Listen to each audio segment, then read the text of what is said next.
Alrighty, what is going on, peeps? Let's see if I have this right. Okay. Let me know. I also have a little bit of a cold, so I'm gonna be a little bit like indigested, and I don't think that's a word for it, indigested. But it's gonna be a rough one. But I wanted to power through because I did make a kind of like a big deal out of this live fight companion. I want, a lot of people, not a lot of people, but a few people showed up, so I didn't want to cancel on you guys. But I do have a little bit of a cold. Nonetheless, though, we gotta watch these fights, man. I appreciate you guys showing up, waiting. That's like, I mean, it's gonna sound stupid, but I've had many past YouTube projects that haven't been sort of as successful as this one yet, and so I really appreciate you guys showing the amount of support that you have. I am assuming that the two people that are in here have been subscribers and have been the guys to comment, the guys or girls to comment on my videos. I really appreciate it. I just want to say that off the bat. The man, the myth, the legend. Oh, it's Unpoppable Balloons. I figured. Why did I feel like it was you in here, man? An absolute OG of the channel, amongst other things. I hope you've been enjoying the videos, man. I'm always looking for ways to innovate. One sec. Oh, Jesus. And I just want to make really good stuff for you guys. That's all it is. I want to make the best possible quality content so you guys get the most entertainment out. And, I'm a fan of the sport, obviously, and I love talking about it. I've been in training myself. This week I'm going to have to skip because for whatever reason, just got hit with a wombo cold out of nowhere. Which is unfortunate, but, we ball. It's all good. We got to talk about, we can watch some of that because I have the live stream up of the fights. We got to also talk a little bit about the whole, I don't know if you guys saw the scripting controversy going on, because I have that open in a window here, which apparently shows the full script for the fight through round 8, and then the after fight key moments, which looks like they're trying to improv. That should be really interesting. I guess we could start off with that. Get your guys' thoughts, give my thoughts. Give me a second here. So it's going to be the full... Okay. All right. Let me just pull up the stream before we get started here on my phone so I get a good idea for what's going on. Is it not coming up? Oh. What? I hate how YouTube Studio does that, where they don't show you... Oh, there it goes. All right, perfect. All right. So let's pull this up. Perfect. If it looks good stream-wise, awesome. All right, so here, and Dylan, I saw this because Dylan Dennis posted about it, which is hilarious that Dylan, being the trickster that he is, would post something like this. I've been telling you guys about this for decades now, for years, and nobody believed me. You know what I mean? And here's the full script for the fight. So funny that's the guy that would try to break the news. And then it started to trickle out amongst the smaller YouTube channels and all that different type of stuff. And now everyone's reporting on it. Nonetheless, let's break it down. So we got everything from the camera operators to the music directors, to the commercial hosts, contact for shows, obviously the location, the date, ring walks, Mr. Serial Girl by Trey Songz. Don't know why that would be Jake's walkout song. Sweet Caroline for Tommy Fury. That makes a lot of sense. A lot of the a tribute to his wife and his newborn baby daughter. Oh, that's nice. But I know a lot of guys from across the pond really love Sweet Caroline. Like Darren Till in the UFC, he walked out to it. It's a big song over there for sure. And then we have the round-by-round breakdown. So round 1, the fighters start off cautiously, circling each other and throwing jabs. Those are the probing strikes we always talk about in videos. Jake Paul lands a solid left hook, but Tommy Fury responds with a quick right hand. I really hope that's not the only thing that happens in that round. That's the other question I have is what if this is a very strict type of script. I'm out of it today. The cold's been killing me. If it's a strict script, then it can't be, right? Because what is it, 8-minute rounds? Is it 3 minutes per round? Does anyone know? Can anyone tell me? 8-minute or 8 3-minute rounds? Does it say it here? No, it doesn't. I'd assume it's 8 3-minute rounds because that's usually what they do for YouTube boxing anyways, is the 3-minute round thing. But also Jake, as we talked about sometimes on the show, Jake likes to kind of do his own thing, and he's not. I wouldn't say he's kind of in that YouTube space anymore. That's why I always say that KSI is kind of having to play a little bit of catch up, which I caught some flack for. A lot of people get very angry at me, especially in that Salt Poppy video, dude. For all the fans of the channel, if you go down, just every single one of those Salt Poppy comments, minus like 5 or 6 of them, is all just like, shut the fuck. Why don't you fight Salt Poppy? Then you can know what you're talking about. It's like, dude, yeah, I would if I had 100 bajillion 8-3s. All right, thank you, Balloons. Appreciate it. Yeah, I would if I had like a bajillion subscribers, right? I mean, you know what I mean? But I'm just training right now. It's funny because I'll let you guys in on a little secret, and I swear to God, on my mother's life, I'm not lying about this. A friend of mine in the industry that I know knows Salt Poppy personally and sent him the video. And maybe I could pull this up on my phone. And Salt saw the video and was like, oh yeah, it's a good video. There was a couple of things he disagreed with. He said the guy doesn't know how tough I am, which is like fair enough, yeah, because we've never seen Salt Poppy in a situation where he hasn't absolutely steamrolled someone. And that's kind of the recourse that we have with power puncher guys, is that they usually dominate until they get pushed. It's not like universal, right? But it is something that kind of tends to happen.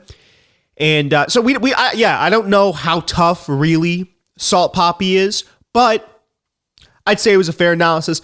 I think he'd agree, but it's funny how many people in the comments were like, "Oh yeah, you would never actually step in there in the ring with him, or you should step in the ring and then maybe you know what you're talking." It was like, I can't do something. That's the other thing. I know I'm going off on a bunch of tangents here. With my content, I never want to come off as negative. It's always, I try to be as fair and kind of objective as possible. Because I know in sports media, this is something I kind of detest about sports media, is that everything is largely very negative, unfortunately. Because negativity is what sells, right? It's always going to be more entertaining to listen to Stephen A. Smith. Reem Kwame Brown, right? Kwame Brown. You know, he doesn't have a move that he can commit to memory than hearing a guy give a genuine, honest breakdown. But I want to try to set out to make it so that even if you are doing your best to kind of stay positive, or even for example, with the fighters that I commentate, I try to be as fair and honest as I possibly can, right? And just the fact that these guys step in there is big, right? But what was I saying? Yeah, no, that's the other thing. It's like everyone thinks I'm constantly hating on Salt Poppy, but they don't even know the fact that he okayed the video. But anyways, getting back to it, right? I think where we were was reviewing this. Either way, I'm just going to keep reviewing it. So it's 8 3-minute rounds. That can't be the entirety of a 3-minute round, I'd imagine, right? No way. The fighters start off cautiously, okay, circling each other and throwing jabs. So that's not atypical that's typical for boxing, is guys throwing those. It's what they call probing strikes. So you get a really good indication of what the guy across from you is going to do when you know how he's going to react to certain things, throwing certain strikes. Happens in MMA too. So that's like a typical round one. Round two, Tommy Fury takes control of the fight, landing several combinations to Jake Paul's body. Paul seems to be struggling to find his rhythm, and the crowd starts to get restless. All right. I mean, I don't know. In my prediction video, I forget exactly what I said, but I don't know. I see Jake kind of having that killer instinct that maybe Tommy doesn't. And I think that's really, I mean, listen, if this is all staged anyways, it wouldn't matter, right? But do I think this is real? Probably not. And do I think it's going to be a real fight? Probably. And if it's a real fight, do I think that Jake's going to be able to take control? Absolutely.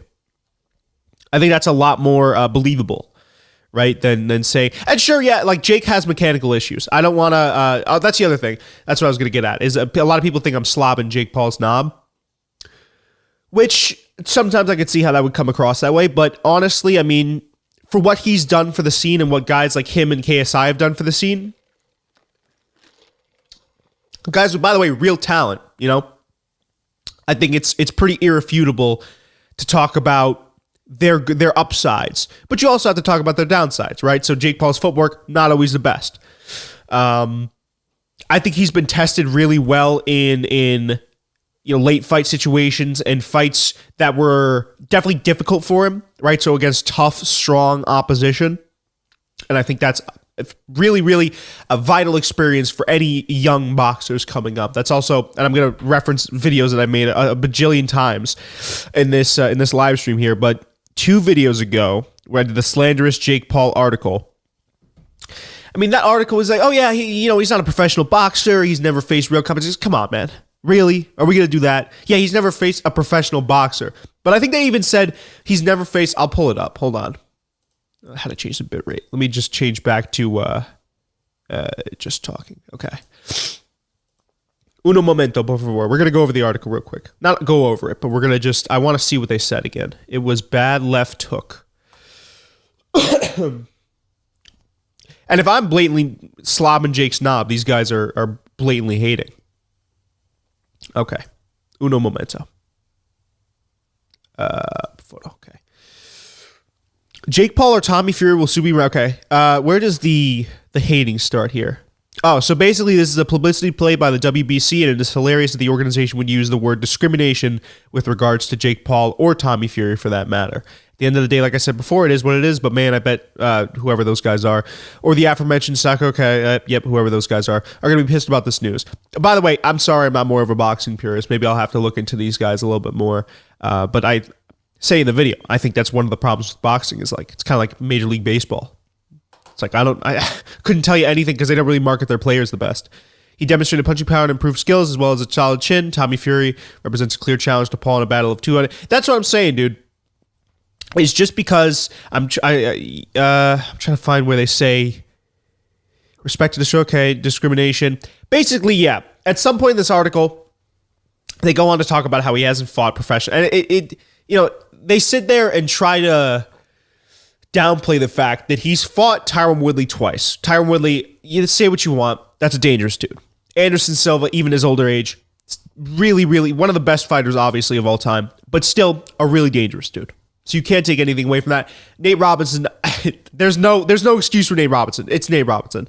Not only did he have the height disadvantage, but he was also, I mean, I'd say the only advantage that Nate Robinson really had was the fact that he had raw athleticism on his side. Everything else was to his disadvantage. And then Ben Askren, even I know he was a champion over and won. I mean, at that point he was retired. He had hip surgery, so it was kind of like a moot point, Yeah, but just to sit there and say that he hasn't fought, a serious professional competition. He hasn't fought a serious professional boxer yet. But he's fought serious professional competition. We can't sit here and deny that. And anyone that does is lying, okay? I don't know the keybinds, so I have to keep going into OBS Studio to change. That's funny. But yeah, I mean, I keep going on tangents here.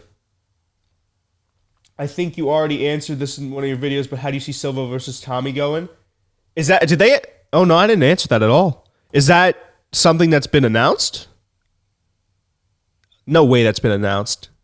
Silva versus Tommy. To be honest, dude, I've watched. So for the video, and we'll get back to the we're talking about, for everyone that just joined, we're talking about the script that got leaked, or the supposed script that got leaked.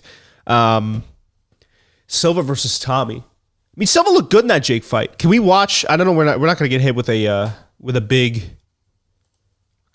thing if we watch the highlights, right? I'm still a little bit new to YouTube, so I don't. Jake Paul versus Anderson Silva highlights.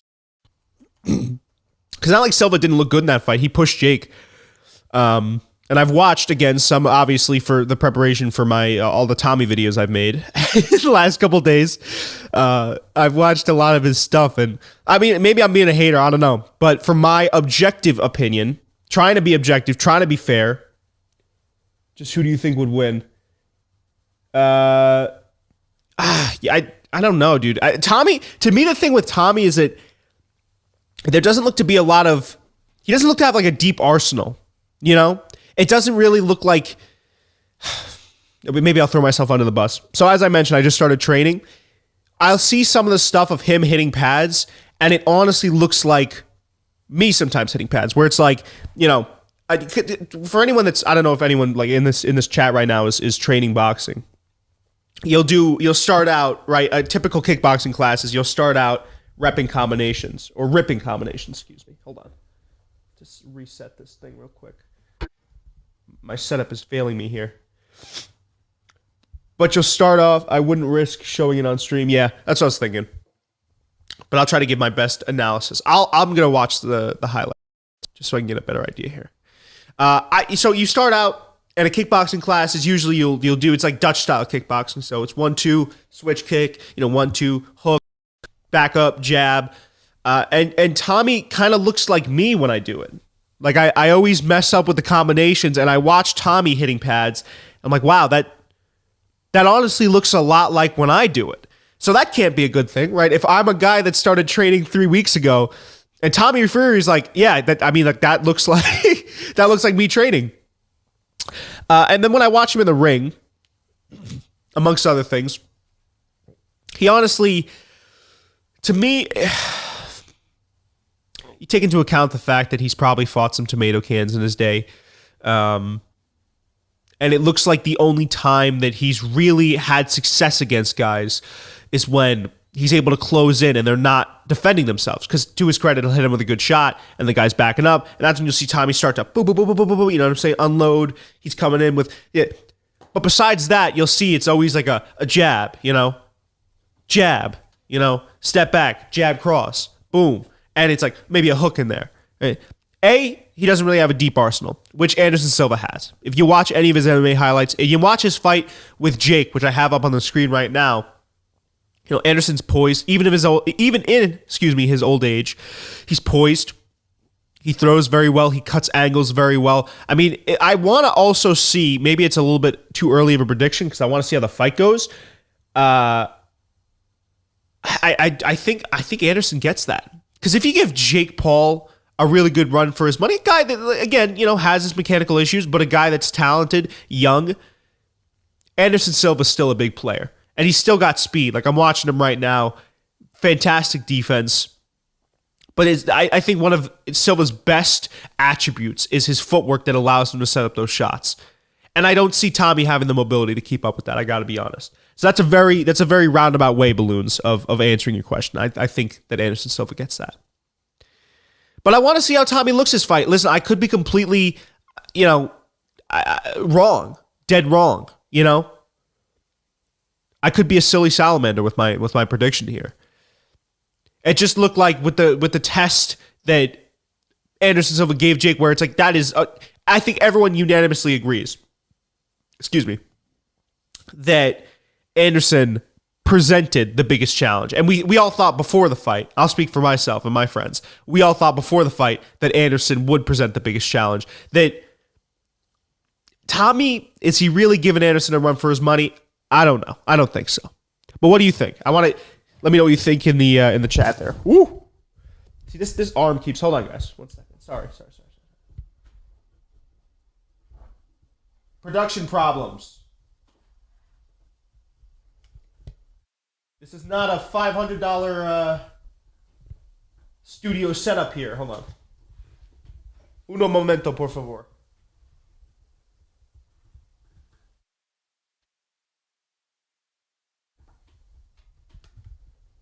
That's why I can't stand this boom arm, this mic arm. See what I'm saying? Things falling apart here.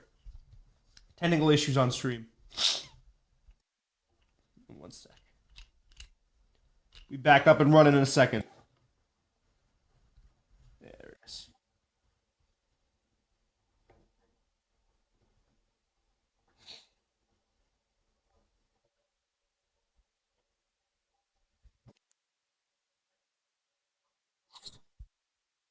Okay. Put this back into place. Someone came in at arguably the worst time. There it is. Boom. Lock everything back into place. And we're back.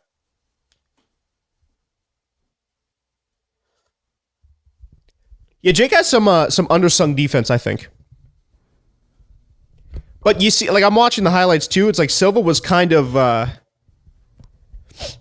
that's the thing. It's like he uses his footwork very, very well. And you see it was giving Jake a lot of issues. Again, I'm not going to risk showing it on stream, but yeah, Silva, the angles that he was cutting with his footwork was pretty intense. I think Silva versus Tommy's a close fight. Could go either way. Yeah, maybe I'll do a breakdown video on that. That'd be a good idea for a breakdown video. I will be right back. Hold on. 1 sec.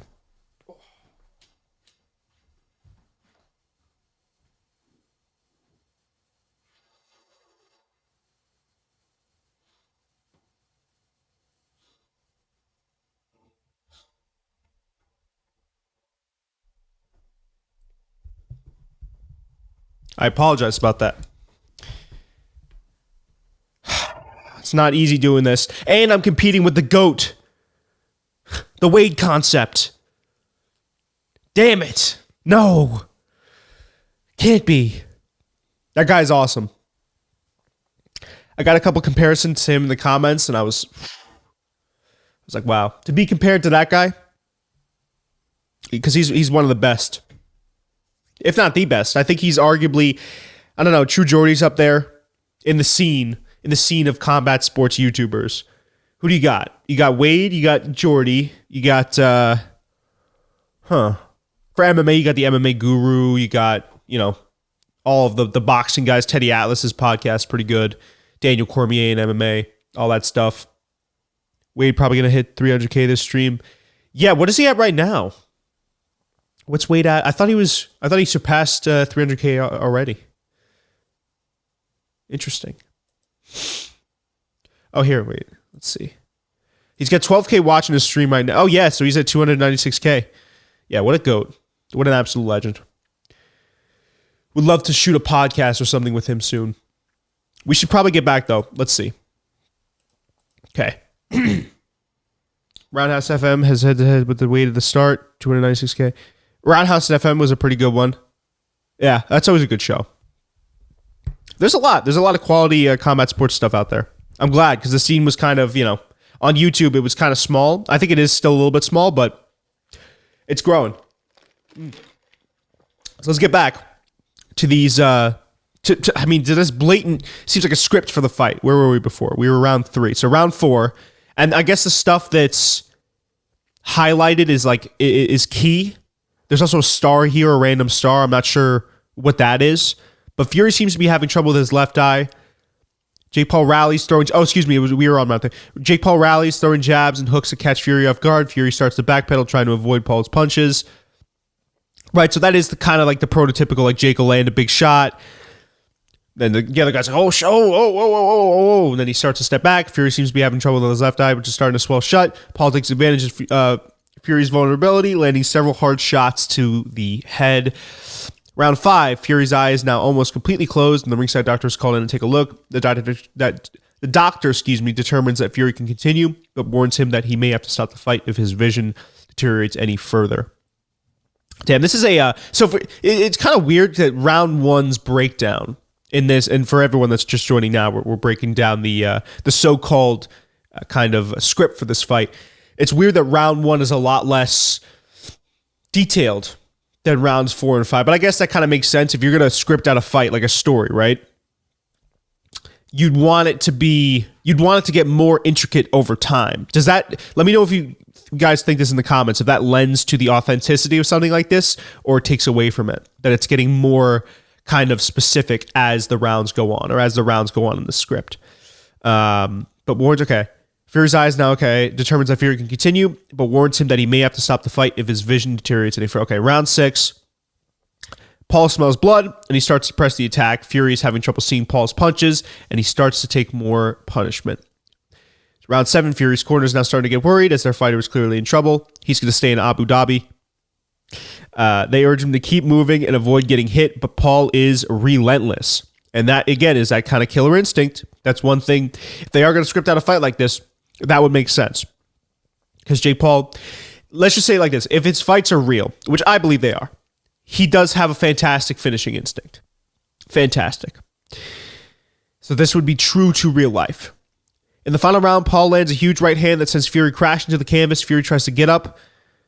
The fan fiction crazy. Yeah, right? Then they start making out in the middle of the ring. They start passionately kissing in the middle of the ring as the doctor rubs Vaseline on both men. Fury tries to get up, but he stumbles and falls back down. The referee starts the count. Oh, wait, okay. In the final round, I just skipped over arguably the biggest moment of the fight. In the final round, Paul lands a huge right hand and sends Fury crashing to the canvas. Fury tries to get up, but he stumbles and falls back down. The referee starts the count, but Fury stays on the ground, clutching his eye. The ringside doctor rushes in to check on Fury, but he waves him away. What? Tommy shall then act out an eye injury that forces the referee to call off the fight, declaring... So they're going to have Tom... let's say, again, this is real. Let's run with that theory. If this is scripted, they would have Tommy Fury pretend to take a dive to cause controversy. Tommy shall then act out an eye injury that forces the referee to call off the fight. So that would be more so for the whatchamacallit? The controversy of the entire contest being called into question. And then after the fight, there's the key moments. Paul and Tommy argue with each other. I don't know what they would argue about. Jake Paul calls out KSI. Fury asks for a rematch, and Jake grants it if it is in LA. Tommy agrees, and fight 2 is set up. So I guess what they're going for is controversy to set up a second bout. Interesting. And then there's a little fine print here. Can we not get any closer in on it? Hold on. The following script is confidential proprietary information belonging to something promotions. It's probably Jake's promotion. It is intended solely for the use of designated recipients and may contain something or privileged information. If you are not the intended recipient, you are hereby notified. Oh, well, got out to the wrong people. If this is real, man, I don't know. I'm inclined not to believe this. I really am. There's no way that this could possibly... It's True Boxing. Shout out to them for getting this out there. It's also not the correct date up top. Because doesn't the reason I started streaming at 1:30 is because the main card starts at 2. I'd assume. Right? I don't know. Why would there be a star there? I guess that's like a key, it's a pendulum moment in the fight. The doctor concludes that Fury can continue. I don't know. Something about this doesn't make sense. Is this a full... I need to get Fury script revision number 4. So there's 3 more. I just like to think they have some intern at Jake Paul's boxing promotion working on the script. Oh, is Mike Perry? Ooh, if Platinum Perry exposes it, I don't know, dude. I'm inclined to believe Platinum. Just because, it's like something about Platinum Perry and how insane that he is. I'm inclined to believe if he leaked it, I don't know. It exposes Jake Paul's script for Tommy Fury fight. I don't know, man. What are we thinking in the chat? W script? No, let me know if you guys think it's fake or not. I mean, it has to be, right? They got the air date wrong, or they got the air time wrong, excuse me. GMT, 5 p.m. EMT. I thought that the main card started at 2. It's the article we were reading the other day. Let me see. I got the totally legal live stream up on the top left corner there. Totally legal, so nobody say anything.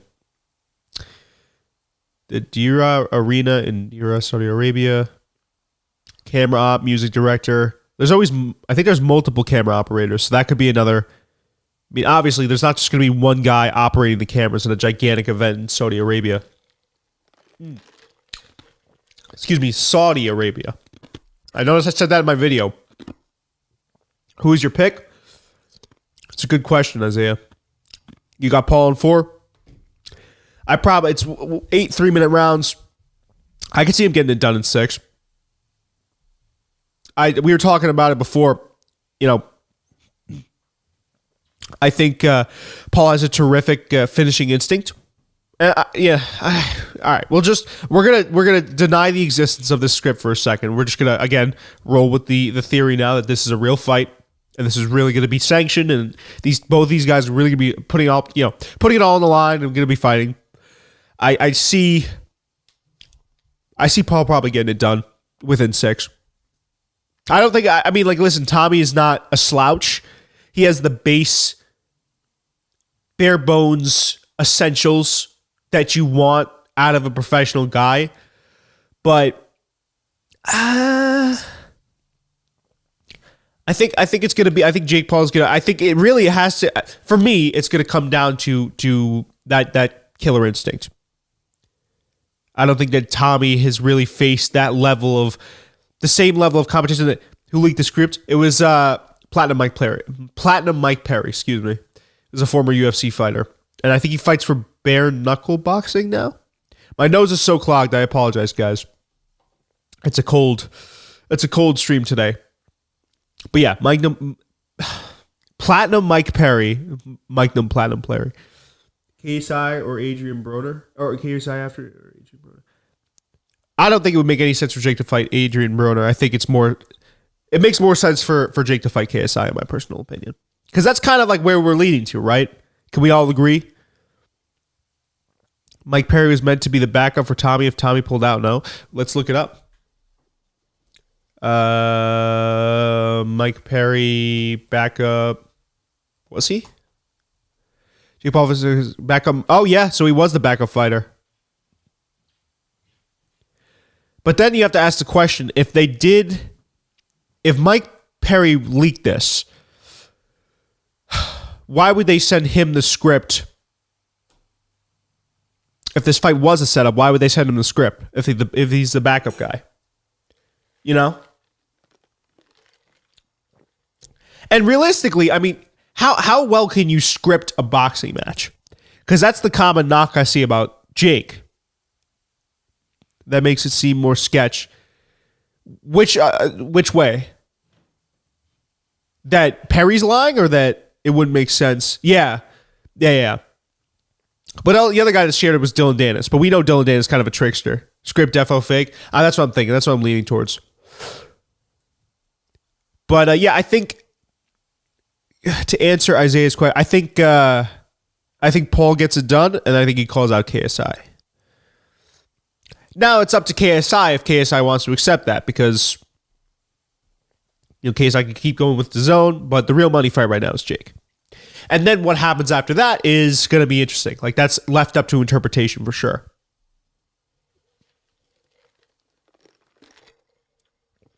I think at least. I'm really struggling here, guys. I got one nostril just clogged up the up the side of my face. And the other one I could breathe fine out of. Of course, just my luck. I'd get a cold right as I had to do a... he does get ranked if he wins. I get a cold right as I have to do a fight companion. So Jake Paul does get ranked by the... But also, if Tommy Fury wins, he gets ranked by the WBC. He could start climbing the ladder if he really is serious about becoming... Well, that's what I'm saying, dude, is So I put out a smaller reel of the video that I did on... It was... I guess I can pull it up. Give me a second. Okay, hold on. Why is the camera out of focus? That's weird.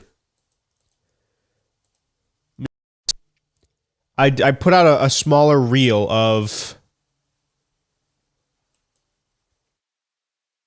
the video I did, the Slam Paul article video. And I put it out on Instagram. I'll try to find some of the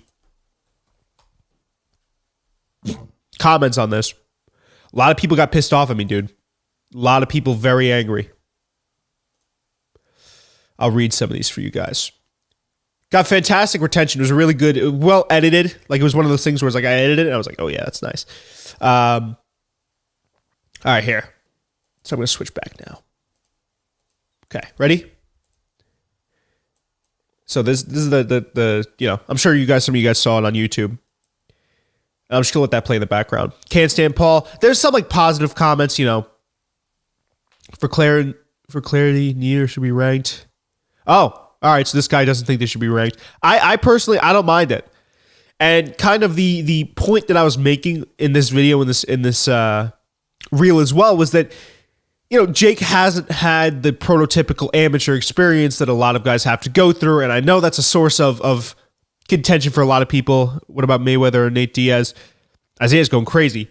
We'll talk about that in a second. I just want to get through this real quick. Yep, yeah, Paul hasn't had that depth of experience that certain guys have got. Like I'll just say Shakur Stevenson out of New Jersey, really, really good boxer. Went through the amateurs. I don't know if he went to the Olympics. I could be wrong. I think he might have.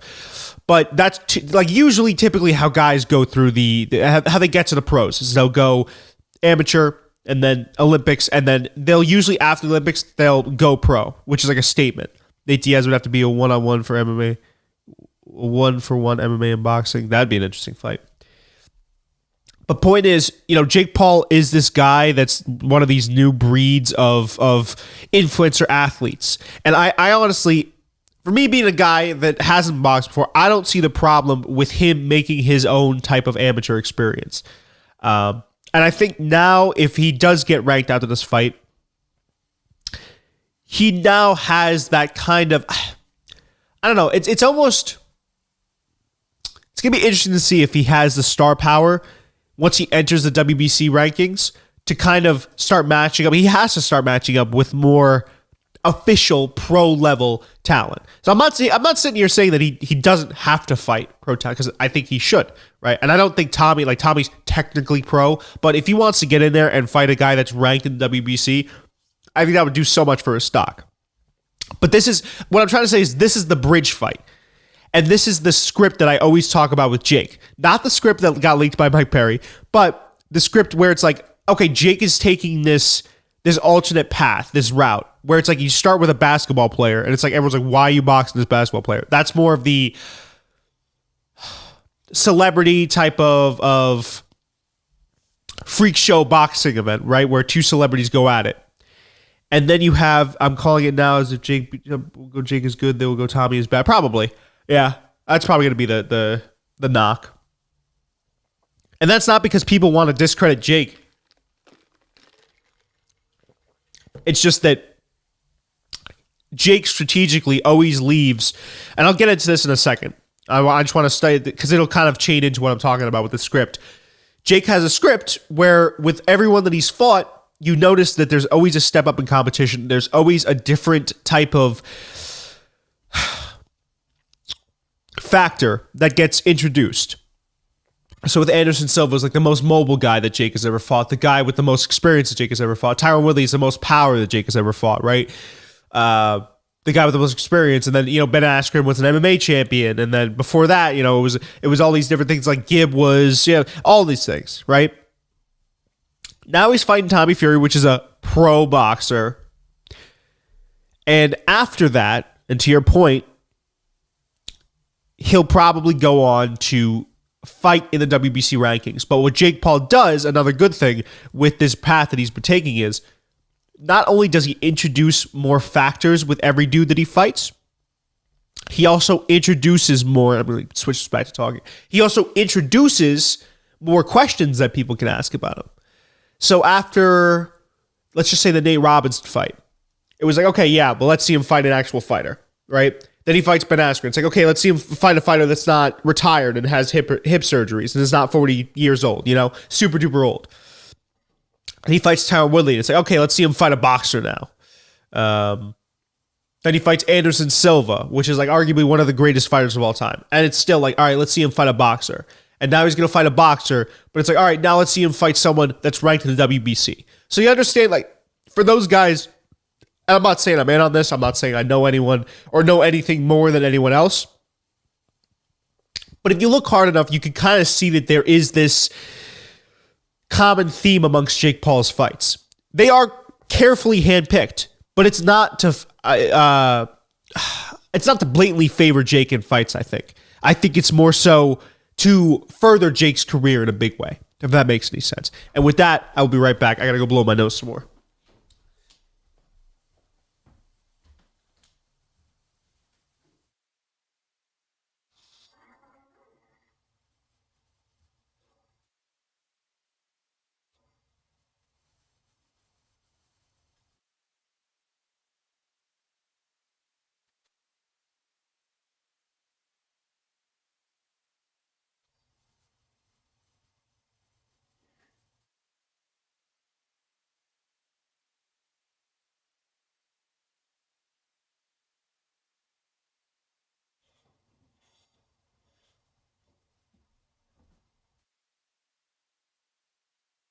This cold is killing me. This cold's whooping my ass. Yeah, so we can agree. I don't think that. I really don't think that that script can't be legit. You know? No way. But Balloons, I appreciate you sticking in here, man. Truly one of the early adopters of the channel. Whew.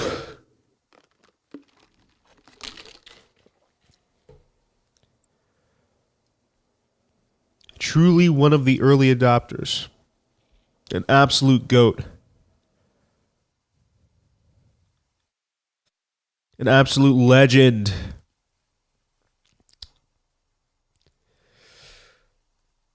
Let me down for all the people watching, perhaps in post and live and Balloons, you let me know what type of different types of content you'd want to see. Because I know I do a lot of fight breakdowns, fight predictions, news breakdowns, like all the standard stuff that you'd expect from this type of channel. But I don't know. I feel like I like to do MMA content. I don't know if many people like to hear me talk about MMA. I think mostly right now it's everyone's kind of like, yeah, stick to talking about Jake Paul and all this different type of stuff. But let me know. Let me know what you want to see. You streamed before, or this is one of your first? It's like my third stream ever. I had a channel. Is actually, I don't know if you guys can. Let me see if this is if you can see this on the stream. No, you can't see this on the stream. But I've had a podcast. If you guys want to tune into this podcast that I made merch for, very nice, called the Jacob Krupman Show. Excuse me. So I've done a couple of streams for that, a couple of live episodes, a couple of live solo streams for my other channel called Jakey, where I do more kind of lifestyle content. But yeah, let me know if you guys want to see more stuff like this, more MMA style stuff. I've had some good ideas, kind of like breaking down like an MMA detective or like a boxing detective type of thing. Yes, I'm always receptive. I'm always receptive to kind of new forms of content. Dog just came in here. I'm so cutie. But yes, guys, please let me know. Please let me know what I can do. And with this, I think we start. I know it's definitely. I have the live, the totally legal, by the way, live stream up. And I don't know. I think the main card has already started. It looks like it. A very interesting venue here. Very interestingly lit. It's supposed to start at 20 p.m. EU. I guess people are asking the same question. Or it's just one guy just posting the time that it starts. That's an insane stadium. I think it's an outdoor venue too. Excuse me.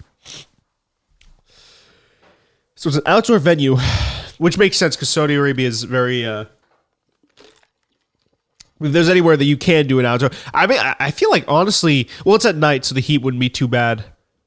But I was gonna say Saudi Arabia might be one of the places where during the day you don't want to have an outside boxing venue because guys might just collapse from a heat stroke.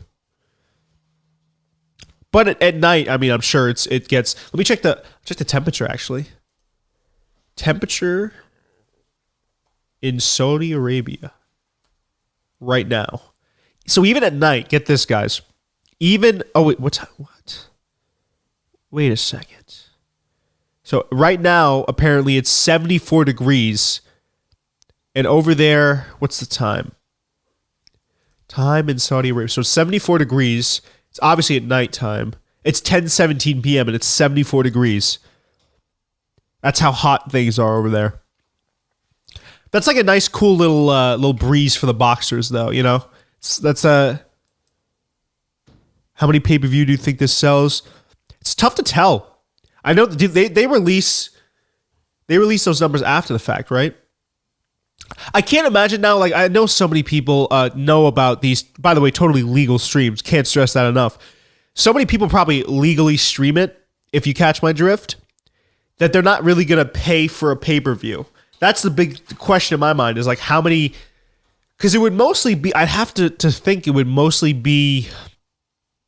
Who would their target demographic be? Who would yeah. I mean it's got to be guys that have, because I checked the pay-per-view price. I think it's like $49. Let me see. That's steep. Yeah, I like watching Jake Paul fight, but that's steep for a Jake Paul fight. Come on. Card or pay-per-view price. $49.99. So that's, yeah, and that's on ESPN Plus. So I think you also have to have ESPN Plus. So that packages it together. Actually, I could just go on ESPN Plus and see, because I don't have an ESPN Plus subscription. So if I wanted to watch this fight, I think I'd have to pay for an ESPN Plus subscription and pay for the fight too. So that's even more money. I don't know. I don't see this selling a lot of. I don't know. That's the other thing. I don't know what's standard. Like, let's check out Jake Paul versus Anderson Silva pay-per-view buys, because that could give us a good idea. Obviously, Anderson Silva a little bit different than Tommy Fury, a little bit more of a draw than Tommy Fury. That's what I suspected. 200,000 to 300,000 pay-per-view buys. I think this could probably pull around similar to that. Maybe in the 100,000s. Solid 250. Yeah. I could also see that, split it out right down the middle. Because I always felt like, for me, and I know I talked about this in the video, versus Silva. Oh, you're talking about versus Silva? Yeah, it's right in the middle, down the stretch there. I think this could probably pull early 100s. 300K for Tyron Woodley too? Wow. And that was the fight that everyone was like, oh, seen that, done that. We don't want to see that anymore. That's very interesting that pulled 300K. Because that was, I remember at the time, people were talking about the fact they were like, oh yeah, he already beat him once. What are we having a second one for? It doesn't make any sense. So that's interesting. It's like how people complain about Call of Duty. It's like, I'm not going to buy the next Call of Duty next year, and then everyone ends up always buying it. But if Tyron Woodley 2 did 300K, then there's no reason why this couldn't do 200 to 300K, especially with how big this fight has been built up. We've been waiting for like 2 years for this. You know what I mean? And what I was going to say is I've never been a guy to view Tommy Fury as that much of a... For me personally, as a fight fan, I never viewed him as much of a draw. I don't particularly care about Tommy Fury as a fighter. I like watching, obviously, Tyson Fury. And I think his dad, John Fury, is a very funny dude, like a very charismatic dude. That's just a personality and a half. But with Tommy, I don't know. I think he misses some of that charisma, that would make for a really, really good, for a guy to be able to sell a fight like that. Like, take, for instance, all of the big moments from the build-up of this fight have been Jake doing stuff to Tommy. And what was the biggest moment for Tommy that we talked about on the channel was Tommy's dad accepting a wager on his behalf. Right? So we got Bader Samreen versus Simon here. Let me see. I gotta see the card when Jake Paul versus Tommy Fury. The big time celebs that are talking about it make the fight feel big. That could be it too, yeah. But how much of that is also because of Jake? You know what I'm saying? Jake Paul is the guy that always leads the dance in terms of marketing these fights. As he should be, because he's the pull. It's the reason in this spot in the first place. Okay, so it's Simeone, excuse me. So we literally just started the main cards. We got 5 fights. We got 1 12-rounder. That's Badu Jack. He's fighting for the WBC Cruiserweight title. Then we got a 4-round junior welterweight fight, and then 2 8-rounders. And then Jake Paul versus Tommy Fury, obviously. But that's true. That's a good point, Balloons. Jake is that draw. How do you guys think he's going to do when he gets into the WBC and he has to kind of... You got a timer or no? I should get a timer. That's a good... Let me see. Can I get a timer going here live? Maybe I can get a widget. I'll work on that right now. I got you.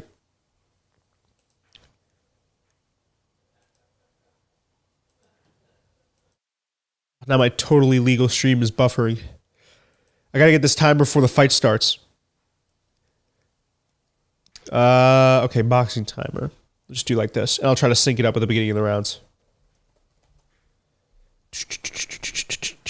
Next time, I'll definitely come more prepared. Because I know they do that for a lot of. This one fights 8 rounds, 3-minute rest time, 1 minute prepare. No prepare.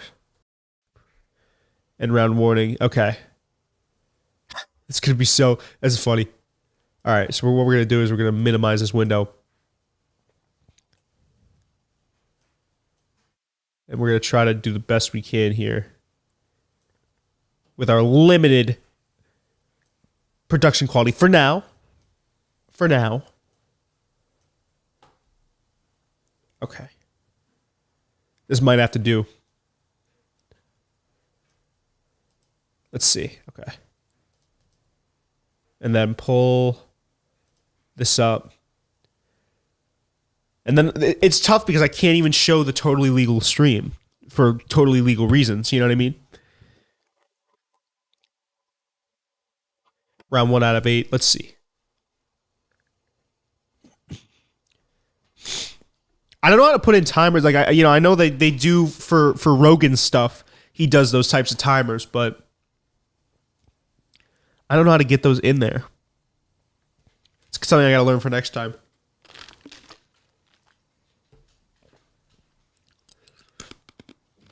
Okay. Bear with me. I'm going to switch. Hold on. Okay. So both these guys have pretty good records. This is obviously for everyone watching, just for reference. This is Simeone versus... Let me check the full card. It's Simeone versus... I believe it's Al Reem. Sam Reem, excuse me. Bader said he's undefeated, 7-0, 6 KOs. Wants to be the first Jordanian, probably, to become world boxing champion. So that's the fight we got going on right now. I'm gonna sync it up with the timer, but I gotta do this on the totally legal. You know what I can do? Hold on, I can do a specific window capture, and so we can get right. That's what we're gonna do. Perfect. Okay. Timer. And no, we're gonna do the boxing interval timer. Boom. Right there. See? I know what I'm doing. And then you guys, again, right now it's a little bit rudimentary, and I apologize for that, but this is really my first time I was telling Balloons, like, kind of getting out there and doing this type of stuff, so. Okay, let me just tighten everything up, and I will do it on, all right, so here we go. It'll be starting now. Be ready to start training. I don't know why I said no 10-second buffer. Oh, whatever.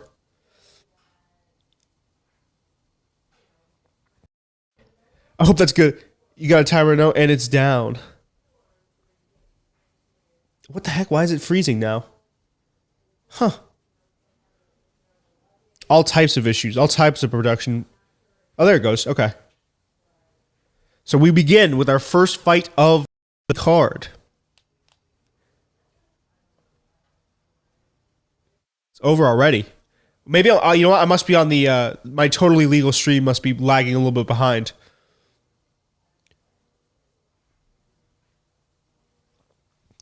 But on my count, it's 2 minutes, 3 seconds now into round number 1. Or excuse me, it should be a minute now into round number 1.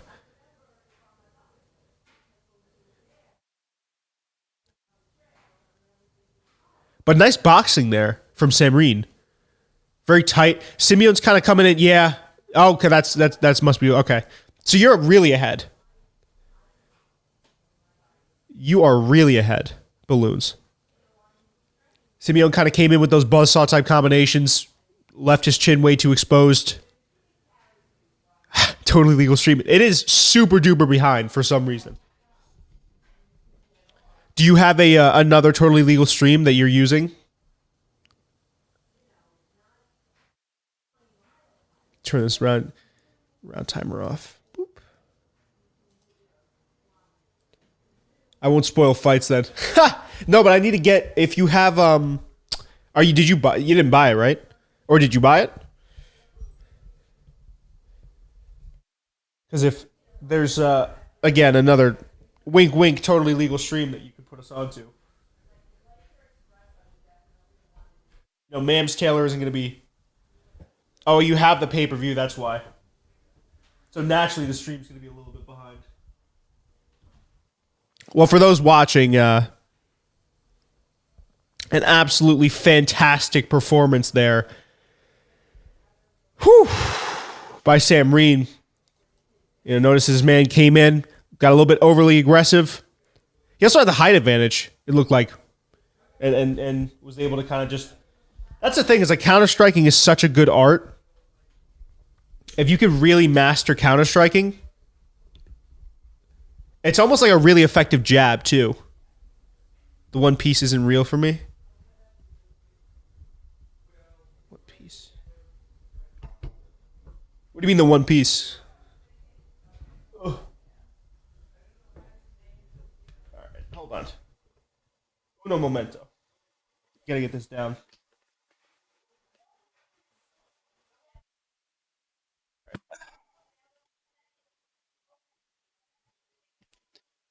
The one piece isn't real for me. What does that mean, Balloons? Oh, I see what's going on with this thing. Hold on. Constant. I don't get that. I'm also trying to like focus on actually fixing my faulty. I gotta get a new microphone stand here. The One Piece is real. Pirates. Oh, One Piece, like the yeah. I've seen it. I've seen it. I've seen it. I was like, I kind of was like, all right, maybe that's what he's talking about, but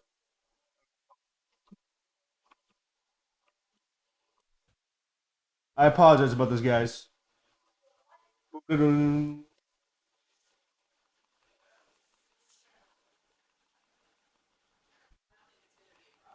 All right, hold on.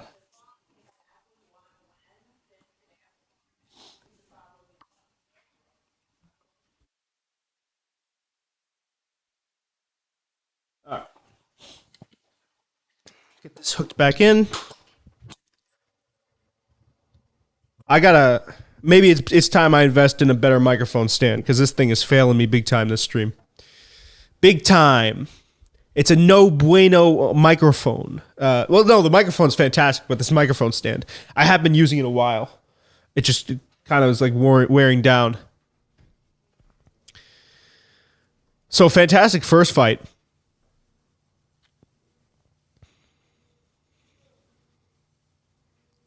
And we've got 4 more to go here before the main event of the evening. Up next, we've got Muhsin Carson versus Terrell Jafarov. I'm so bad with names. That's one thing when I hate over the fighters that I commentate for, the amateur promotion I do is like, I always tell them, I say, right before because I bring him in, right, the winner of every fight. I'll bring him in for a post-fight interview. And I always tell him, I say, tell me how to pronounce your last name, because if not, I'm going to butcher it. And I don't want to butcher your last name after a win. Then obviously some guys, because I've commentated 2 events now, and I've interviewed people at them. So after a while, like, the guys' names, right? There's certain mainstays of the promotion that are like kind of like the go-tos. Sometimes I do fumble with the names, though. It's like, wait 1 second, hold on. Uno momento.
Sorry about that. Okay.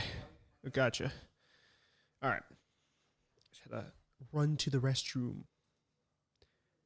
One pizzeria. And you guys stayed in here. An absolute legend. All right. What we got up next? Still. Yeah, my stream is lagging behind. Let me see if I can find a better one. My totally legal stream, of course. I want to make that into a shirt. Totally legal. All right. Hold on. Okay, let's see. That's the other thing too, is like with these totally legal streams, you have to go through, 15 totally legal ads to get there. It's always the, moms in your area stuff. Just trying to watch like a fight, dude. It's like, ugh. All right, we're pulling it up now. I'm gonna see if I can find a better, like I said, a more well timed up type of thing.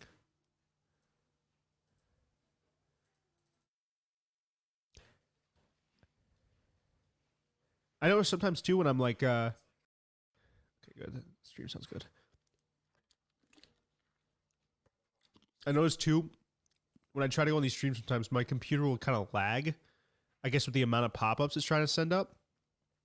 All right, this might be a better. I might have found a better one. Yeah, we'll roll with this one for now. Balloons, help me out. Where are you right now? What are you seeing on your screen? So I can sync this up to a farther along one.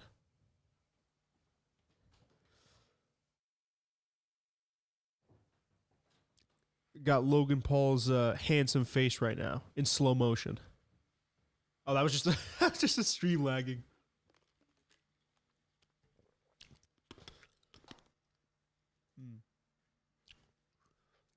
Okay, so this one's slightly ahead of this one. All right. I think I might have found one that's up to speed. All right, so perfect. Deontay Wilder. Oh, he's signing someone's gloves? What is Deontay Wilder doing here? That's very interesting. Devin Haney.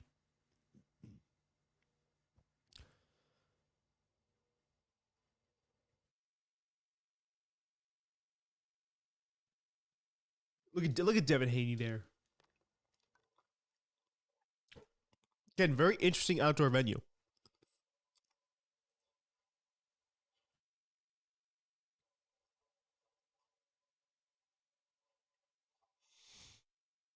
Who's this ring announcer? I've never even...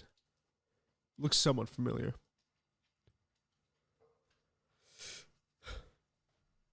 There's some really riveting commentary right here.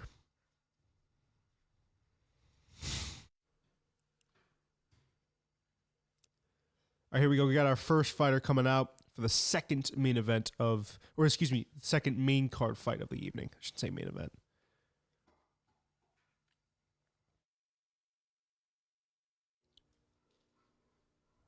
He looks a little bit like Zerka. Just a little bit, in my personal opinion.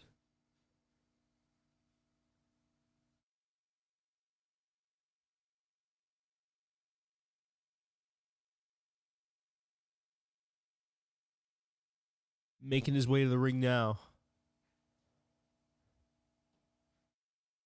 No team with him? Where's this corner?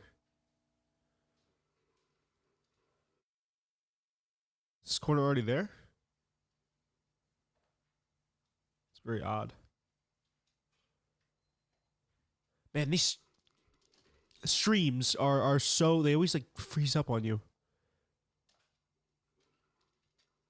Very odd. I wonder where... It's probably some of the like the reasons probably where they're being streamed from. All right, you know what? Could try my luck again with this one. So having some streaming technical issues here, some technical difficulties, and we have a cold, and the mic boom keeps failing us. But we will power through, because that's what a real fighting man does. I'm podcast tough. Come on. I don't care about any of this. All these pop-ups.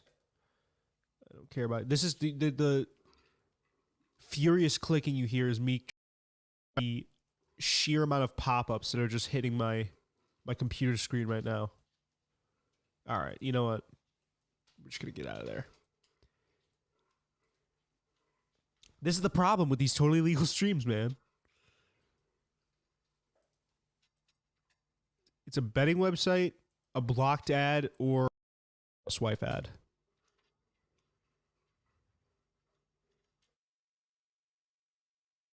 All right. Here we go. Better stream found. His opponent now coming out. I love how in boxing there's so many intricate ring walks. Like some of the entrance suits make no sense. I know they match up with the trunks and everything. The Pirate's life is a struggle. Oh, I get what you... Oh, okay, no, it clicked. It did. Yeah. All right, Balloons. I'm picking up what you're putting down now. I am indeed a pirate. But in a totally legal sense, of course. I'm a stream pirate. As I sail around in streams.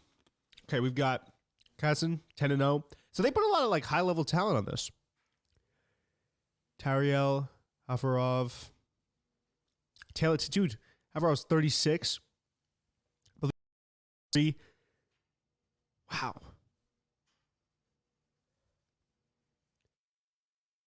So they at least tried. They at least tried to put some pretty decent talent, even though they knew really what people were there for were the co-main and the main.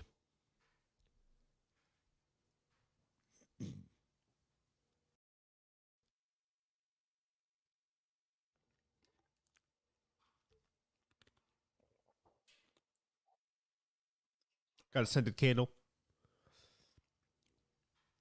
Your 3 judges ringside are your referee in charge. Wow, they spend no time on these pop-ups. Lower third's supposed to stay up there for at least like 15 seconds. That was like your referee in charge, and it's done. Efrov, 18-5, Pakistan cruiserweight champion. 22 of his last 23 fights have ended by KO. Had 10 wins inside 2 rounds in 2022. Have sparred Jake Paul. That's what you got to do, dude. That's how. Is that it? What type of glove does he have there? Title? That's hilarious. Has sparred Jake Paul.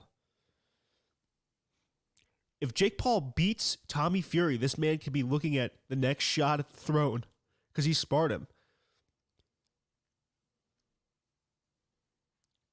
Hassan, 10-0, 7 KOs, known as the... Seems oddly, weirdly, like an ethnic comment. I don't know, the Muslim boxer. It's a little bit on the nose. Brother of ex-heavyweight champion Hasim Rahman. Oh, wow. I was going to say, this guy he does look sort of familiar. Maybe I've seen him in the Hasim Rahman Jr. build-up to the Jake Paul fight that never happened. So, of Rahman Jr. I know both men are men of Muslim faith. But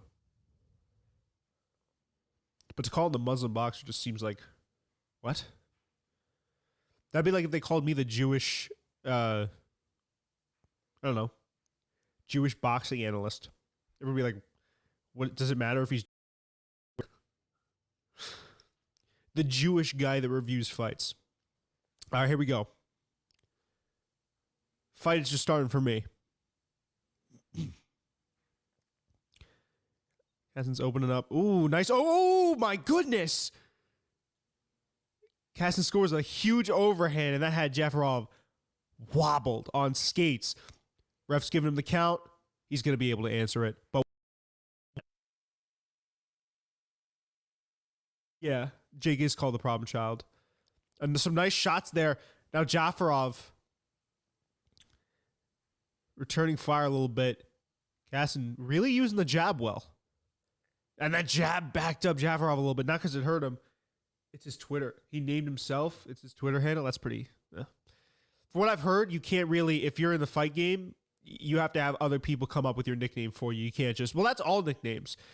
Jeez, Jafarov really just kind of throwing technique to the wind here. Just windmilling with shots. It might also be because he's hurt. Casting some nice body shots. But yeah, you don't come up with your own nicknames. That's something that, like, we have a guy and his nickname is Allheart, but his dad came up with it. You know? And it fits him perfectly. But you don't come up with your own nicknames. But I guess Jake Paul, I mean, like, is he really following the traditional rules of fighting? Not really so. Himself a nickname he can. He's still standing behind the jab. Very good job of staying technical. He almost reminds me of like Vidal Riley in that sense. Vidal likes to kind of throw the jab, circle out. And then when he sees guys get overly aggressive, he likes to throw that overhand in the same way. Now he has this man against the rope here, and he's just unloading shots on him. Jafarov trying to cover up, trying to throw back something. This fight could definitely be stopped. Not right now, but I'm saying, like, you know, if this continues at this pace, his goose is cooked. Jafarov, at least. Unless he lands some crazy shot and Caston just falls to the mat. Could be it, too.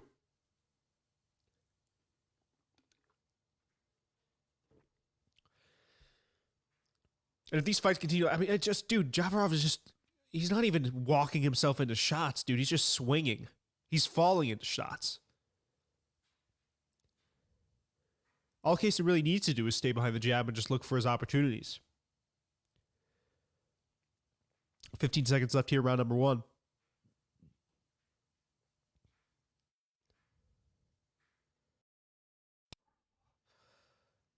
Balloon's the time traveler. Let's see what happens.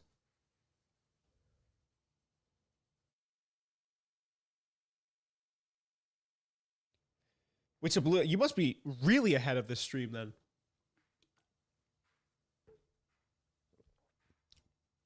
Yeah, that nice overhand. Jafarov just stumbling. Did that land behind the head? Oh no, it landed right on the temple. Ducks out of the way perfectly. Resets. Feints the jab. Boom. Very nice job in round number 1.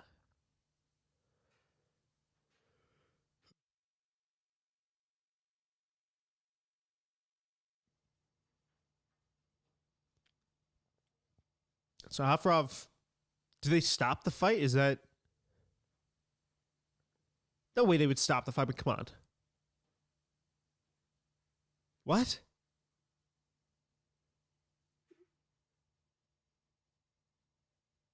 What? Is Corner throwing the towel or something? Like, what's going on? Why are they unwrapping him? So you must be a time traveler then. So we're lagging at least like a minute behind the official broadcast then.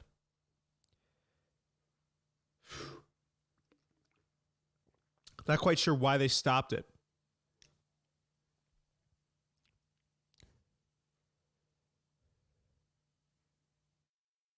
Wow. 4 to 5 minutes behind.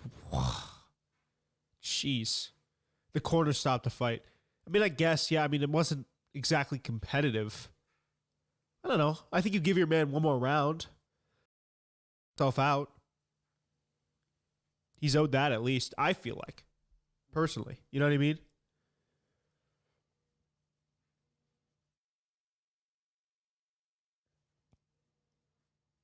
I don't know. But he was did he have much of a chance? No.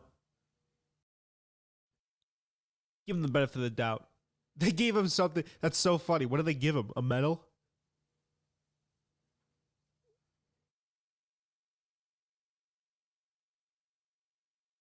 Granted, that's for me because I have also have the stream delay on your stream on top of that. That's true. That is true. Oh, the stream just updated. What on earth?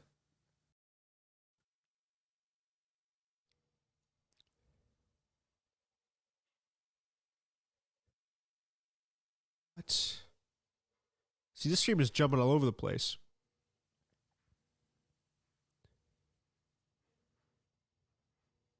See, this stream's going all over. Yeah, the life of a pirate. Not fun.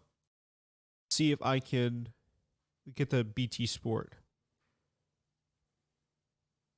We've got to sail to other seas here. But a good performance there, nonetheless.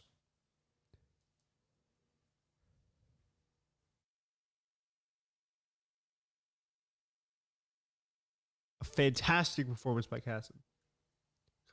How do you ever pronounce his name? The brother of Haseem Rahman Jr.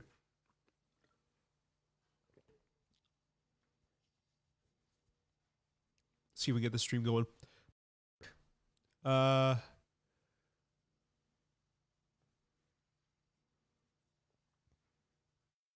Bader Samreen, Rain, Tom Fury has arrived. Fight card. So we're up to, Kassan, Havarov. It's next one up. 4 rounds. Okay. Be right back.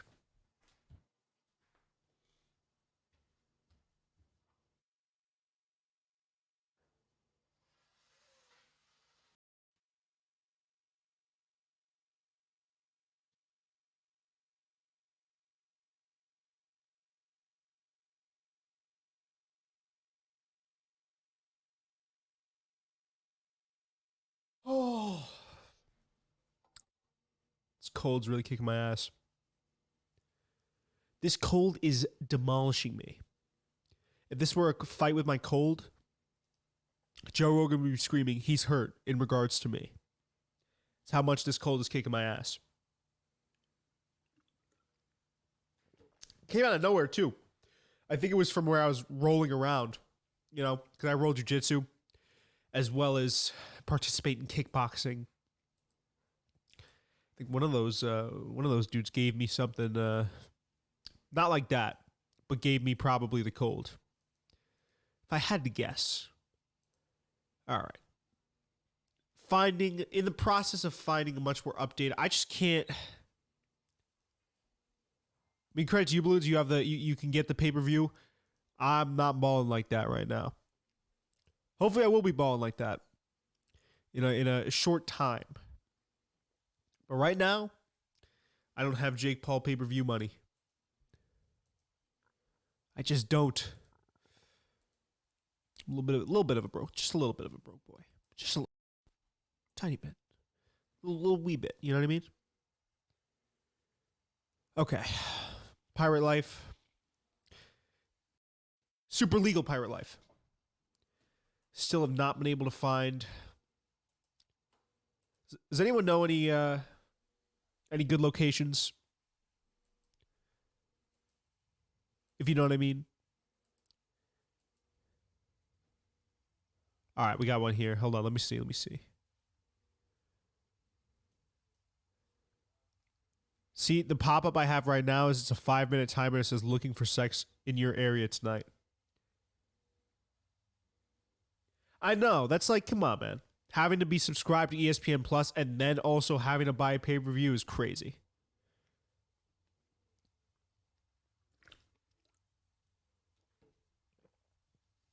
That's that's sacrilegious, I think. You should be able to get smited for that. I'm not particularly, devastated if I miss. I just want to catch the co-main and the main. All right, here we go. Let's see. All right. So now I got Deontay Wilder laughing at a table. All right, I'm gonna keep it here. That is crazy, though. If you're already subscribed to ESPN Plus and you have to buy a pay-per-view, what's the point of having a subscription to ESPN Plus? That make any sense? Doesn't to me. It doesn't. Because it doesn't.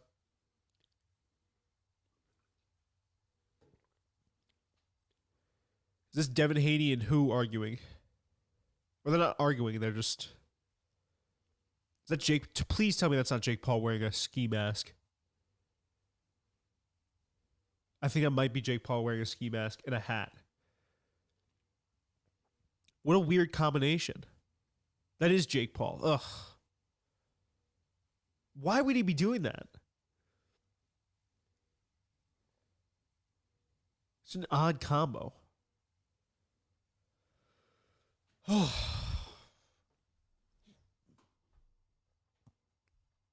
Deontay Wilder's a huge dude, man. Pause. He's a big boy. I can't wait to see him kind of re-enter the upper echelon, the upper fold of heavyweight boxing again. Because he had his fight against Hellenius, and he absolutely schmizacked him. Hellenius in the shadow realm, for lack of a better word. And he fought Tommy Fury 3 times. I think you can put that trilogy to bed, honestly. This wasn't in Saudi, the build-up would have been way more.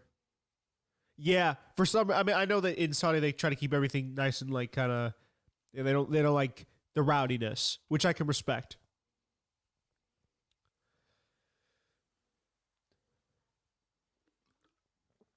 I think it introduced a different aspect of how Jake Paul builds up fights. All right, this stream is getting way too laggy. It's unfortunate these streams are any good. I can't. It's the same thing when I try to watch UFC events.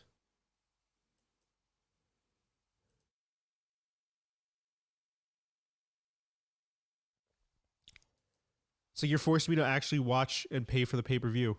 Like, how dare you? Okay.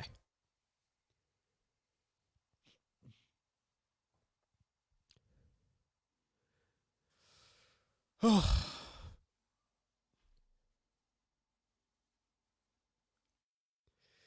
So we're waiting for our 4-rounder.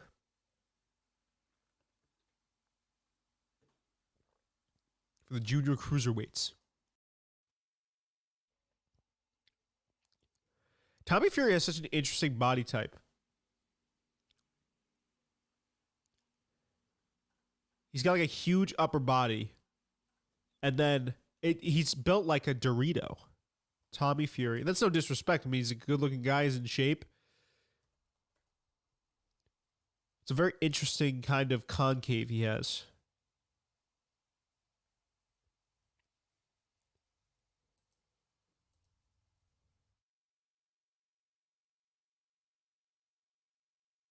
Oh, there you go. It's not.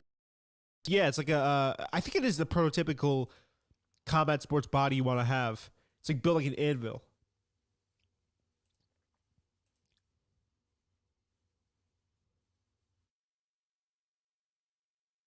Shout out to Tommy Fury, man. Tommy Fury once knocked out Tyson Fury with a body shot. And yo, won't worry, Jake Paul. No shot. Come on, what are we talking about here? There is no way that Tommy Fury knocked out Tyson Fury with a body shot.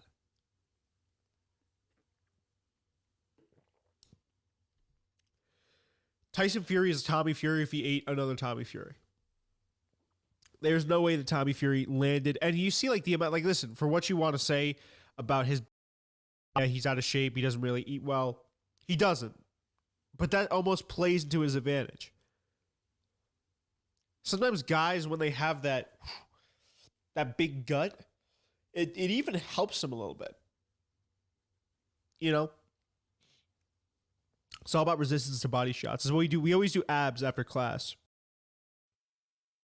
Try to just ready our bodies for those strikes coming in.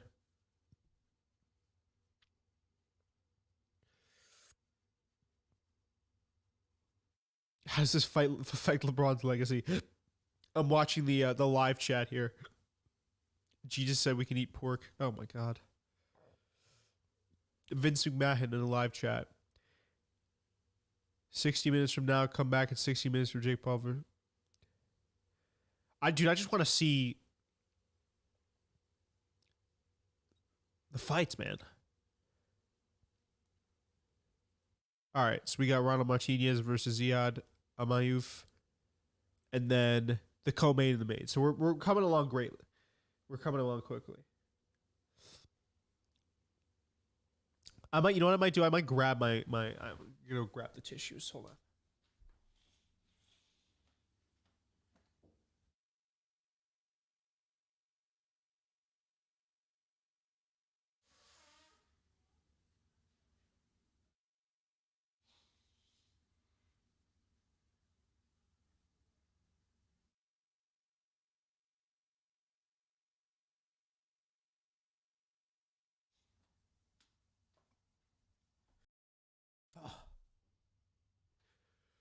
Okay.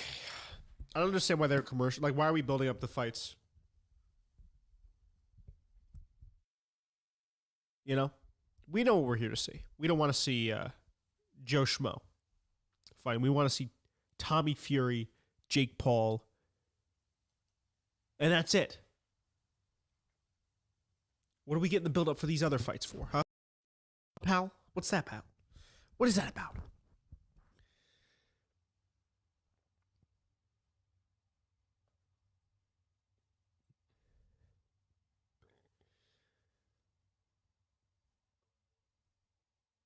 I want to see. Maybe I could grab some headphones. Maybe I could. I want to get some sound going here.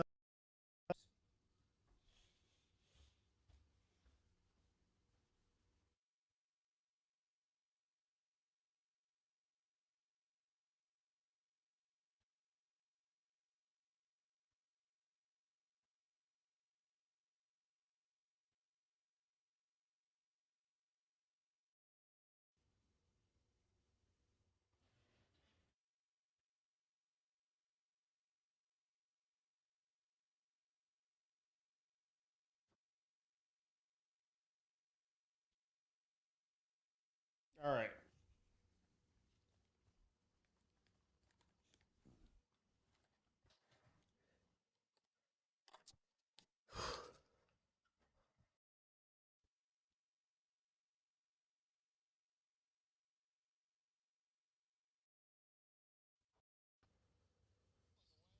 Chris Middleton with his second field goal off the bench. See, Chris right now sees that he has to. Why is there NBA audio playing? What the heck?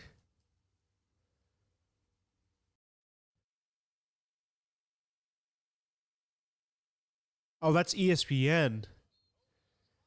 I hate those little ESPN things, those videos you can't skip. Very annoying. Sorry about that sudden blast of NBA gameplay there. Okay.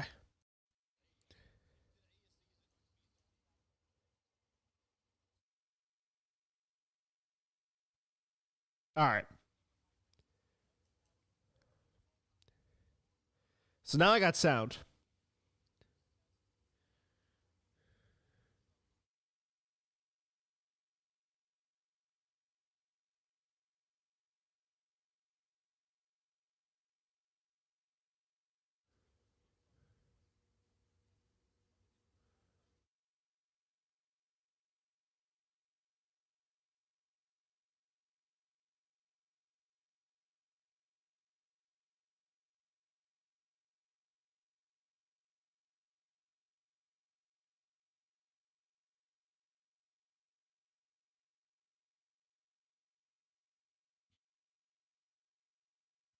Grouping fighters.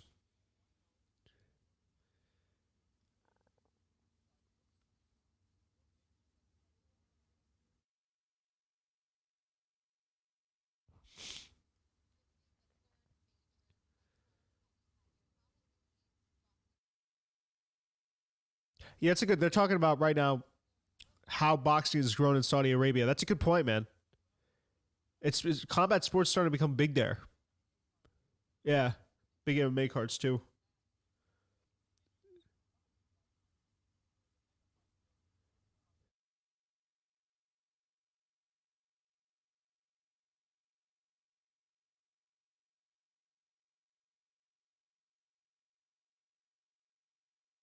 Yeah, what?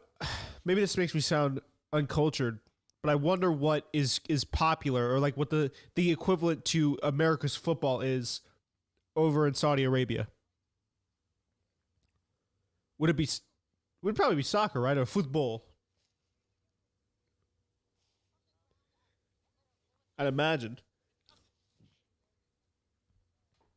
Could be boxing now.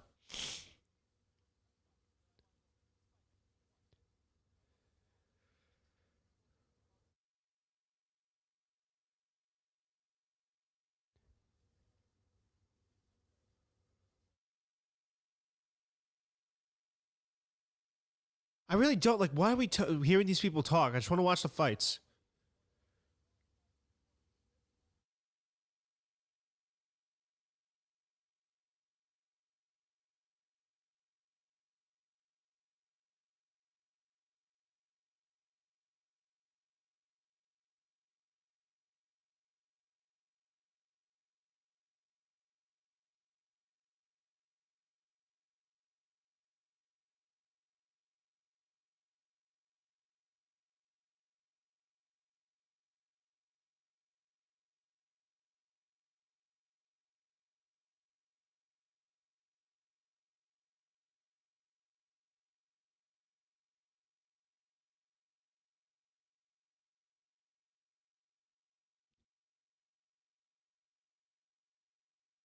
Oh my god.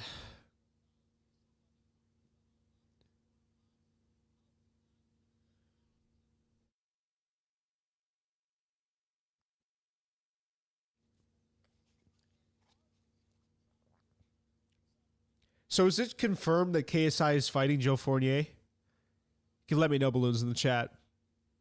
Oh, there was Mike Tyson. Mike Tyson's in attendance too.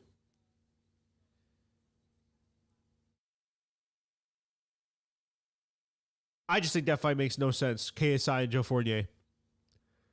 Why do we need to see that? I don't know. I personally don't think we do. I think Mike Perry could have made a better dance partner for KSI than a backup to this fight.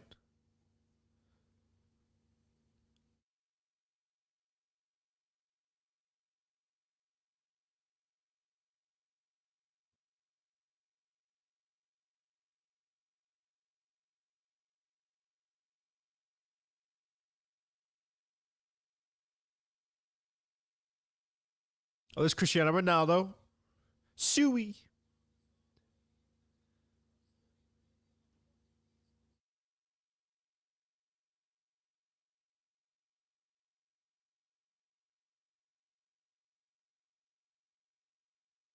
So some big if Jake Paul he could pull a little I'll fight the Let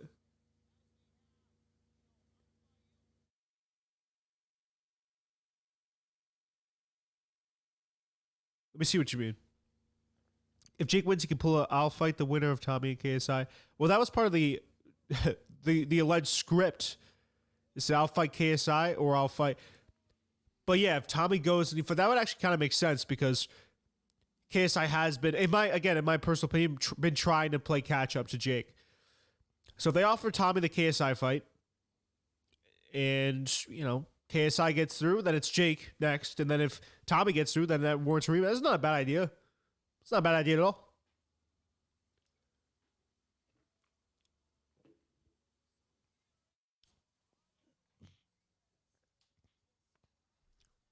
$19 of age. That's crazy. We got the third fight of the evening. This is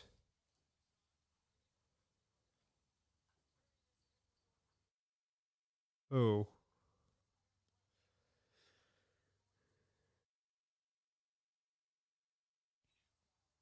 Martinez versus Ziad Amayuf.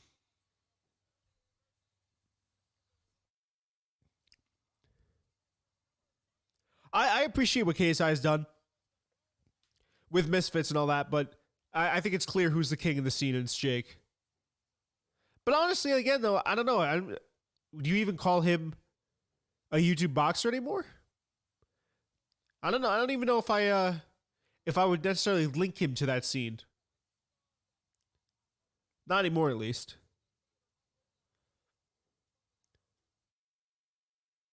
I don't think so.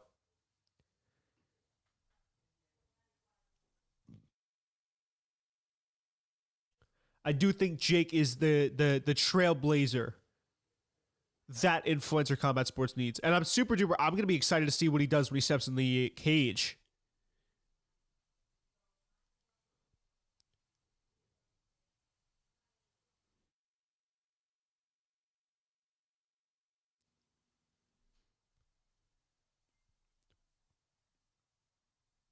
Both these fights have been pretty quick.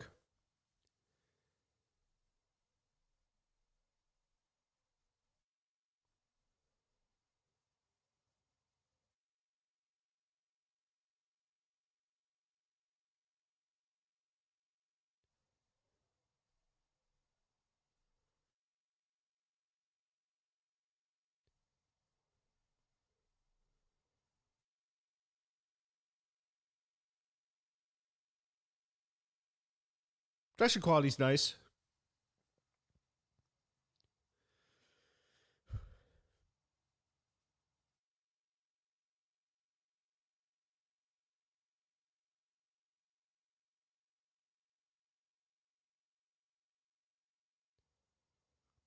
I hope so, dude, because I really want to get to the co-main and the main. If he steps in the cage, I don't know if he will. Can't get a good deal going with Diaz or McGregor. Well, that is the big question: is like who would he fight, right?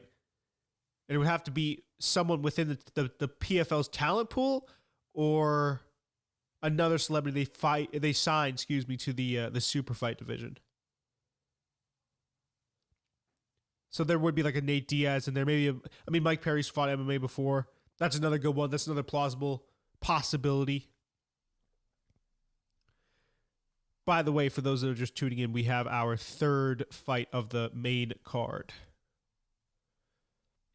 Ziad Al-Mayouf from Saudi Arabia. I keep saying Saudi. Saudi Arabia. Excuse me. All the fights tonight have been pretty good. Not bad at all. Good matchmaking.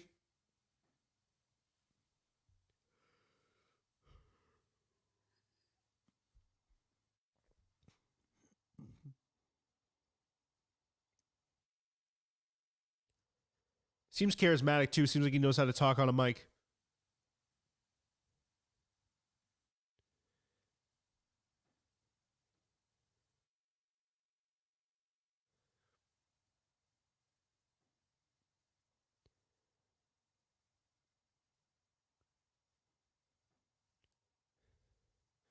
Al-Mayouf, I'm talking about. Very good on the mic. Yeah, and he gets to showcase himself in front of his hometown. That's pretty cool, you know? At such a big event, too.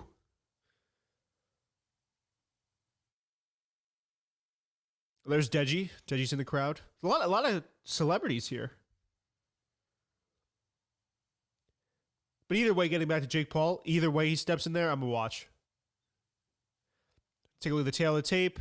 Both these guys really young, 22 and 19 respectively, both 5'10". Both weighed in under the allotted weight limit. And Ziad has he's 1-0 with a 100% knockout rating. And Ronald Martinez is 3-1-1. Both these guys incredibly fresh.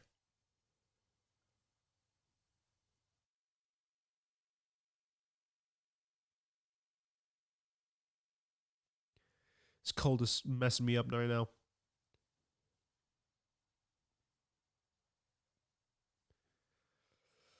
Whew.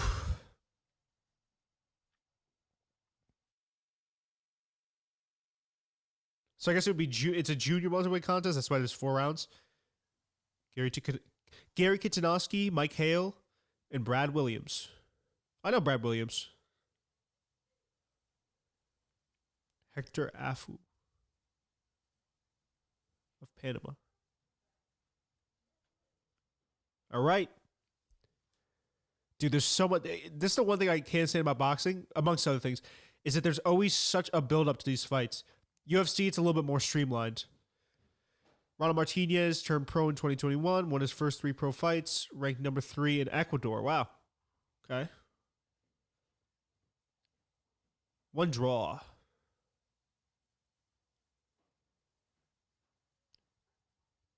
What's up, Ronald?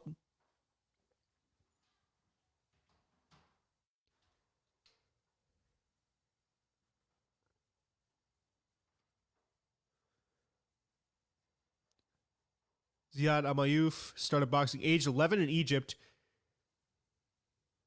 He's got James McGirt in his corner. Had a first round. All right. Came in the first round. Wow.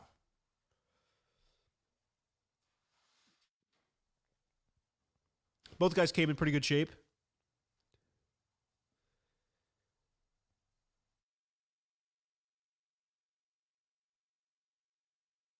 All right, here we go.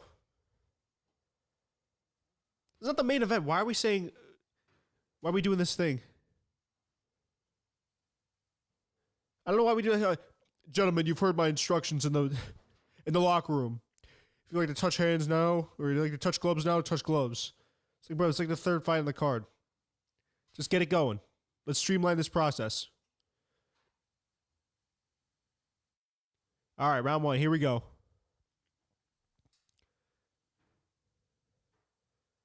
Martinez tries opening up with some pressure, but now Amayuf is just pressing forward. Yeah. Martinez does look a little bit, he just looks a tad too rigid. And Amayuf, what sticks out to me early is the speed advantage he has. Not a lot of fat on his punches.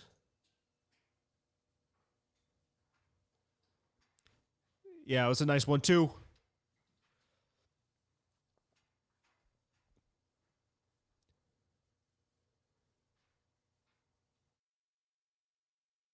So 4 rounds, you can see a little bit quicker of a start.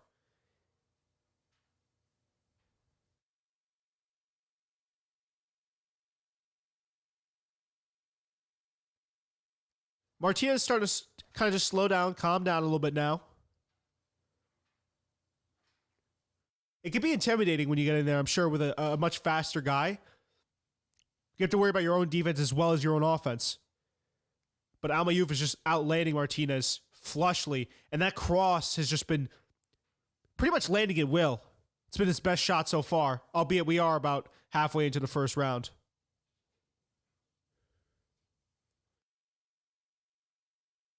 Amayuf's also really been doing a good job with pressuring Martinez. As if his speed wasn't enough, Martinez has to worry about fighting off the back foot. Can you guys tell I'm going into commentary mode now?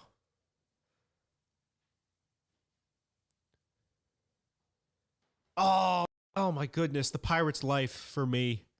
The stream just... I don't know, it might be worth it. Oh, here we go. All right, I got it back up. All right, here we go. 45 left in round number 1.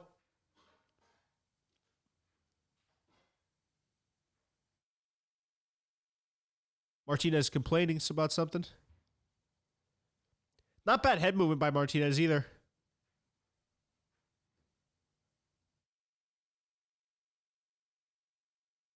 Oh! And Martinez scores a big hook. Sends Amayuf crash into the canvas.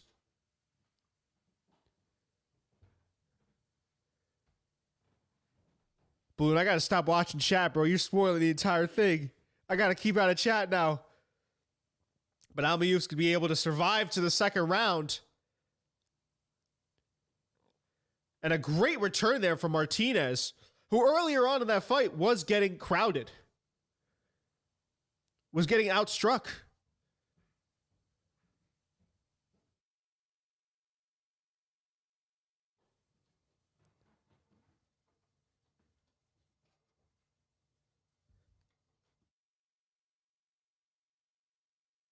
Fantastic hook. Was it? Let me see. They did that. They have the replay here. I had to answer a text momentarily because I'm so popular, guys. You know that's what it is. I'm so popular. That's the reason I'm streaming. Wait. Let me see. That's the reason I'm streaming right now is because I'm just so popular. I told someone I'm like, oh yeah, I'm streaming on Sunday. No, you're good, dude. I'm only kidding around, balloons. You're good, dude. I told someone last night because I went out for drinks. And they were like, "What are you doing tomorrow?" I was like, "I'm just gonna be watching other people fight and commentating over it on YouTube." And they're like, "Wow." It's like, "Yeah, no, you thought I was gonna be hanging out with friends?" You thought wrong. All right, here we go. Round number 2. That's the other thing. It's like the fact that, and the commentator just mentioned it, the fact that this is a 4-round fight, you really can't give up any ground and you can't take any rounds off. Nice hook. Nice uppercut on the inside by Amayuf.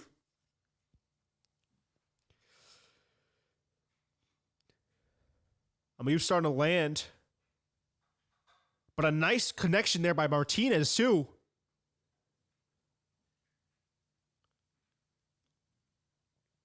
And Martinez, you can see the confidence growing now, too. At first, definitely a little bit more meek, a little bit more hesitant to throw, but now you see him he's bouncing a little bit more. He's more willing to enter into the pocket. So a very good adjustment.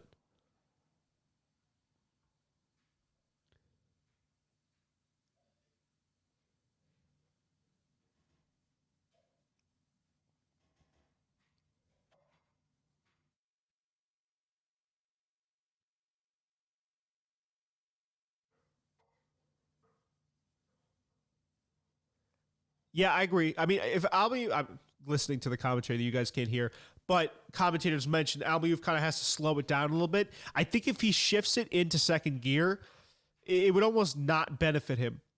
He could serve to take it a little bit slower because when he finds those counter shots, they're really, really landing flush.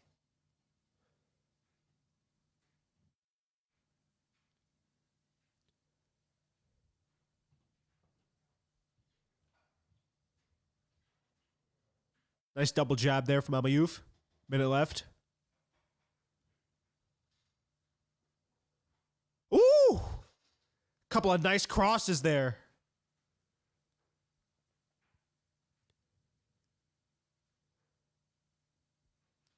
Yeah, Almayuf just landed a bomb. Yeah, all these fights have been bangers, man. A nice hook up top. Starts downstairs, goes up top for Almayuf.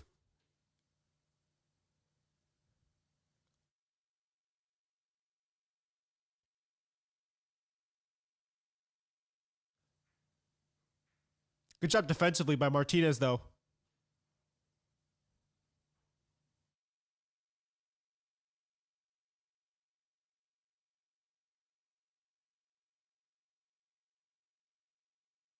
Nice head movement. This looks like it's going to a round 3.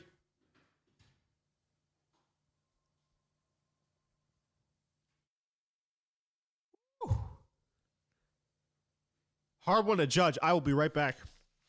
That's insane.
All right.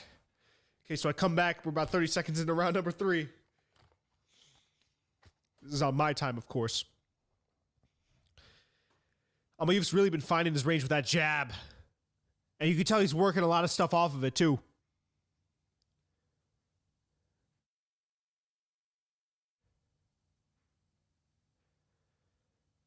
Now Almayuf's kind of coming back, and now he's settling in a little bit more.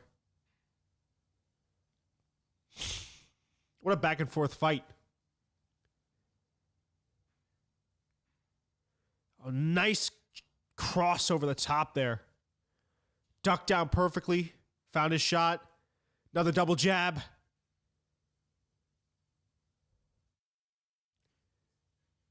Shifting uppercut attempt there from Martinez.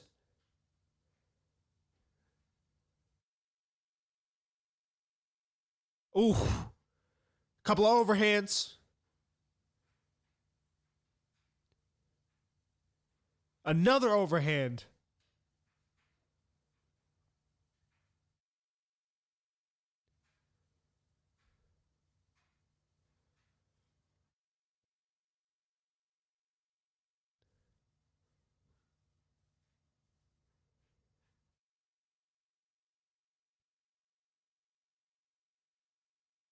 Martinez reaching a little bit now with his shots.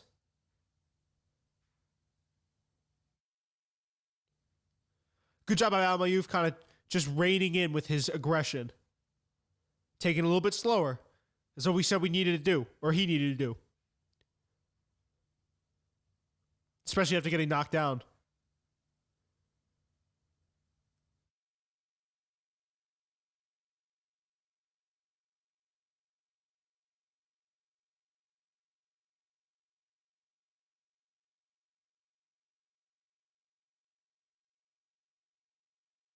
Woo!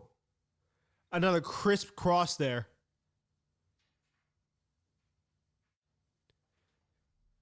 $50 seconds left here. 50 seconds left to round number 3, I should say.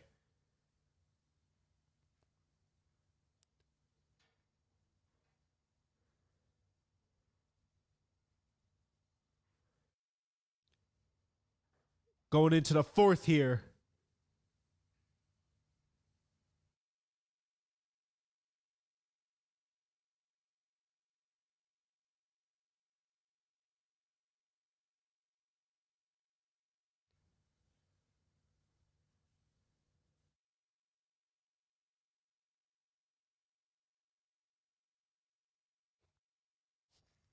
Yes, a really good job. I mean, you've getting in on Martinez, and really just slowing everything down. His pacing. Jeez, I restart the stream and it's already into the 4th round. All right, so 10 seconds into 4th round now. Just to give you guys clarification on where I'm at. Almayuf versus Martinez.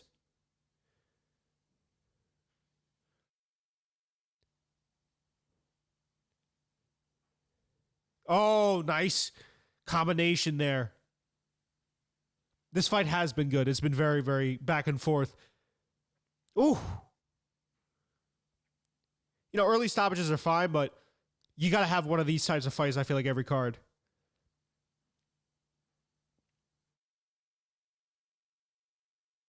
It's funny that the most kind of two-sided fight, right? The most interesting fight of the night is only 4 rounds. The most back and forth war.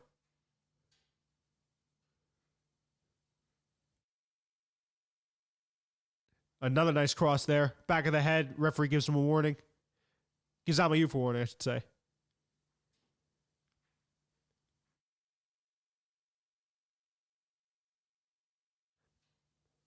Martinez trying to mix up his shots.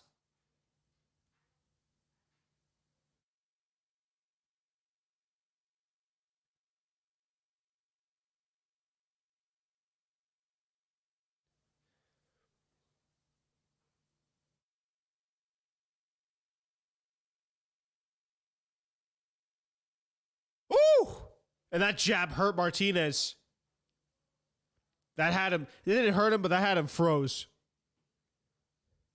And a nice, it looked almost like a cross that he kind of turned over the top.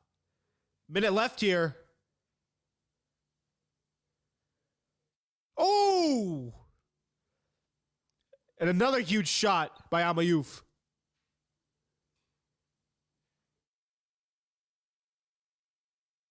See a finish here.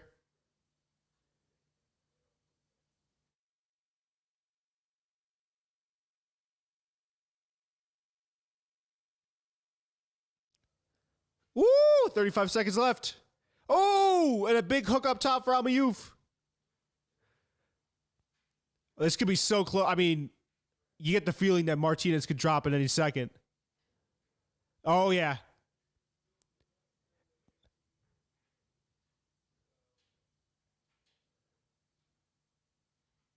Oh, he definitely is pulling away with this fight late. If he wins the fight, it'll be because of this last 15 seconds.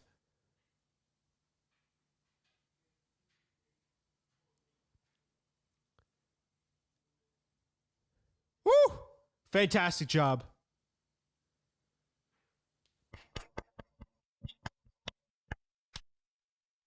Hell yeah.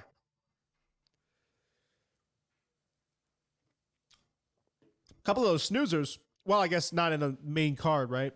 Because all the ones we've watched have been fantastic. Let's take a look at the replays from this fight here. Fantastic jab by Amayuf all fight. All fight, jab was doing him dividends. That overhand right was doing him dividends.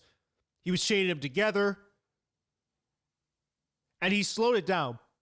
That was the biggest aspect of his game that really, really lent him. I think he got enough to get it done. But he really, slowing down was what saved him this fight. Because you saw when he was getting a little bit too overly zealous, he was getting a little bit too overly aggressive. That's when Martinez had the most success. He was able to drop him. But he shifted into a lighter gear and he was kind of just cruising. Still looking for opportunities, but not being too aggressive.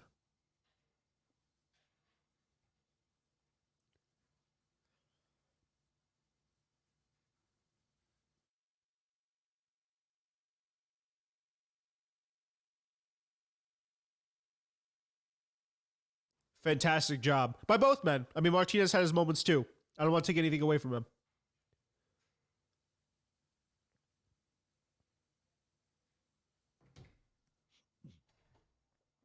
Martinez wins by unanimous decision. Gets all 10-8 rounds. That would be hilarious. Martinez wins by 10-8, literally every single round, all 4 rounds. So they have it like, what would be the math on that? It would be 40 to 8-5. I was never good at math. I think that is, 40 to 32. And then just calls out Jake for the strap. And they make a strap to fight Jake. Boom. That's my script for this event.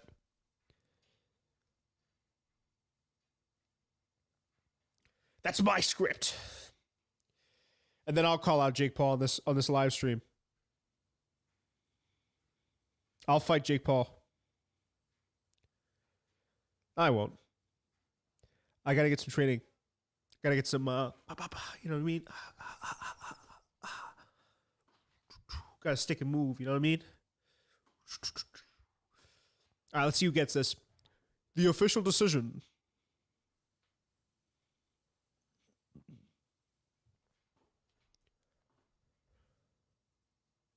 See, I got the moves. I'm watching myself on playback.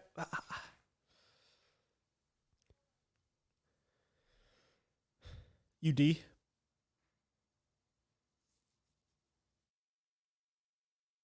Yep. Oh, yeah. Okay. Good job.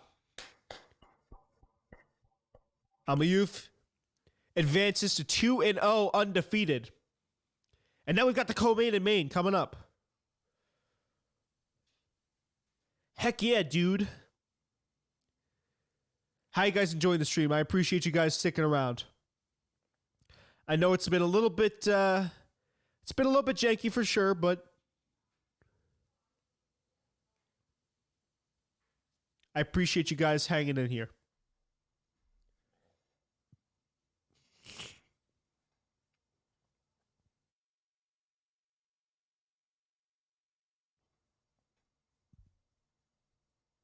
I don't think they just said on commentary that Martinez's stock raises. I don't think so. I really could care less. I mean, no offense to Martinez. Like, if I never watched him fight again, I wouldn't be broken up about it. Not because he didn't have a good fight, you know. I don't know. He still do. He's got to build his name up a little bit. You know, I know I'm a massive draw in the boxing world championship fighter. So I obviously know what I'm talking about for that reason.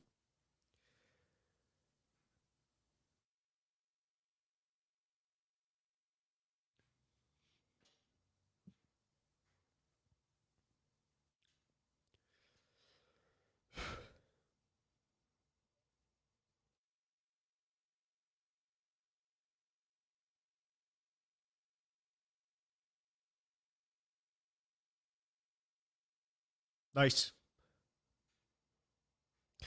I apologize, guys. Hold on. Uno momento. Oh.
Whew. I am back.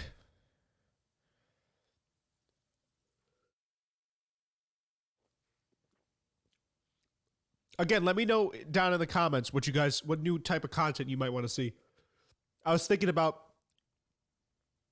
streaming some of my sparring sessions. Not streaming, but doing videos of some of my sparring sessions at the gym.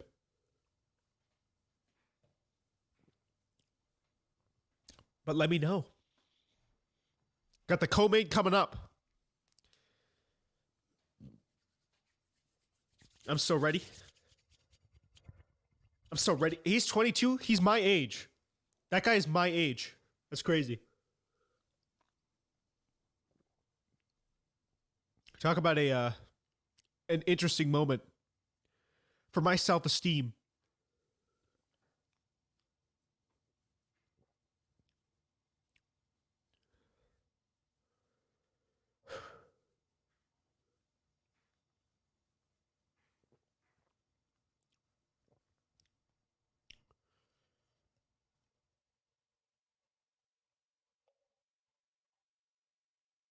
Yeah, Sean Porter's he's a good commentator. And he is right. You know, for him to be having this experience so early on in his career, where he has that big fight type of moment, even though it's 4 rounds, even though it's junior welterweight, like, still, that's a good experience to have early. Whew.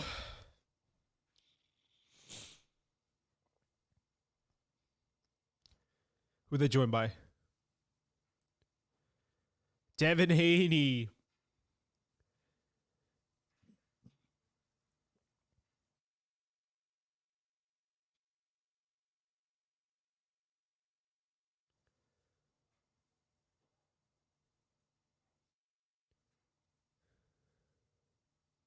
I think it's completely silent in that arena besides the voices that they have pumping through the mics. So I think they're lining the audio into the whatchamacallit, the arena, which is super duper awkward if you think about it. Because if you're sitting there in attendance, there's no music going on. It's just Devin Haney talking with analysts and reporters. That's the only thing that you hear. It's kind of awkward.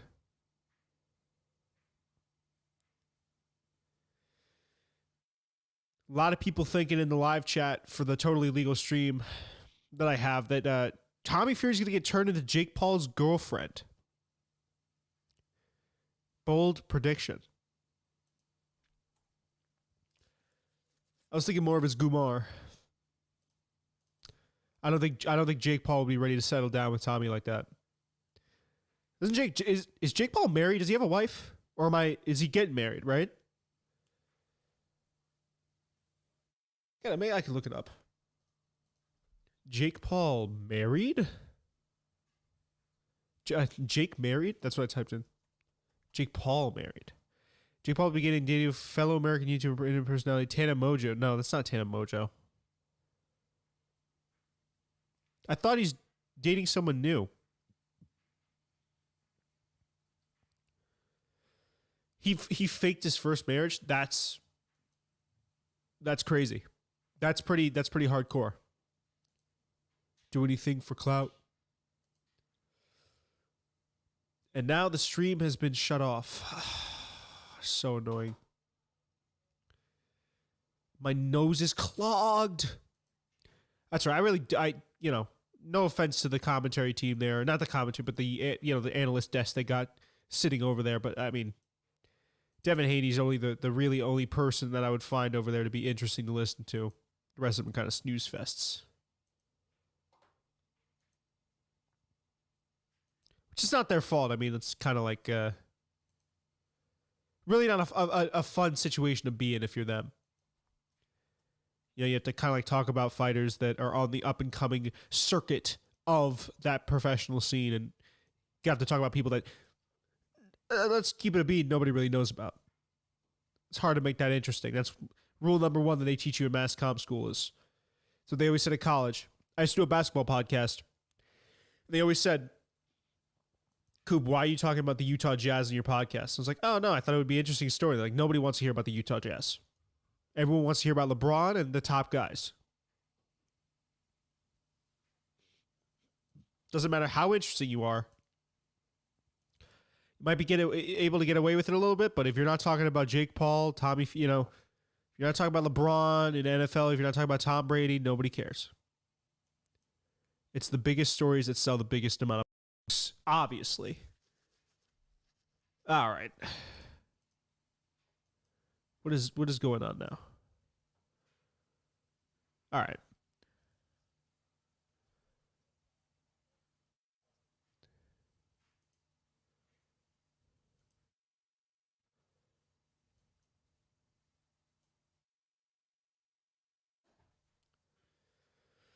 Whew.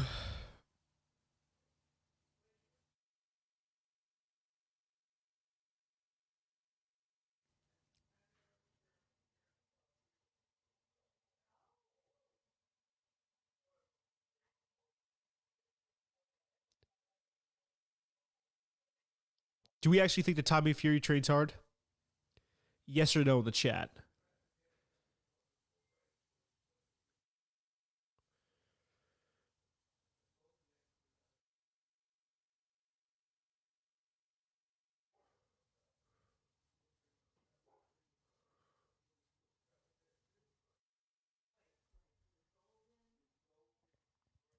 But what's Tommy Fury's long-term goal? If you ask Tommy Fury, what's your long-term plan? He'd probably just give you the generic answer, fight for the belt. This is a real money fight right here. Jake Paul. It's my dog in the background. He agrees with me.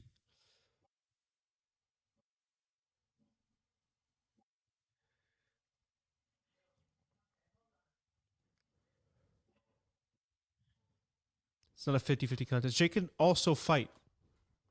Sitting here acting like we can't. Silliness.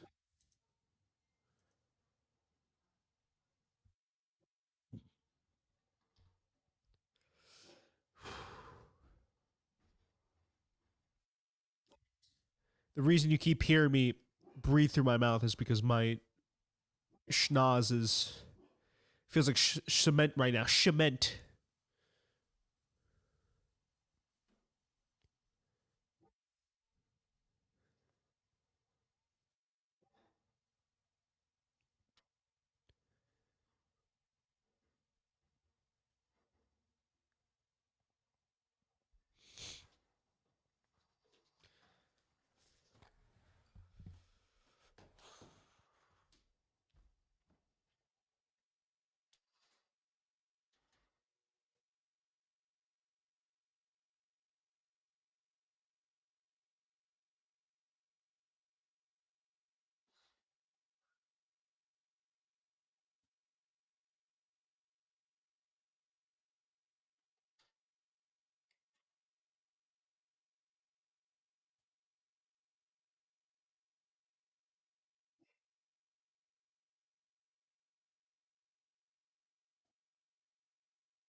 Sean.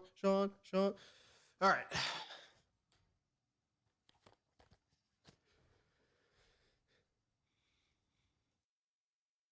Can we see the match?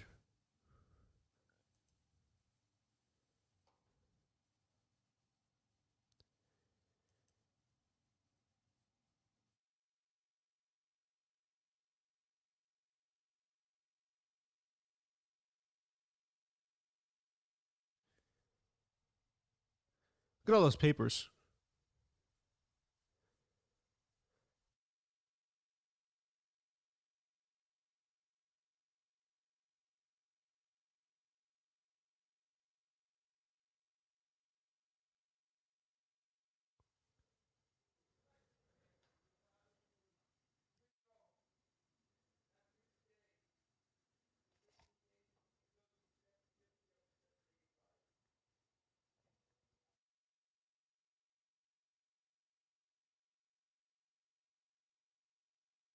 You spend so much time. I know, dude. I was just about to say the time between fights is just ridiculous.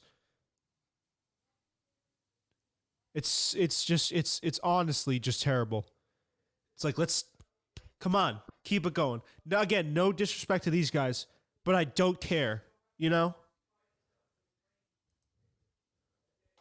If you want to do that before the Jake Paul fight, I get it. It's like building it up, but you're building up Badu Jag. I guess he's sort of like the second highest draw or the third highest draw behind Tommy Fury on this card, but let's just see him fight, man.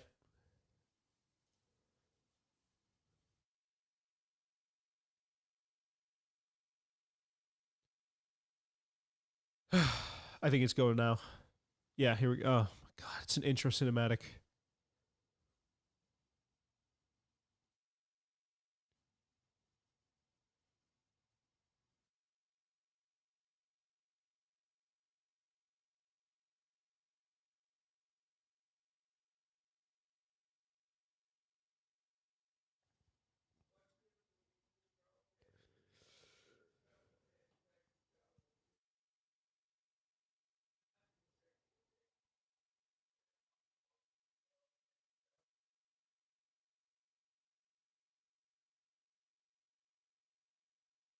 Lunga Makabu.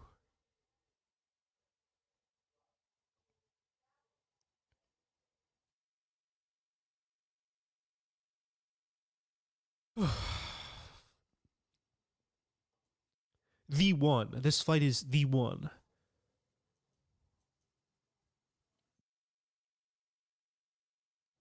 I've seen Badu Jack fight a couple times.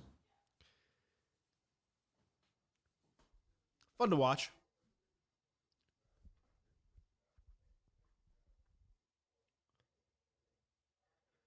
This one's 12 rounds. So I'm hoping this one ends quickly because I honestly just want to get through to Jake.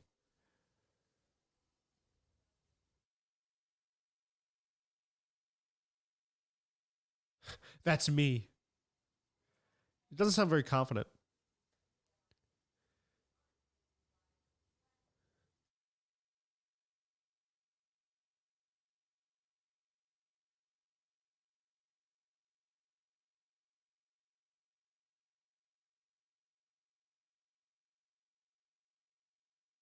All right. Finally, the walkout. Only took us like 15 bajillion years to get here. Here comes Badu Jack. Oh, he's got Mike Tyson with him.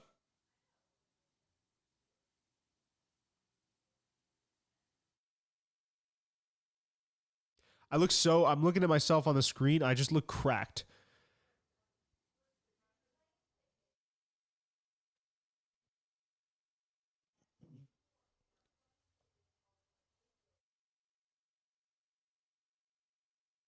Do I remain silent as well? I'm going to remain silent. Ready?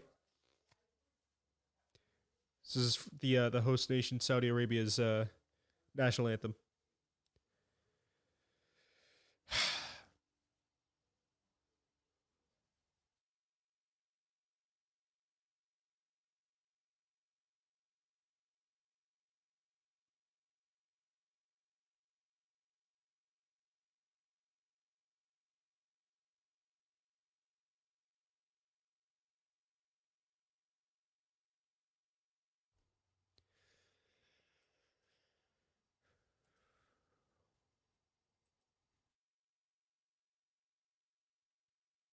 All right, let's do it.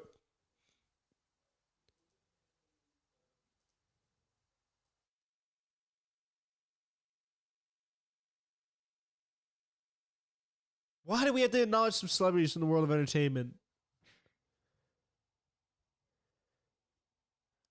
Who? Kevin Hart's here? Wow.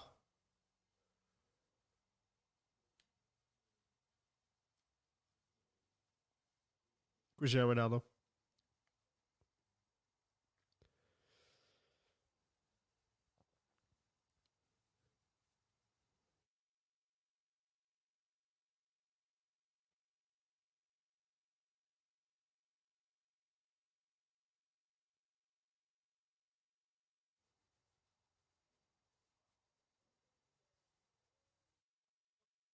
Devin Haney's also here.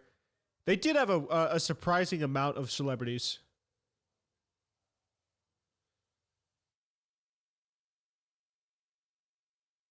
Oh, Derek Chisora. Yeah, that makes sense. Because he was there for the build-up.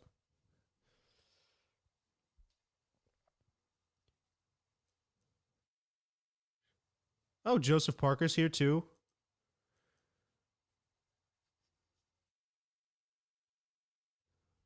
Tyson. Oh, Deontay Wilder. Okay. Could have been either one. There's Deji in the background.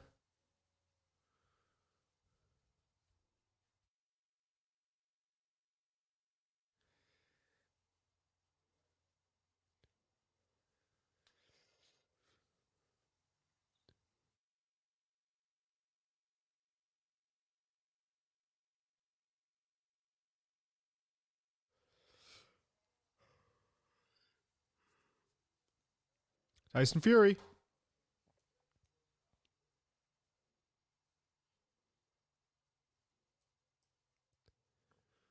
Dude, so many.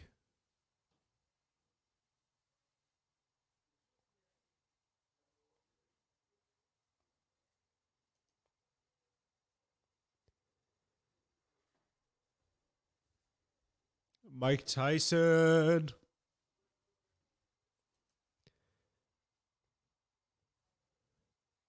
So that's where Badu Jack's been waiting the entire time.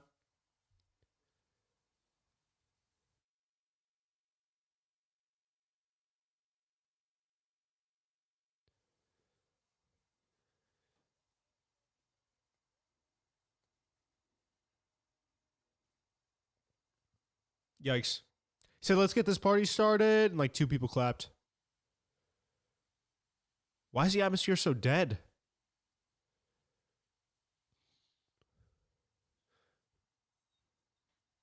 Fantastic choice of a walkout song.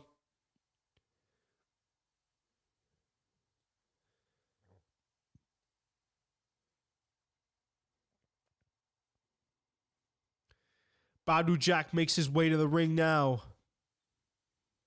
Challenging tonight for the WBC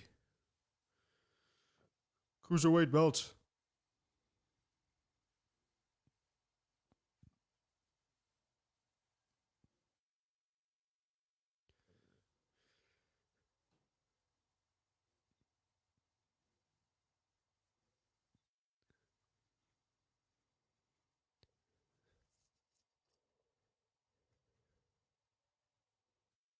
Did they just falsely announce Tommy Fury?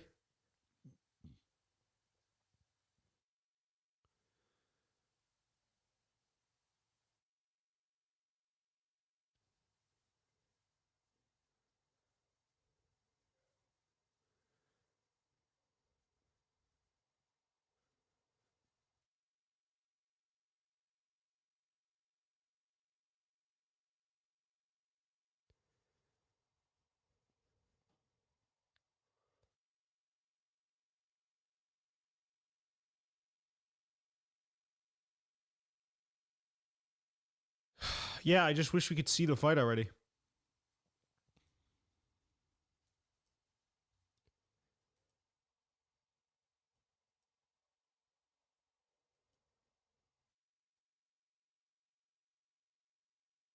So apparently,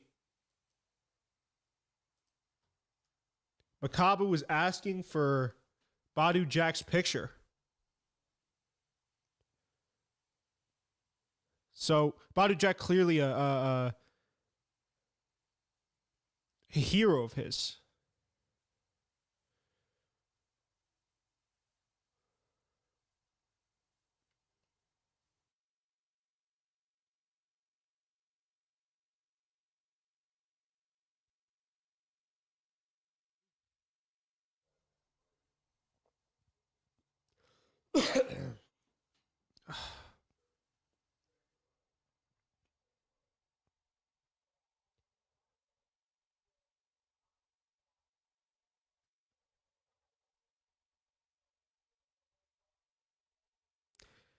Makabu making his walk now.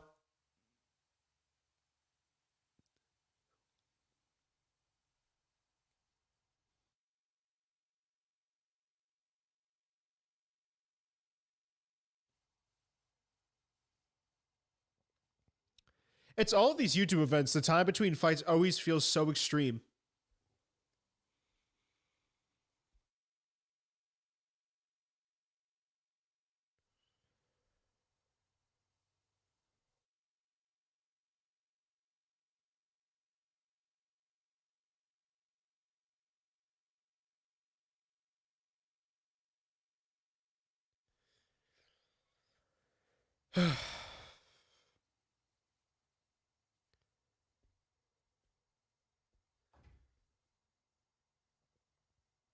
All right, who do we think gets this one?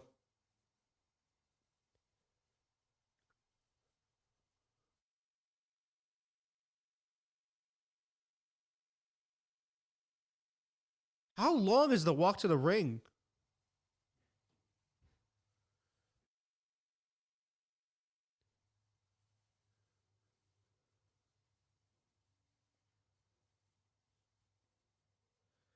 That's the slowest wing walk I've ever seen.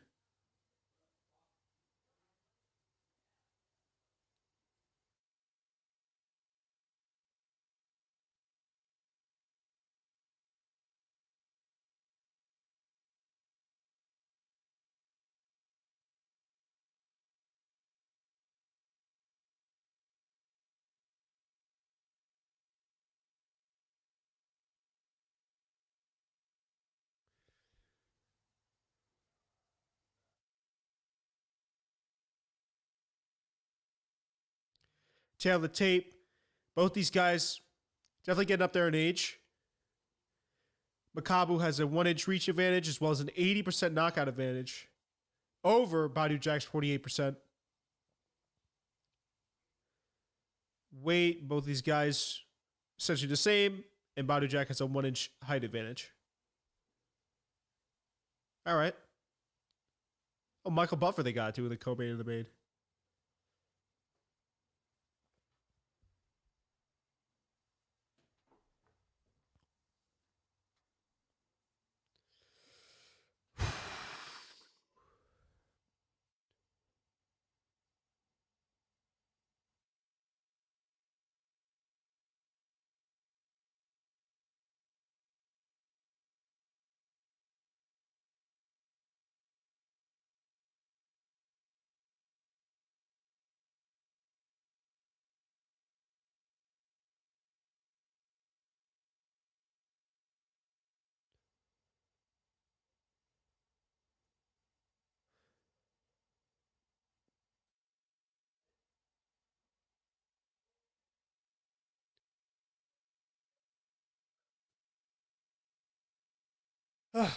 Mark Lyson, referee in charge. All right. I'm running good. Ugh. Blow my nose real quick.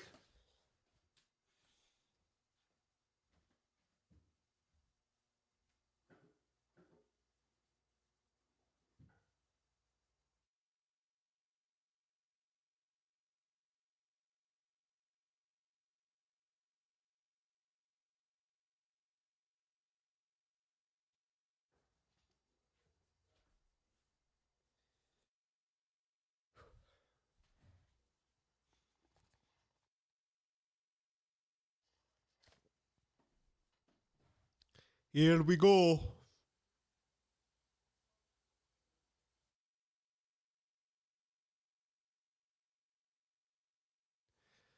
Badou Jack.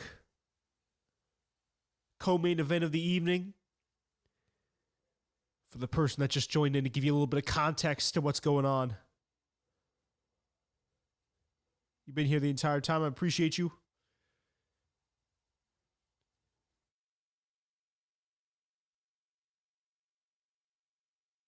Ilunga Makabu made his third defense of his world title. He wants to fight Canelo next. He's won his last 10 fights. That was after he lost to Tony Bellew. And he hasn't boxed for 393 days. Uh-oh.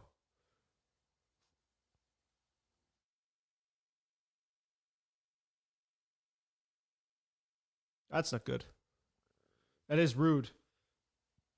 Why'd you set that man up like that? Just so you guys know, he hasn't done what he's about to do in such a long time that it might be... Well, I'd assume he's been training.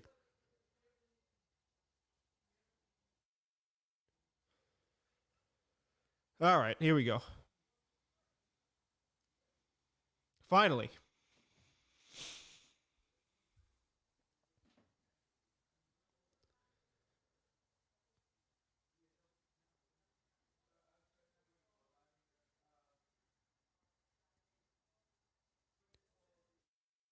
Improvement. All right, cool. So I'm less behind. Hey, professional. Protect yourselves at all times. All right, here we go.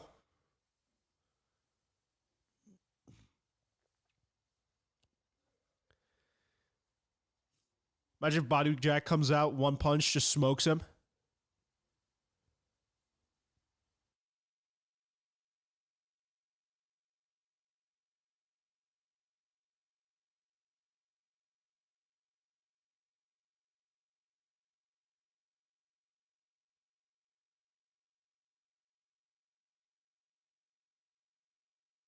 It's a good point by Sean Porter. Temperature changes, outside environments, interesting for boxing. Badou Jack opening up pretty set in his stance.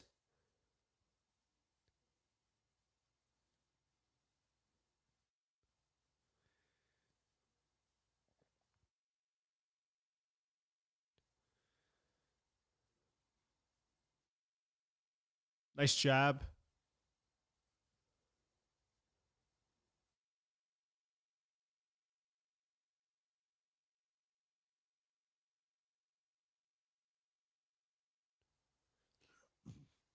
Nice cross to the body.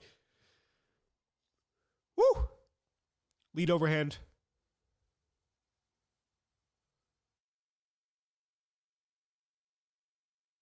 Jack's got to be careful. Or excuse me, Makabu's got to be careful.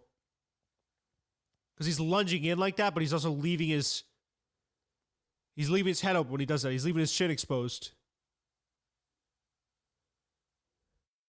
Well, that might have...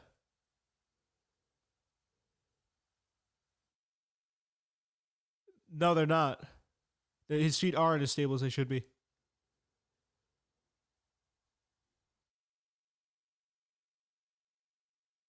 That's why Badou Jack has such a better base.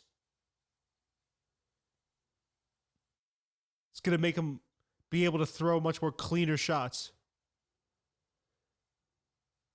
Kabu really can't keep doing that, where he lunges in and he tries to throw shots.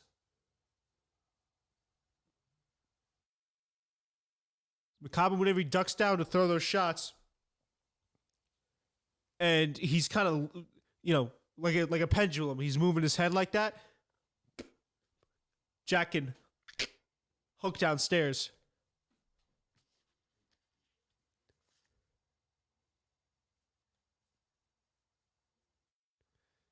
See, he's already trying to step in with those hooks.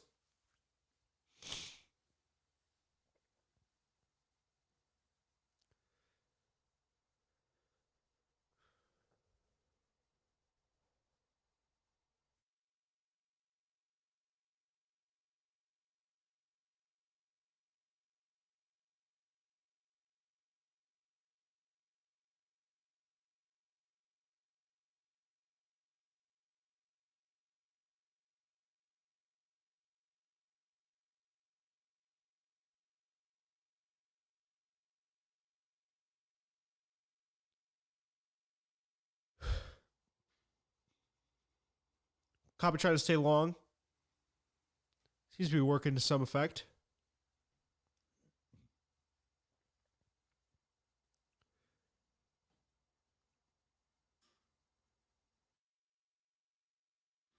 Jake Paul. Ugh. Let's keep bothering me.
Okay, about 30 seconds into round number 2 now.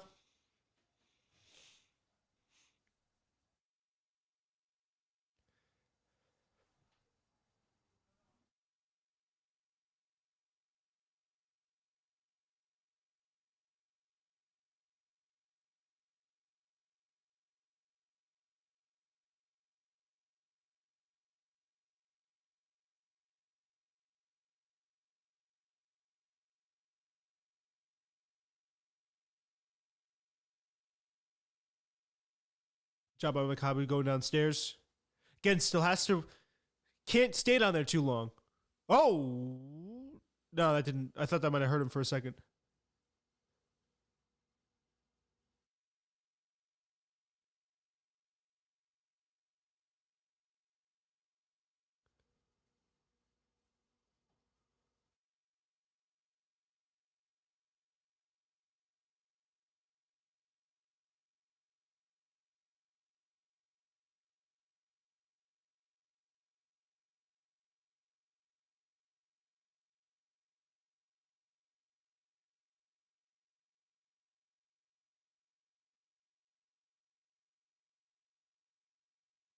Nice hook downstairs by Badu.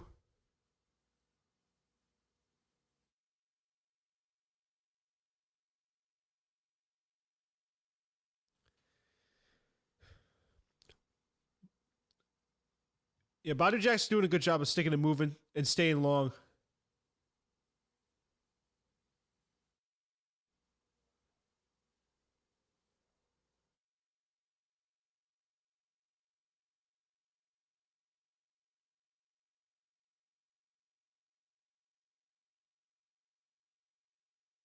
He is. Commentary made a good point. He is leading into that power. The power shot of Badu Jack.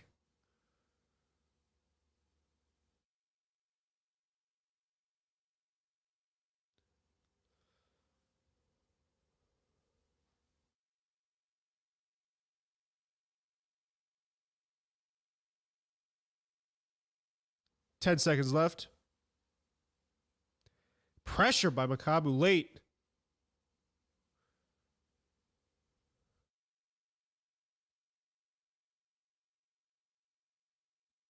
Could have stolen him that second round. I don't know. That was pretty close.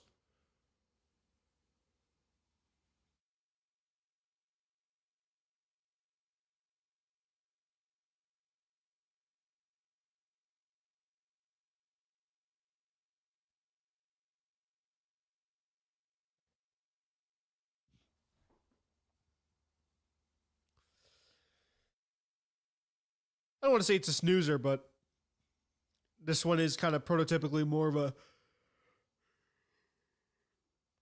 pro foxing contest. As if to illustrate my point, I start yawning there.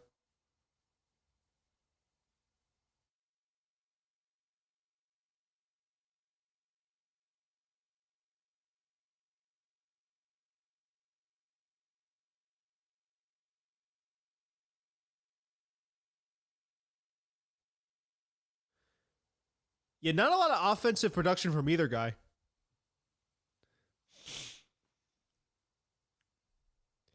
Not a lot of shots from either man. Round number 3 here.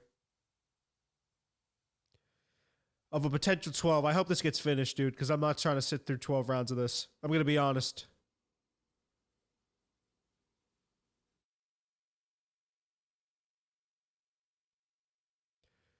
Badu with a big step-in cross.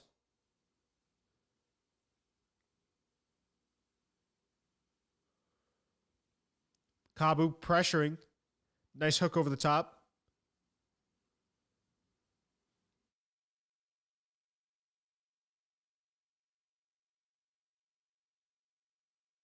Oh! Big uppercut.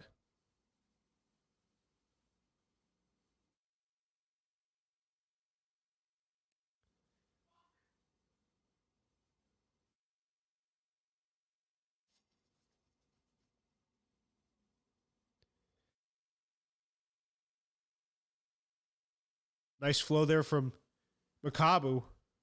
Rip it to the body.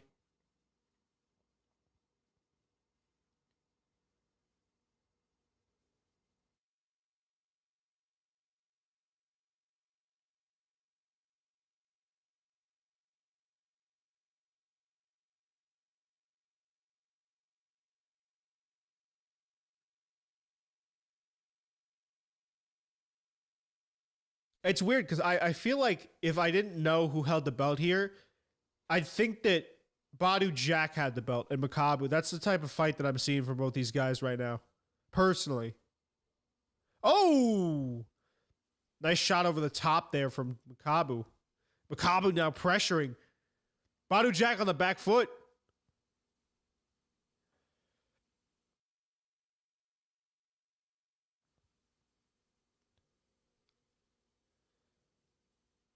Nice head movement and body shot there from Badu Jack.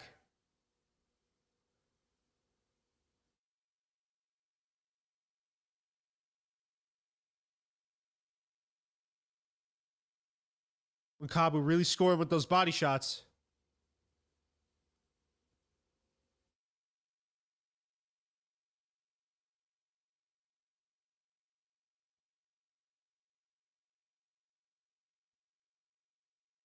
And a nice uppercut there from Badu.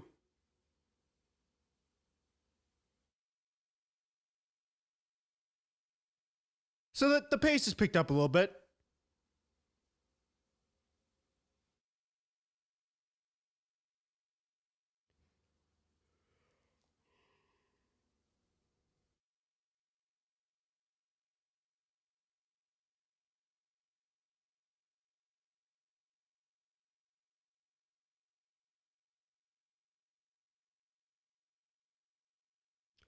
Mike Tyson.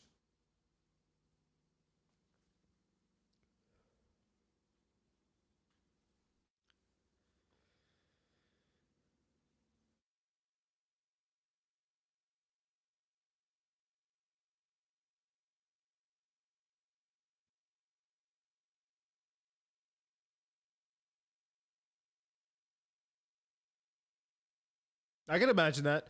Mike Tyson right now is talking about how could you imagine if Jake Paul and Tommy Fury could bring out the yeah, that's the only reason that this event is successful. What are we talking about right now? Of course we can.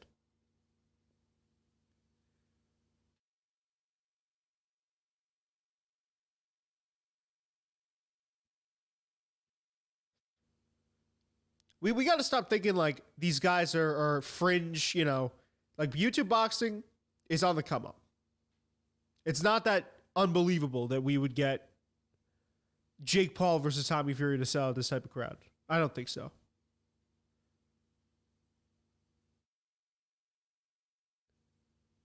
Now, if the main event was Badu Jack versus Makabu, then yeah, I mean, then I'd be like, all right, that's a little bit unbelievable.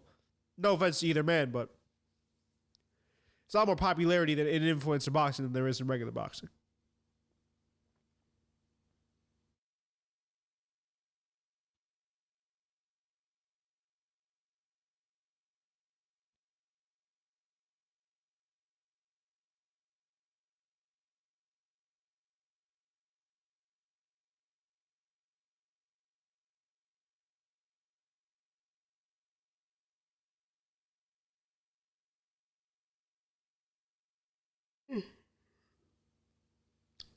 And Makabu, those body shots are really going to chip away at the gas tank of Badu Jack. And he's hopefully trying to get Badu to kind of sit more in so we can pin him with a really nice shot. Badu with the speed, though.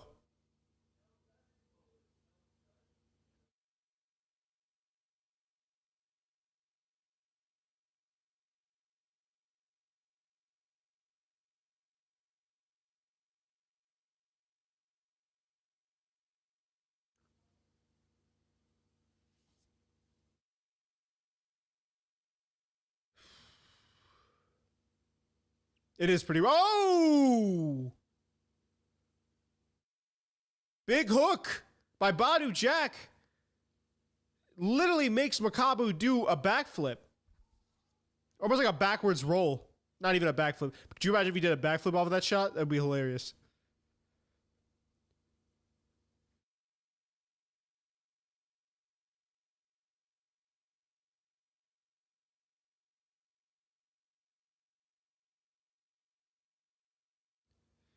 Nice shot from Badu.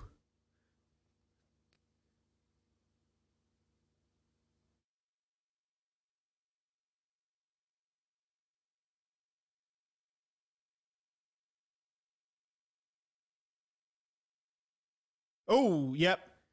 Another hook again, kind of wobbled Makabu a little bit.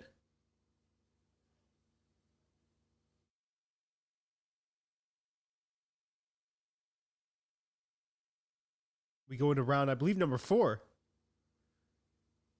Oh, excuse me, fifth round. Fifth round.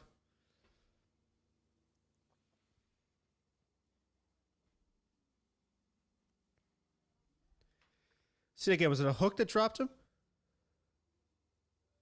Oh, yeah.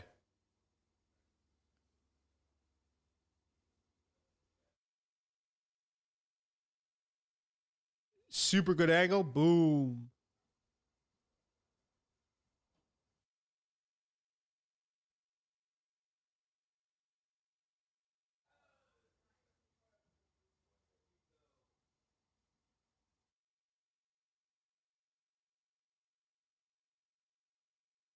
He got so hurt that he literally rolled over onto his back.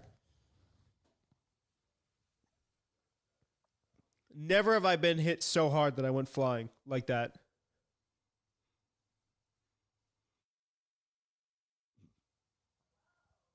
All right, here we go. Round number 5. That was crazy.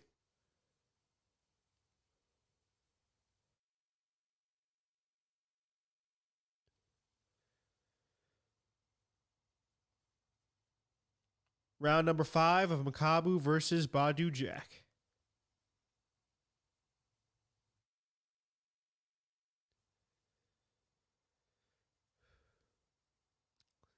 Nice jabs by Makabu.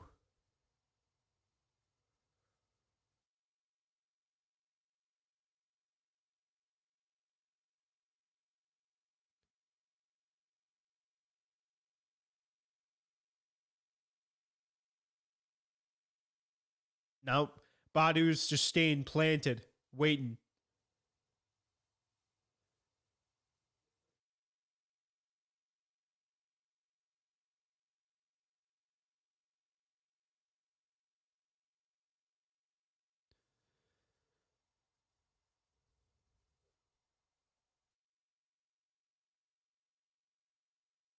Makabu's having a little bit of a better round number 5 now.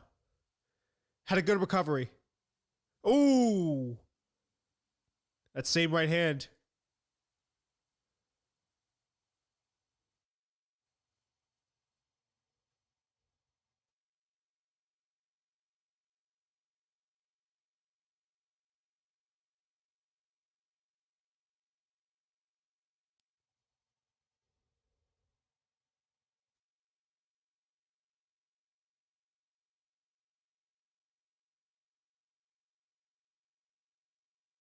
Some nice shots from Makabu there.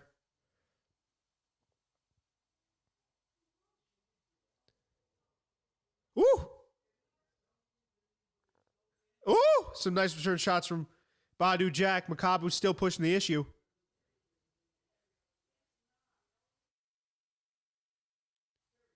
Now Jack's trying for that uppercut.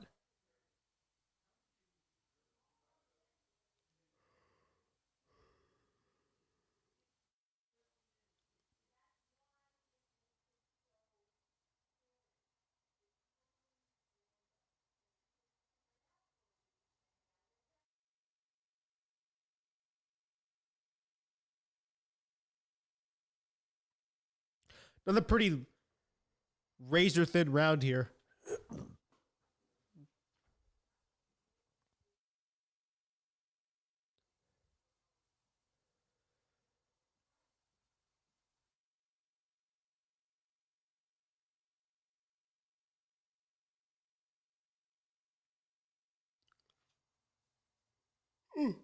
Sixth round coming up. Halfway through this championship fight. There goes Jake Paul in the back.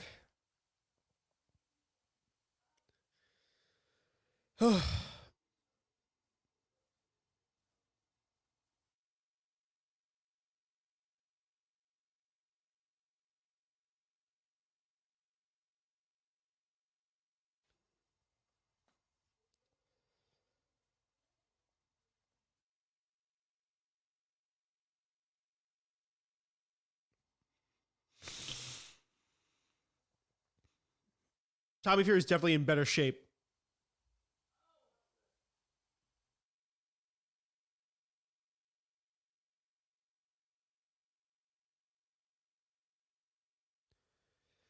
All right, here we go.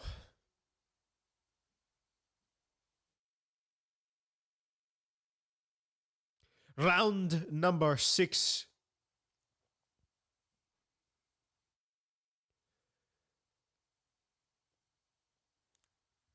See Badu Jack going to the body a little bit more now.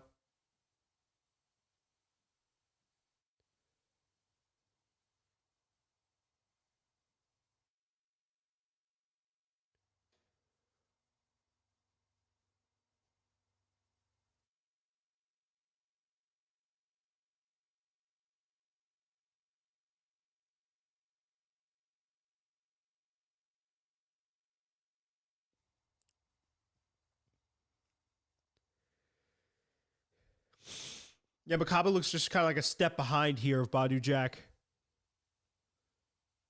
This is not that's what the commentary is saying. It's not an incredible pace either.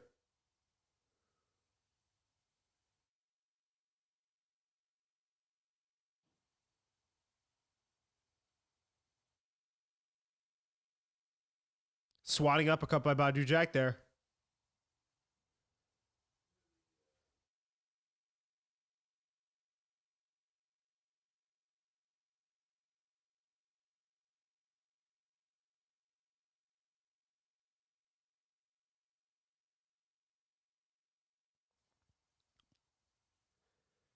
It's tough because this fight's not bad, but it's just after all the other fights we got this evening. It's just tough.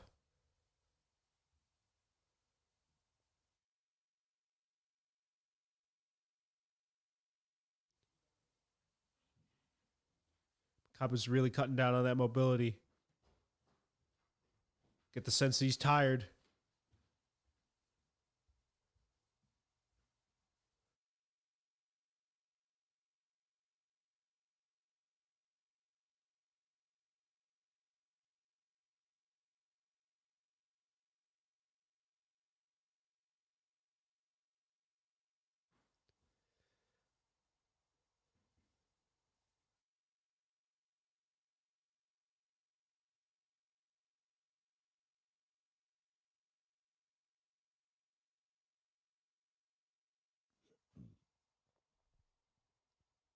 Thirty seconds left in round number 6.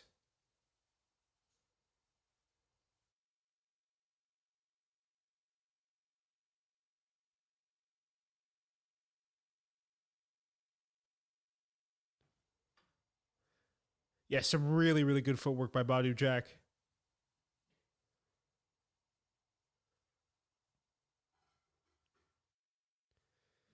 Woo!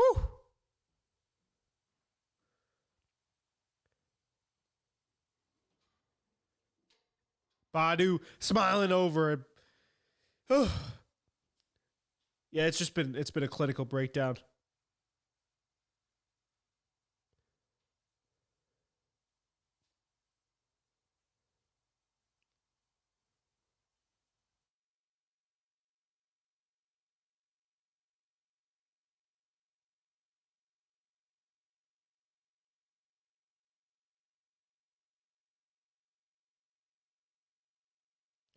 Jack's corner telling him, keep it simple, you're not here to fight him, which sounds weird because they are boxing. But you don't want to, the last thing you want to do with a guy that's as immobile as Mikado is, or the current champ is you don't want to hang in there with him.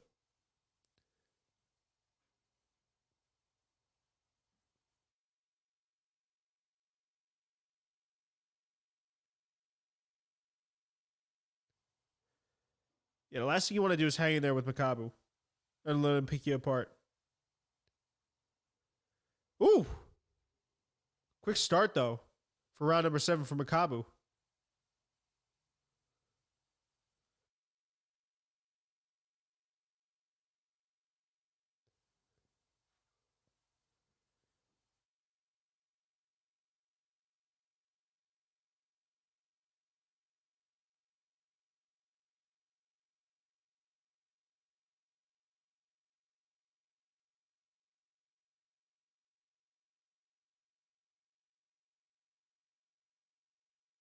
But coming back. Some nice strikes.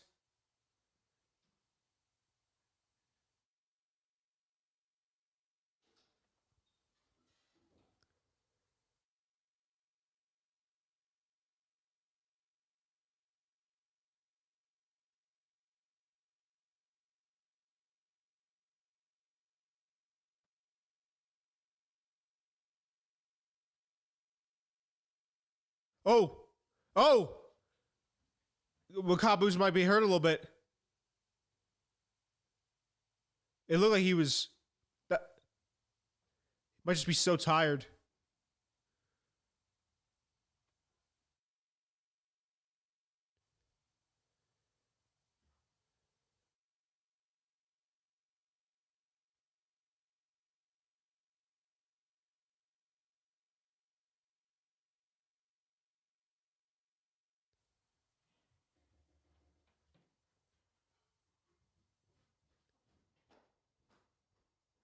Very nice body shots there from Makabu.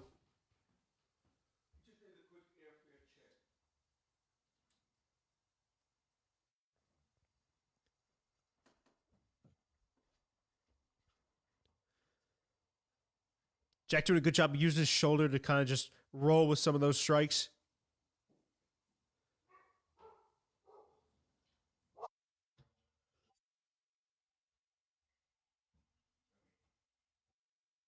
Firefight now in round number 7.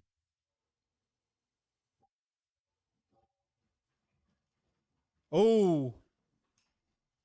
Makabu just looks compromised.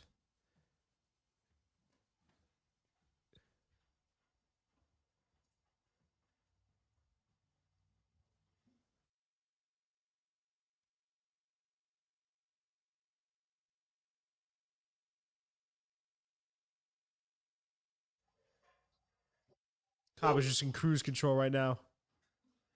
Or excuse me, Badu is in cruise control.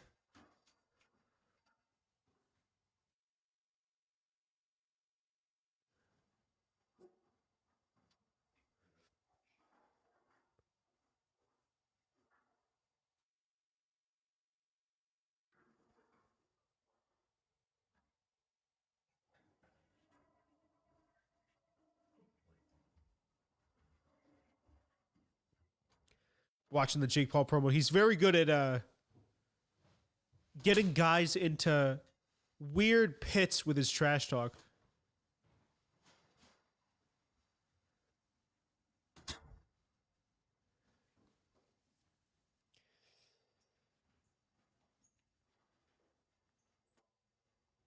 Oh, that was a pretty poorly edited promo there.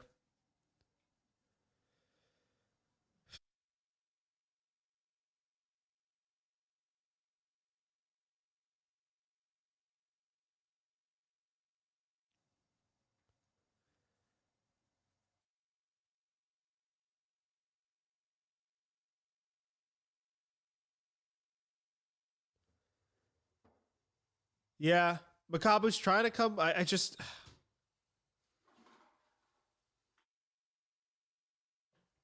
Makabu's just gotta, I just got to pack him up.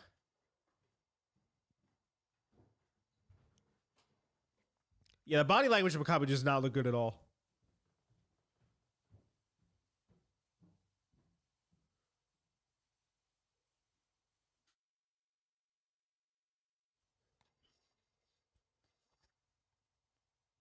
It's going to crack him.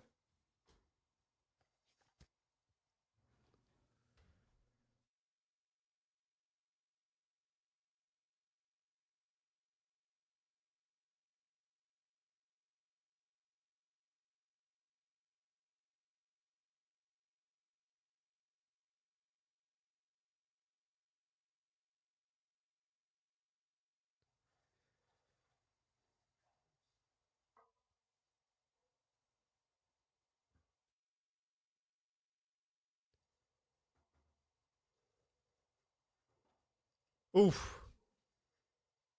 Nice southpaw hook there from Badu.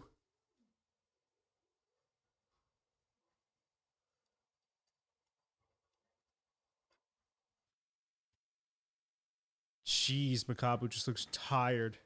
Just looks worn out.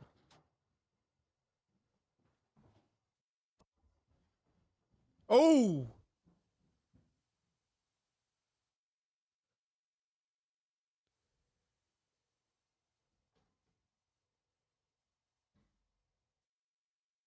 Badu might be able to finish this if he just hangs in the pocket.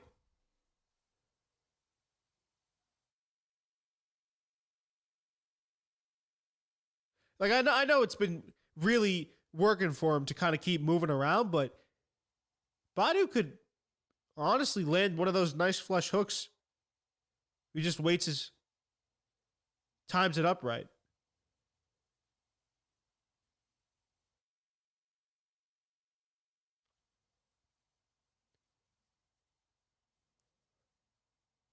Oof. Woo. Both these guys firing.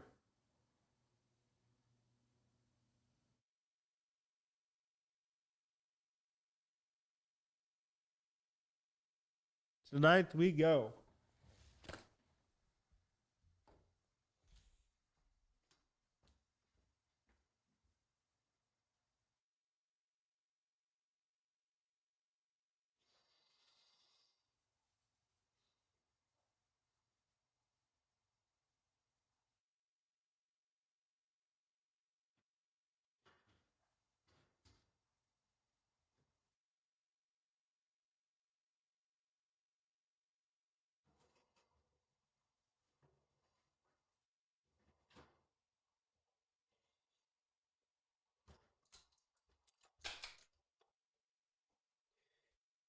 Got myself some blueberries.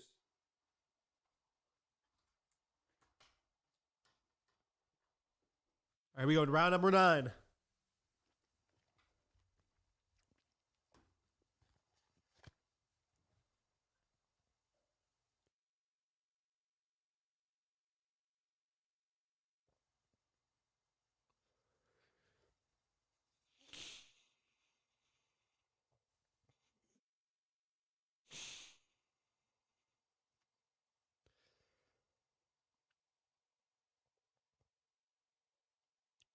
Badu Jack back on his bike.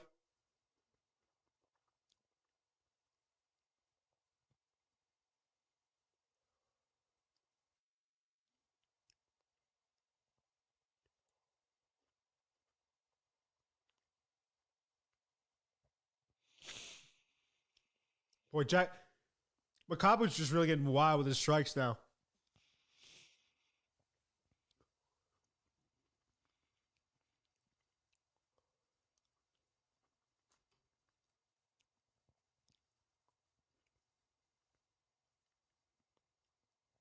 Crisp shots, though, from Makabu.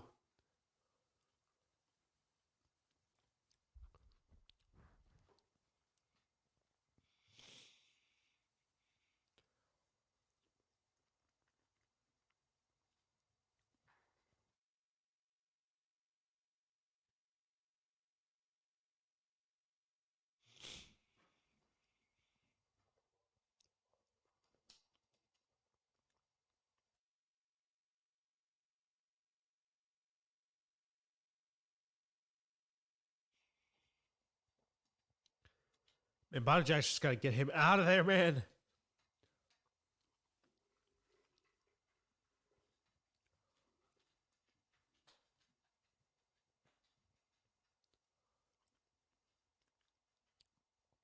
It's really been all Badou Jack.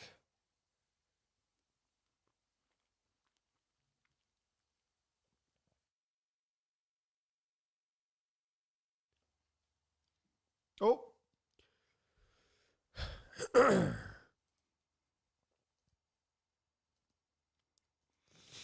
Stream just cut off.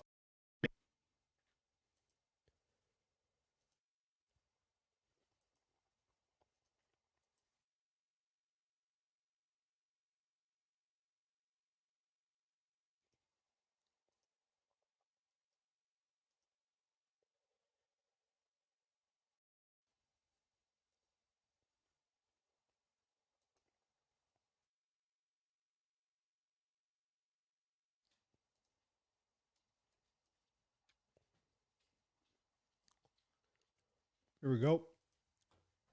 Back in action. Back to this absolute firefight.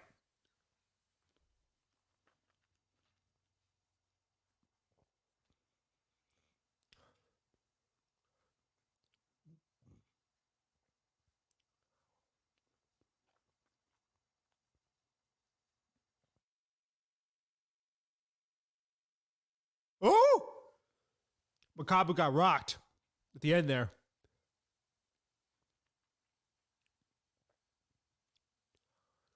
And arguably what every fan wants to see, a 10th round of this fight.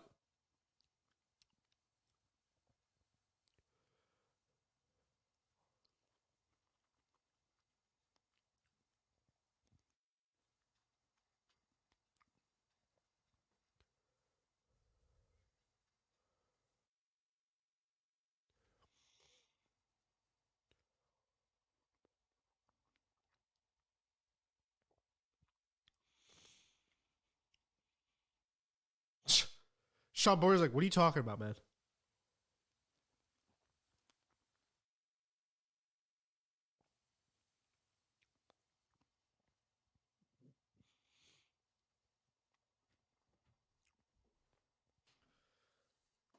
Who's that? Who's that DJ? All right, round number 10.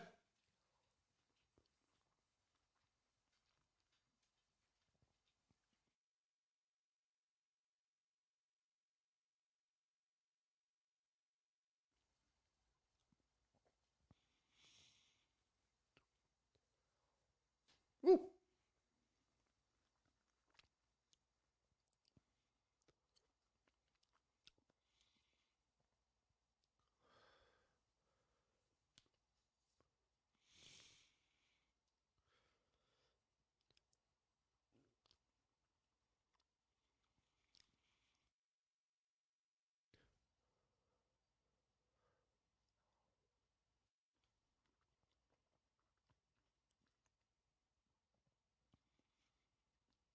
Yeah, Badou Jack's been a little bit more sedentary. Could also see a late knockout from Makabu. Oh.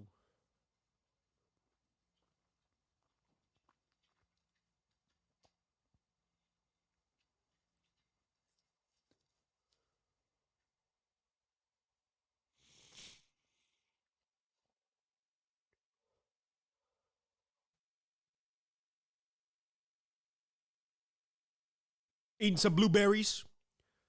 Welcome to the stream. Oh, do you think Makabu's tired? I love that commentary. Do you think?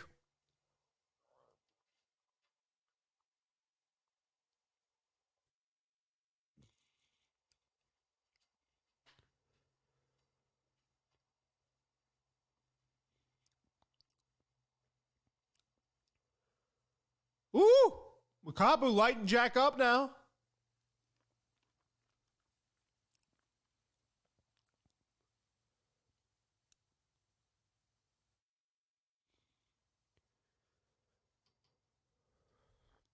Yeah, you really can't. Makabu does seem like one of those guys where you have to be responsible the entirety of the fight.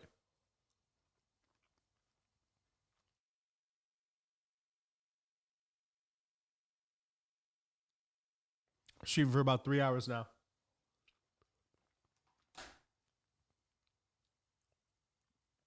Ooh. Oh, Badu. Surging now. 13 seconds.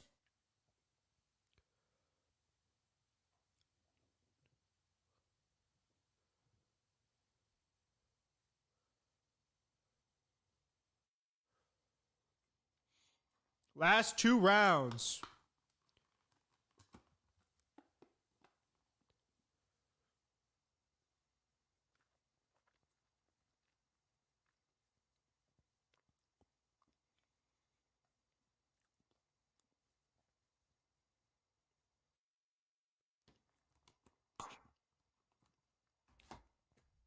Meet my blueberries. It's a nice hook over the top. Lands that hook 3 times.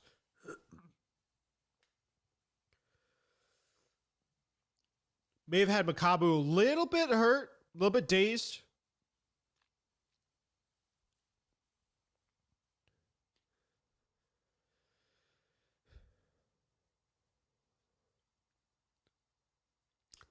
It's a fun one.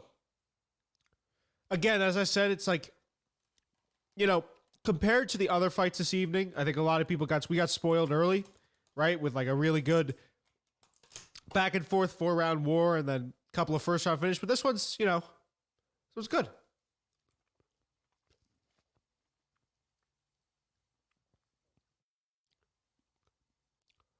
Kaba just comes over the top with a big overhand. Oh! And a huge huge hook from Badu Jack. Calling that a knockdown. You're right, this fight is delivering balloons.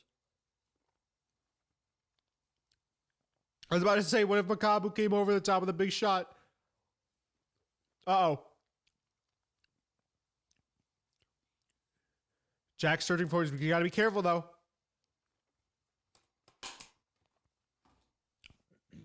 A wounded animal is still an animal. A wounded lion is still a lion. I think that's what it is.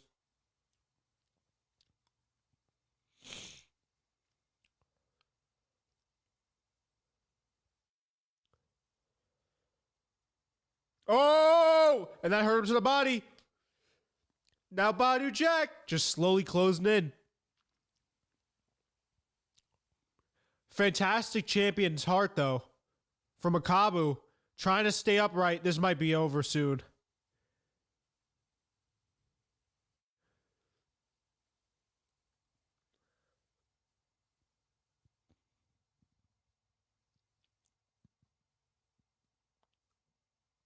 Ooh.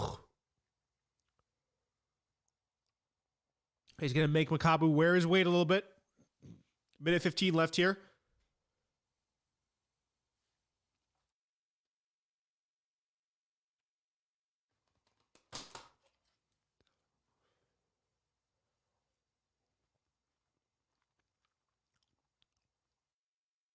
Pretty sure you can still talk to him.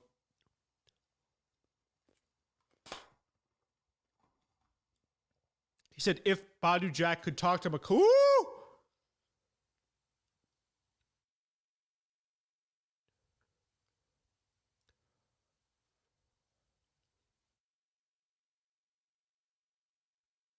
He still has I mean, both men have a round to work still.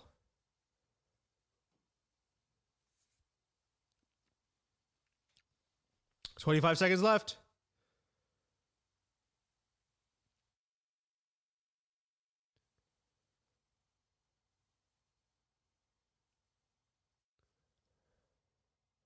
Woo!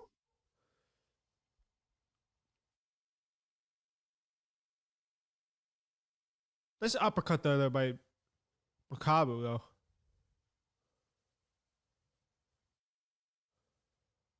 We go into the 12th and final round of a great fight.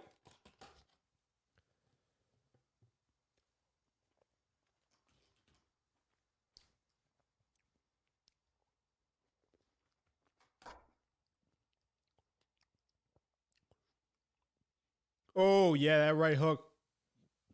Shifted over the top. Boom. Boom. Nice jab. And then boop. Sheesh. Waleesh. All right. Gotta go grab.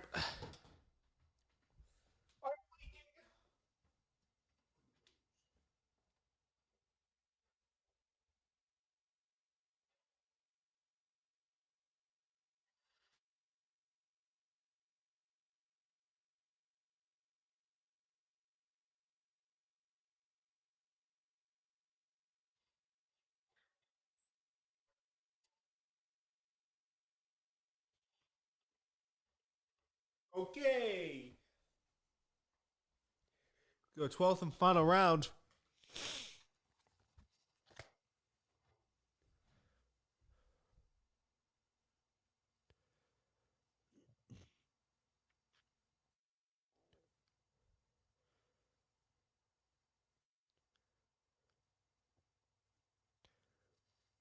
We need to finish. Yeah.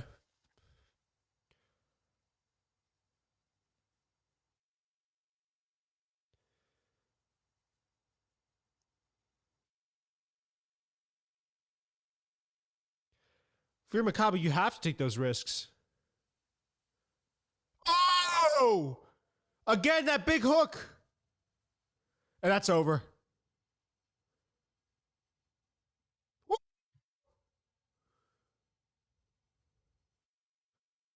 You heard that shot from the bleachers, man. That's.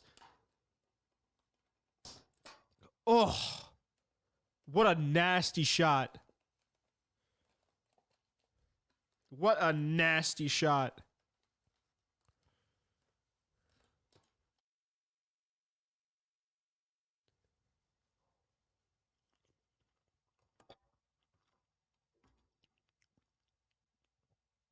Wow.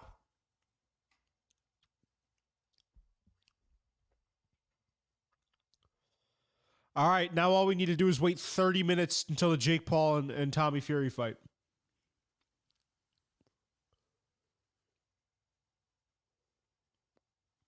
Let's take a look at this shot here.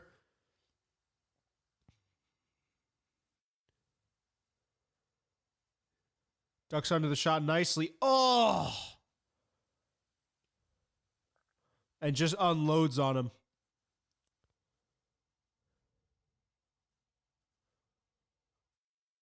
Sean Porter's hyped.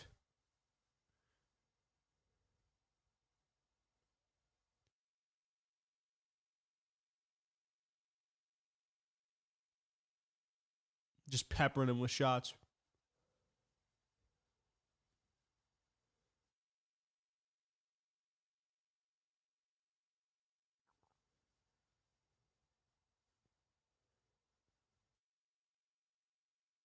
Yeah, good job reffing. That's a filthy overhand right.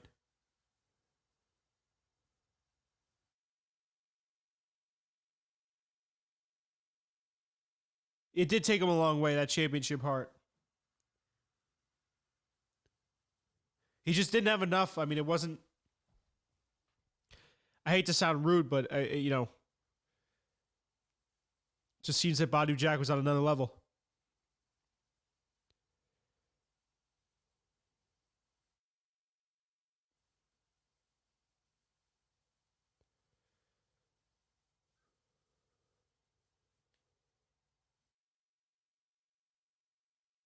Wow. So he hit the triple crown basically. That's nuts. Badu Jack with a huge shot to end it. Hits him with the overhand and then swarms and finishes him off. And now we got the main event coming up.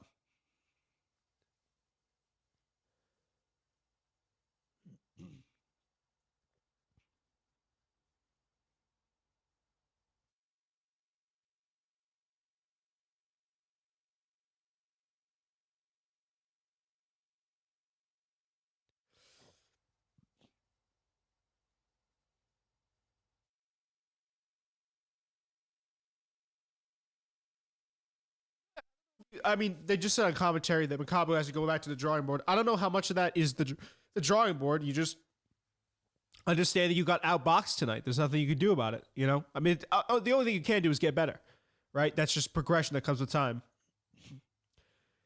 No boxer's going to be like, well, I wasn't going to work on my boxing until I got outboxed in a fight. You know, you'll go back to the drawing board. What can I do differently? You work on finite little details, I suppose, like his footwork.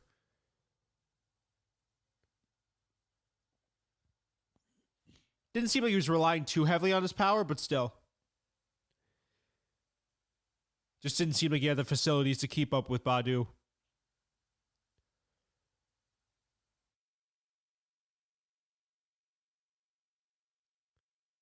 All right, let's see this main event, man. Come on.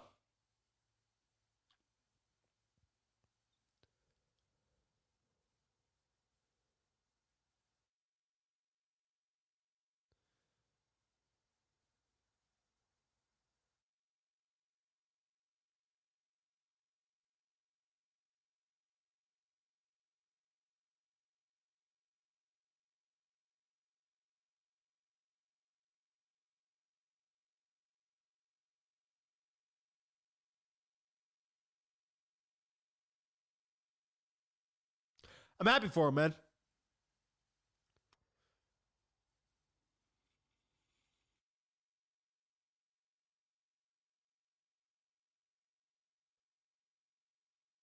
Goes all 12 rounds.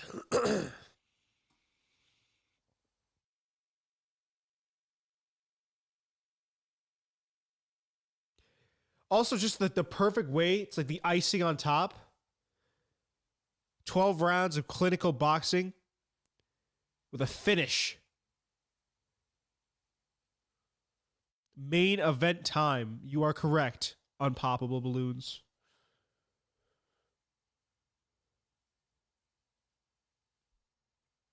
But it was better than him tonight.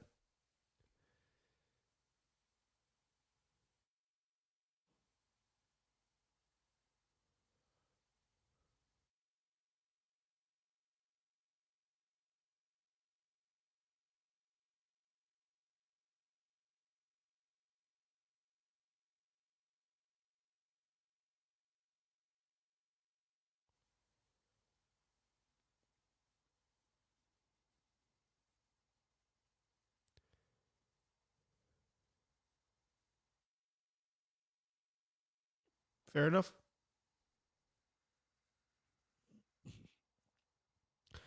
Ready to get this main event underway. I'm ready to take a shower after this, son. Nothing hits better than when you shower when you have a cold. I got Jake early. I think Tommy will go too hard. His defense will let him down. Well, that's another component that we have to talk about, right? Is will light this candle up? Will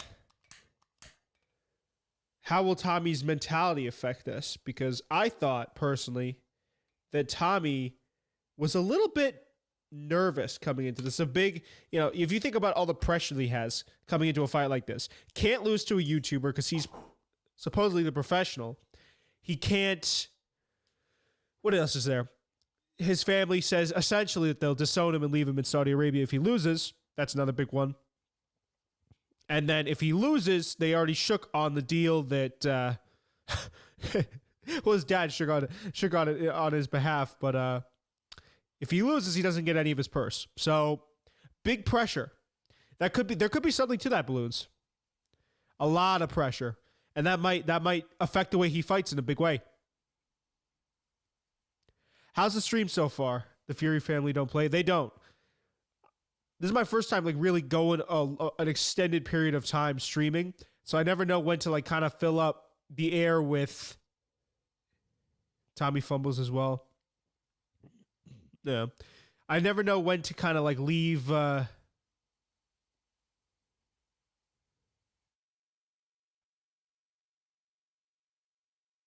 about that. Yeah, I'm always a little bit worried about leaving too much dead air. But sometimes when I'm watching the fights, I just get into it, I'm used to a much more fast-paced video type of environment.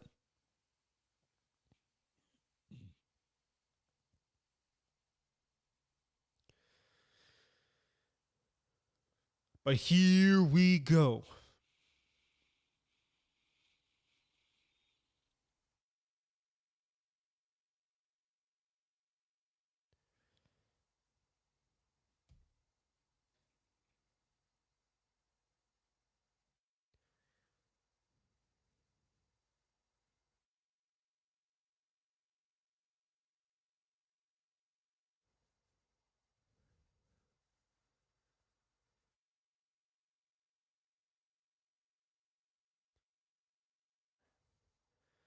Yeah, fantastic.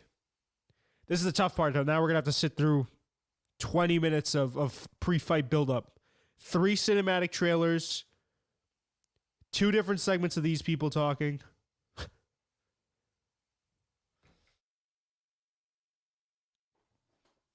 Look at this guy, just deadpan, just Andy.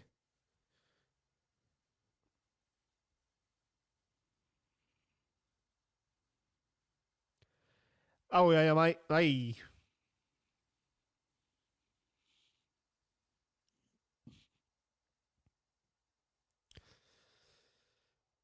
gosh darn. I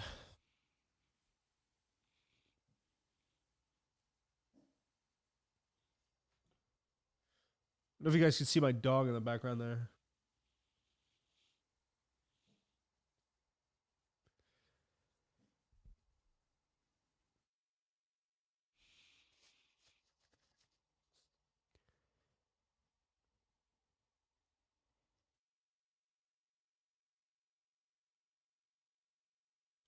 He did not wilt at all.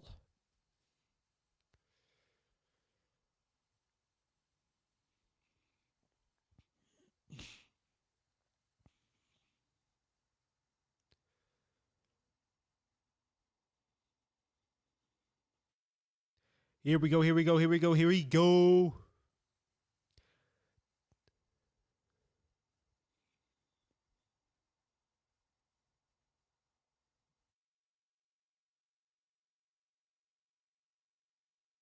All right, here's the first cinematic.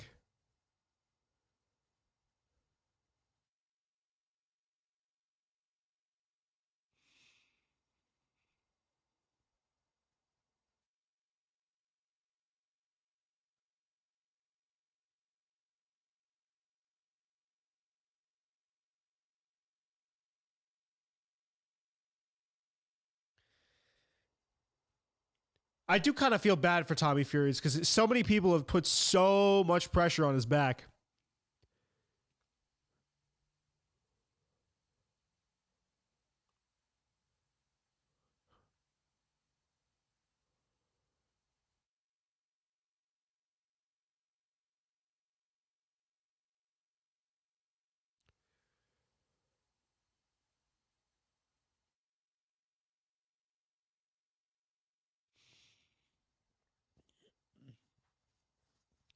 You ain't a boxer, mate.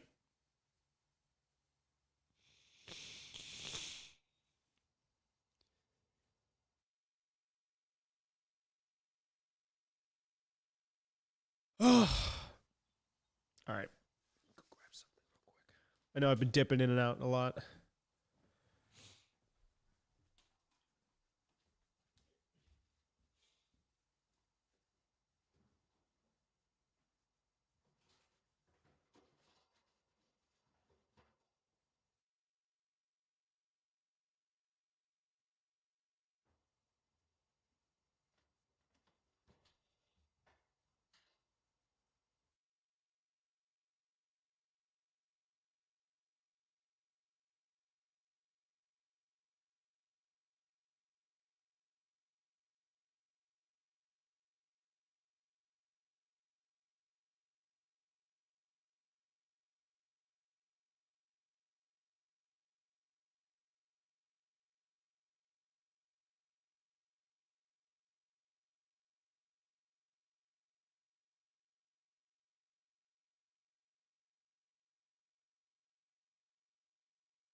The guy that's talking right now, he, I guess, organized the event, right?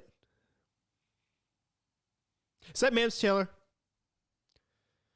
No.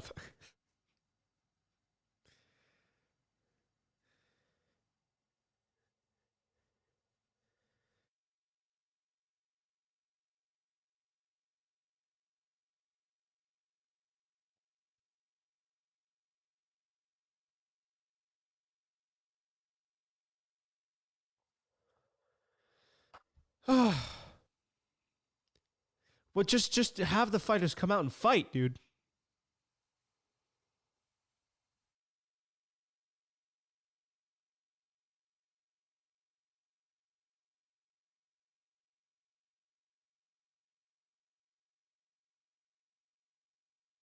Eight no 6-0.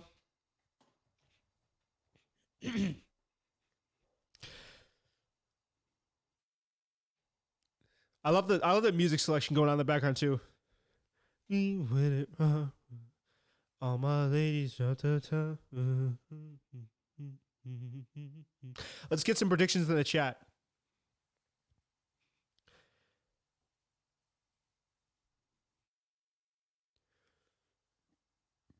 I think forward pressure of Jake is going to get Tommy out of there in 5. I'll say that while I'm getting a little, you know what I mean? Get a little loose with it. This streaming for 4 hours stuff is tough, man. I think we've been going for 4 hours, right? 3 hours, 30 minutes. Talking into a camera by yourself is a little bit loopy. You get loopy after a while.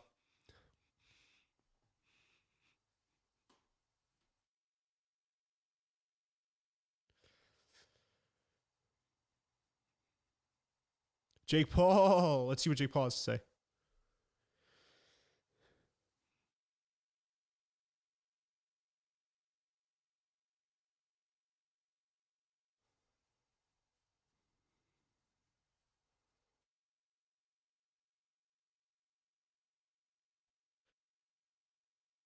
I'm going to put out a little promo.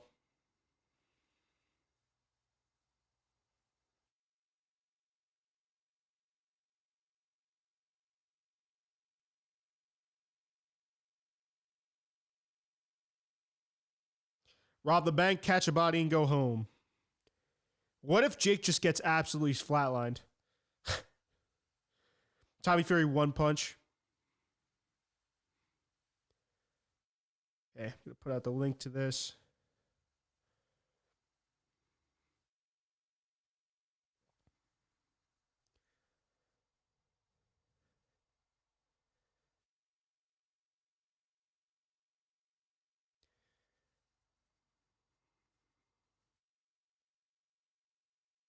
He's so relaxed.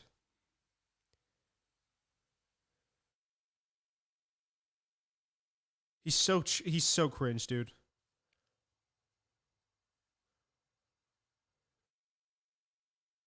Ugh, dude.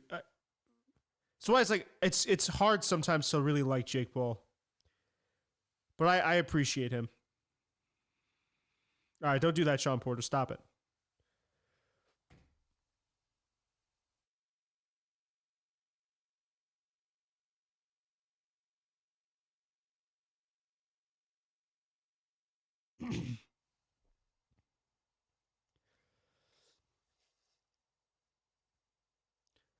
Again, I never want to be a hater, but that was pretty cringe. You see that the the interviewer was like, Jake was like trying to jostle him to get to the mic. The guy was like, no, just give it. He's like, ha ha, trying to jump in, interrupting the reporter.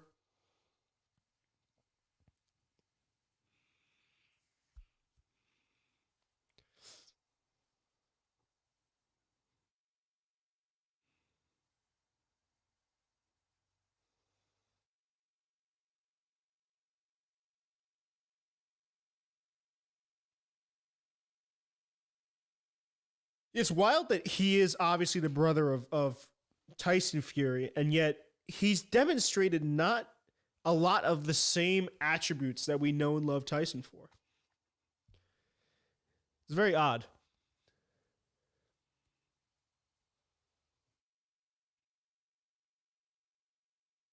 Absolutely, you could argue that Jake has had better competition.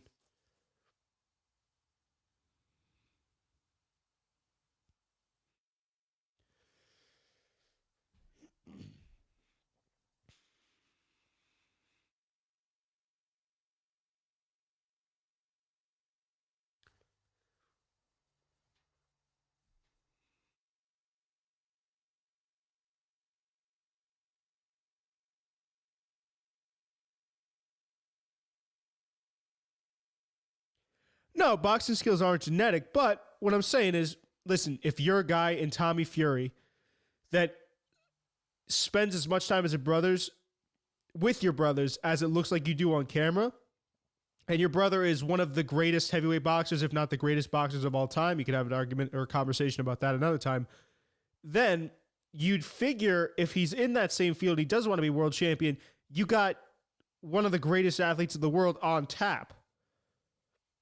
You know, now, like, obviously, he's not going to have. I don't know. There are certain skills in boxing, right? Like athleticism. It's not athleticism, not a skill, but like traits. You know, because the fact that Tyson Fury he moves like a middleweight when he was a heavyweight, that could be given to Tommy Fury. That's genetic. That's athleticism right there. For his size, nobody moves like Tyson Fury. But what I'm saying is, you figure having that guy as a brother. I mean, I don't know. That could just be that Tommy Fury's got other stuff going on though too. He's a businessman. Depends on how much time he's putting in the gym. I don't know. 10-point must system, no 3 knockdown rule. There was a result after the bell. Okay, so that becomes official after the 5th. They can't be fighters can't be saved by the bell in any round. Only referee can stop the fight. I don't know why anyone else would. Oh, corner could throw in the towel. Instant replay is available. So yes, boxing skills are not genetic, but having your brother be one of the in the GOAT conversation, I figure, yeah, Tommy should be miles better given his situation. Yeah, but again, that could just be a lack of effort. It could be the fact that he's on Love Island. You know, there's boxing could to him just could be a side thing, another source of revenue of income. That's why I question what he wants from this. You know, why fight for the title if you're Tommy Fury and you're this good-looking guy and you're a star? Why fight for the title when you can just fight Jake and make a bag?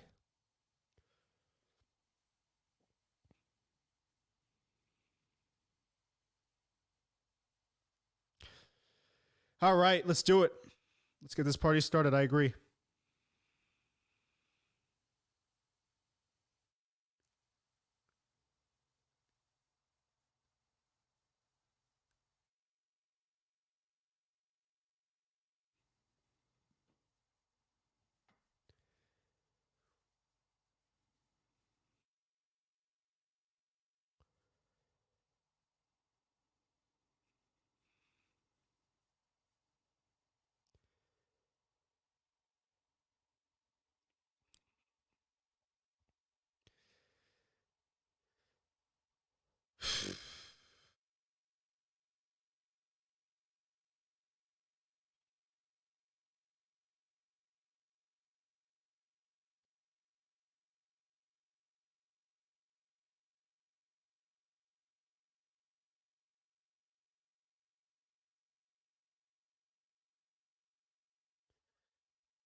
I love how this is the promo that they're doing for this.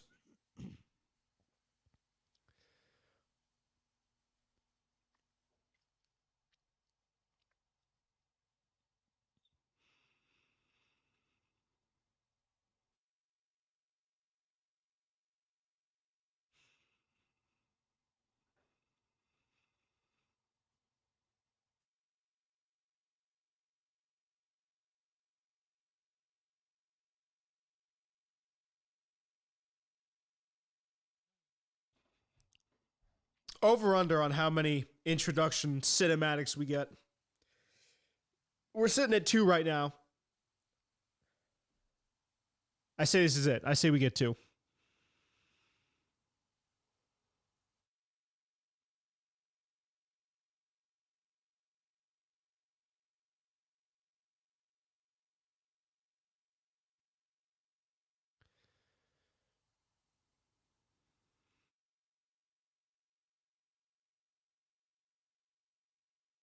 Here we go. Here we go. Here we go.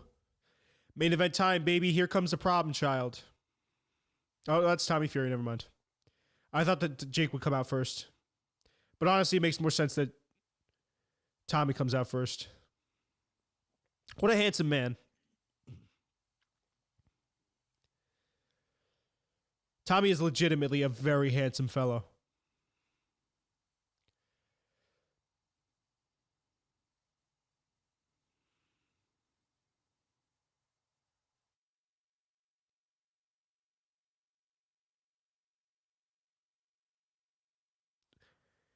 Did they just cut?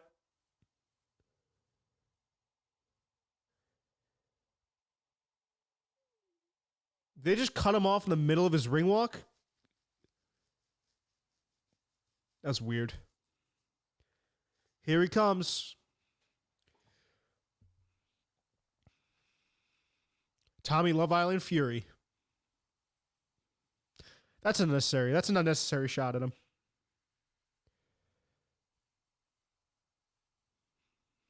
All right, so let's start walking towards the ring now.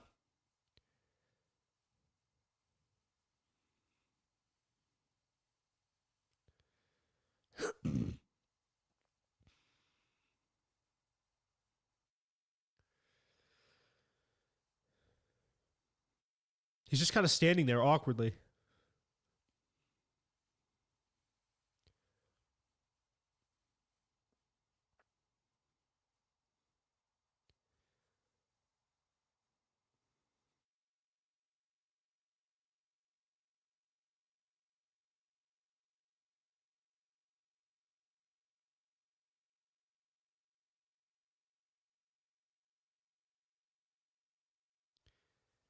Oh, is this what Jake's coming out to?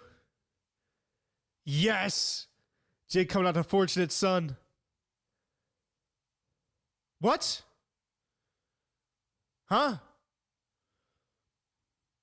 I don't know if this is happening with any of your other... What on the... That was so odd. My stream just skipped.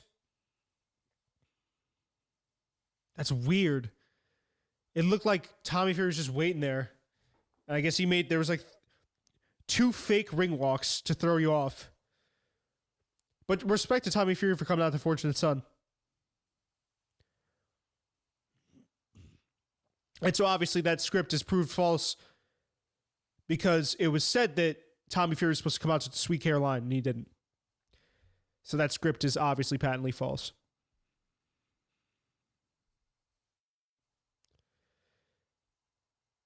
It ain't me.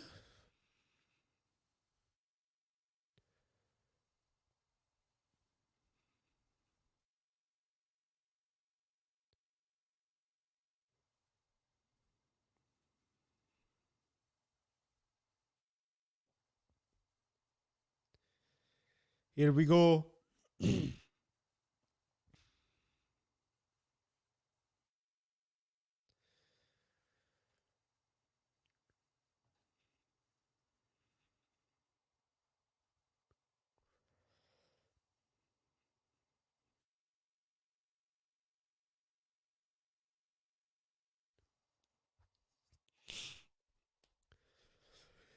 Here we go.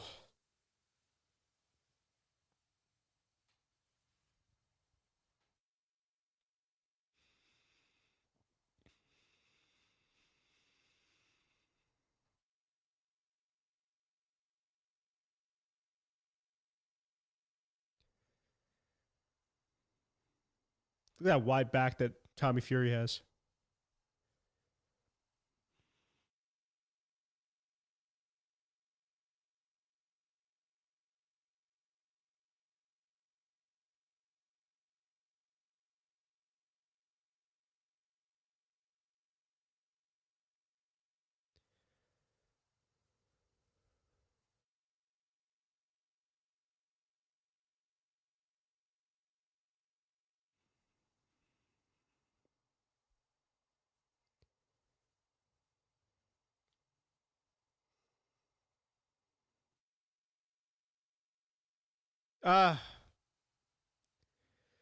They said we've waited another two, bro. We've been waiting all day.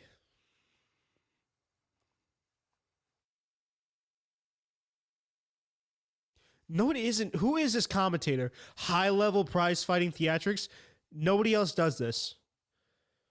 Jake's got to get out here.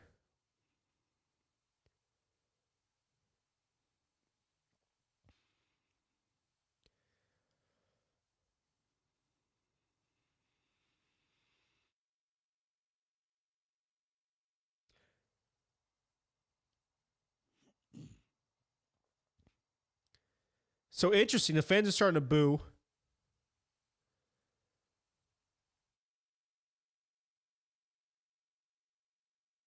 Production team ushering him out. Oh, he's just getting his stuff on. His dad shoves him out of the way. Oh, they're just trying to get his stuff on. Okay.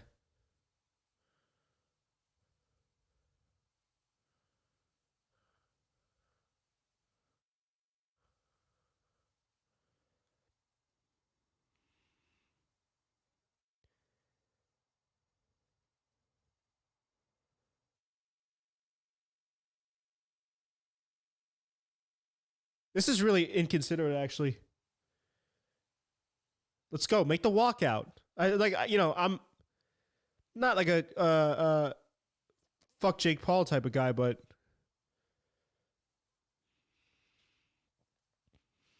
all right, here we go. Here we go.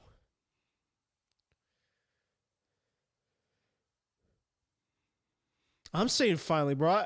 I need to react to this fight and then go take a shower. I gotta be somewhere. Like, come on, man.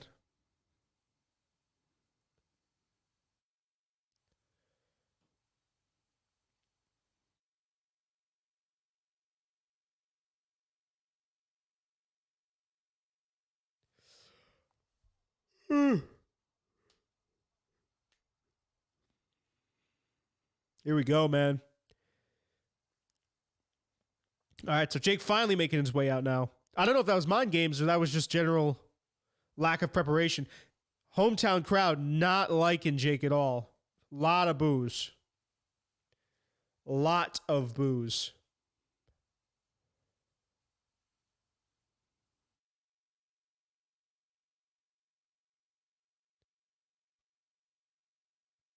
No walkout music for Jake? Or is this the tunnel to the entrance? This is so weird to me. Okay. Yeah, so that was a tunnel. Jake Paul, the problem child.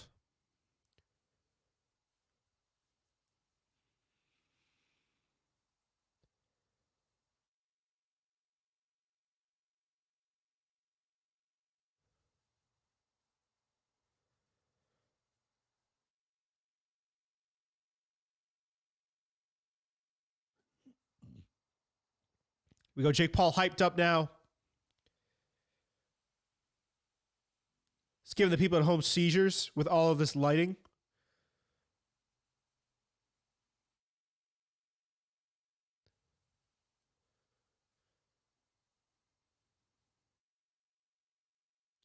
All right. I love Jake Paul trying to hype up a crowd that absolutely despises him.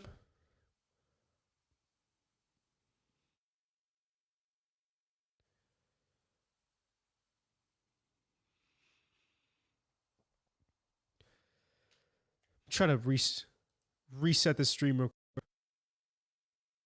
The life of a pirate is not easy.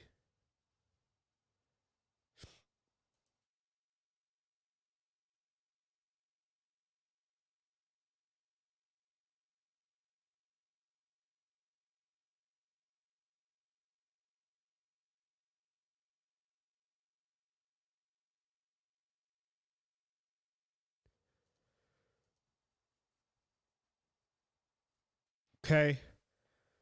Oof. Let's pull the stream here.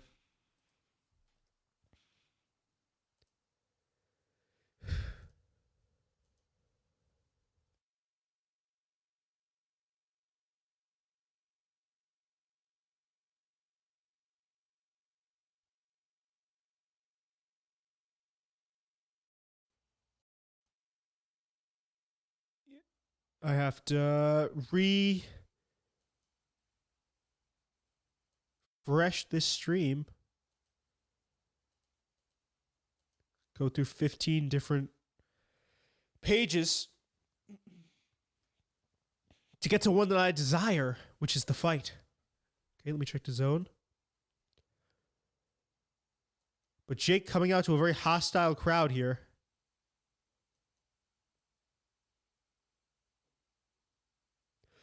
Excuse me.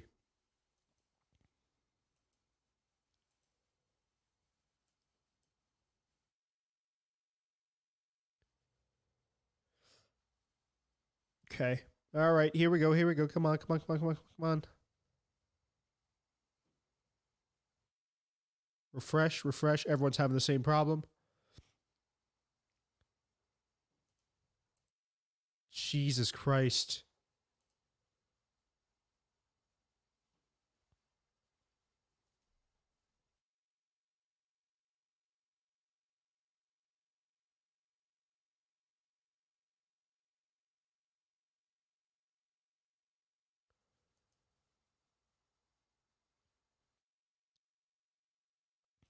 I'm scrambling now to find the link to the live stream. I hate this so much, dude. I really want to like curse and scream and slap my laptop right now. Not really. But it is very frustrating to try and find an actual working decent stream. It's a little bit too much to ask, right? It's either deal with this or pay $90 for a pay-per-view. So annoying. So stupid.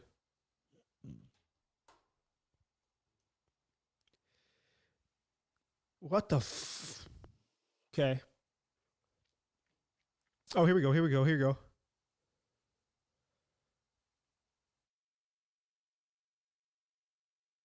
Give me MMA. Okay, I'm going to go over to Give Me MMA streams. Here we go. Here we go. Here we go.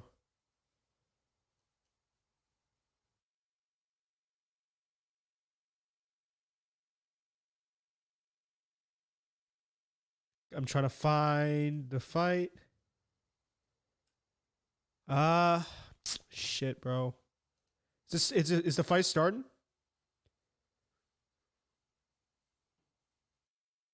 Oh.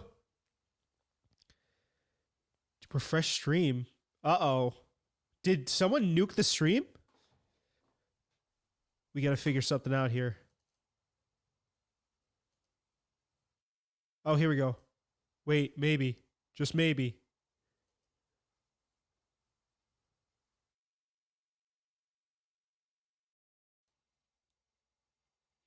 Here we go, here we go, here we go. Come on.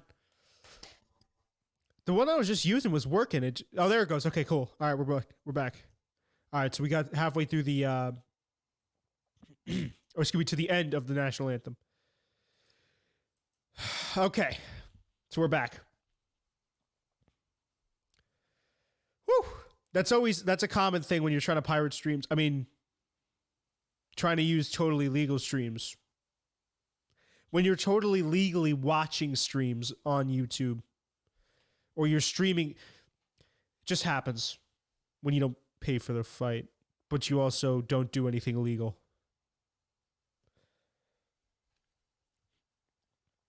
When you operate within the legal bounds of watching a fight without paying for it.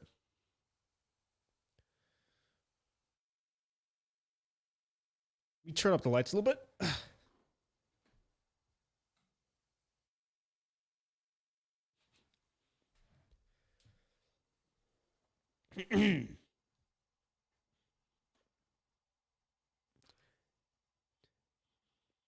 Mike Ross from the United States, one of the judges.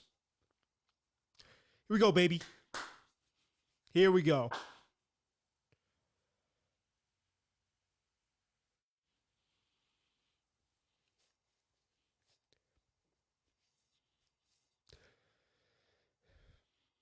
The belt that's on the line?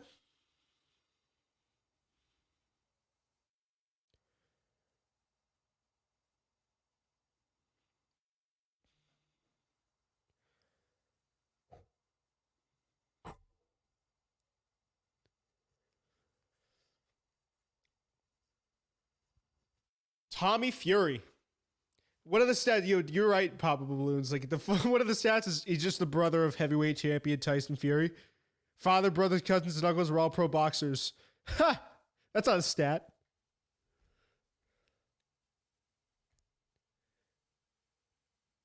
Don't gas him up like that.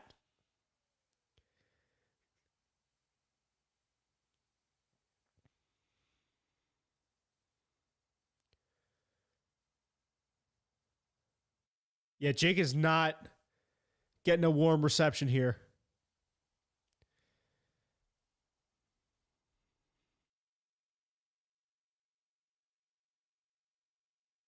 Yeah, these stats are whack, dude.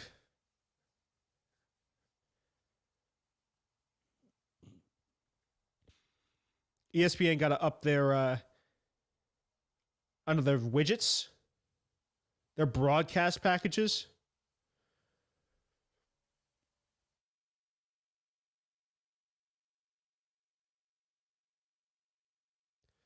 Here we go, here we go, here we go.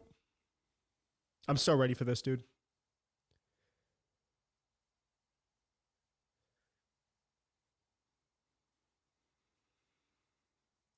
I think Tommy's corner just said, "You're not backing up."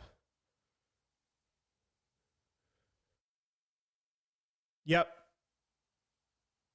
So Tommy's corner saying, "Do not back up," and that could give you a lot of insight into this fight. He could walk into a power shot from Jake. Here we go.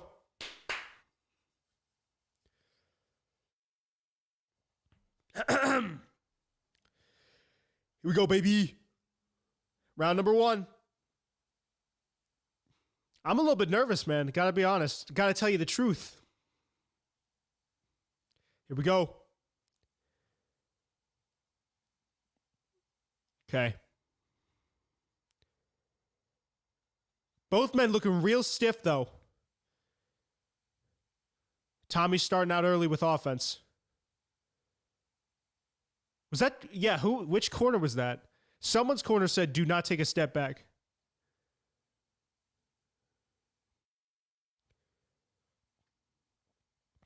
Nice head movement from Jake.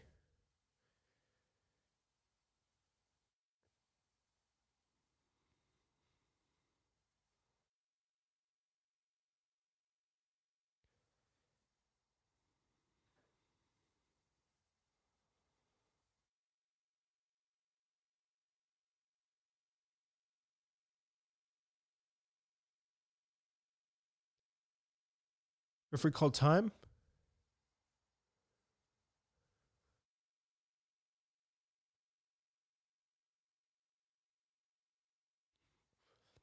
That's jabs from Tommy. We expected that. He likes to double up and sometimes triple up on his jabs.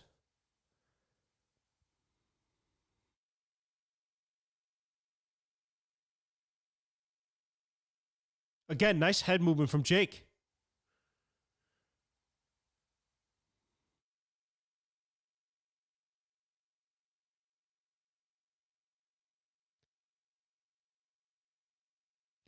It would be so bad for the storyline of boxing if Tommy beats Jake tonight.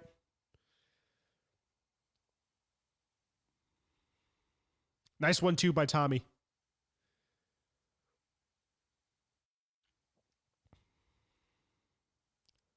Away from Jake's power. Circling away from Jake's power, I should say. Oh! Jake Paul scores with a big overhand.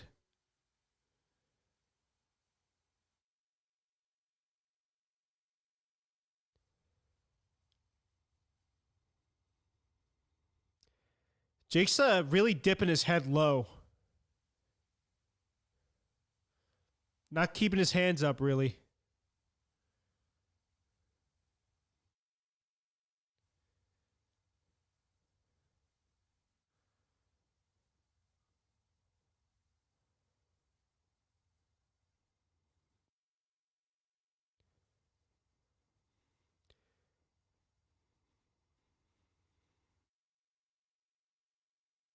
Jake continuously pressuring Tommy.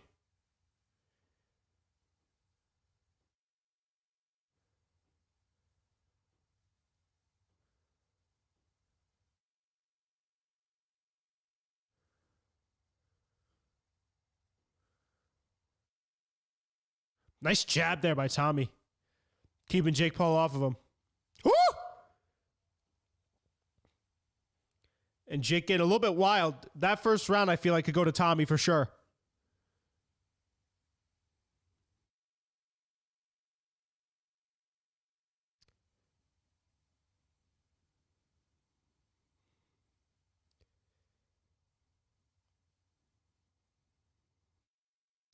Very good first round for Tommy.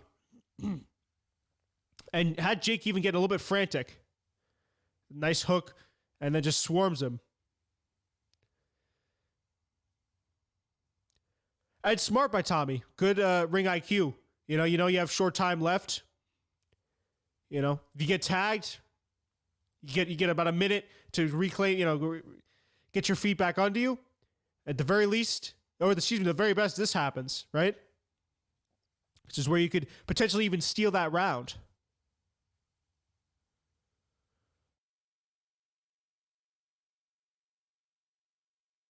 All right, round number 2 here.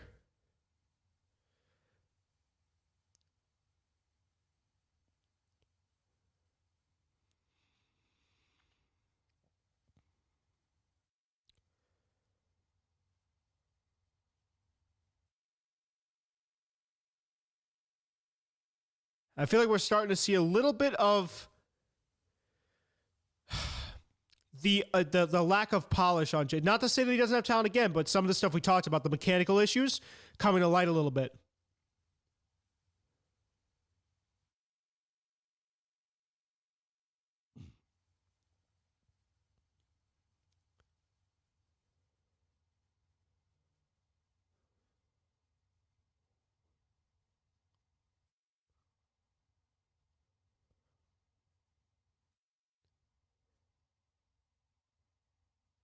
Oh, but a nice check hook by Jake.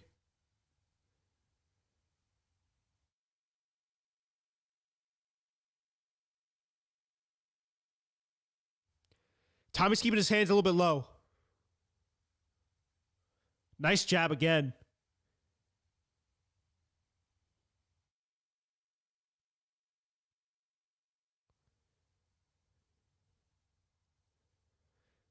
It's going to be super duper interesting to see what happens if Jake Paul actually loses this.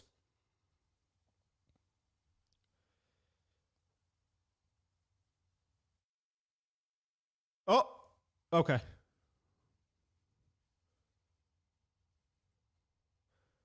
Nice hook again by Jake. Over the top.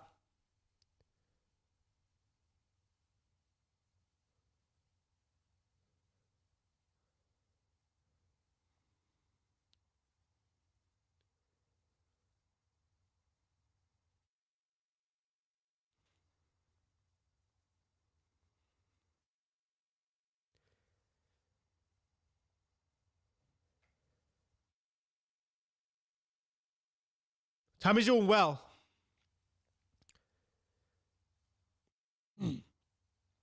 But when he throws more than a jab, you see he starts to get a little bit off balance. He does what I do in training, which I'm trying to stop doing.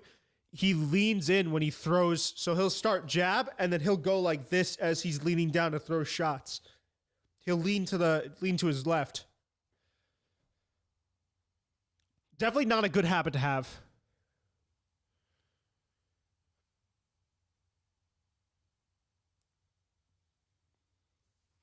Oh!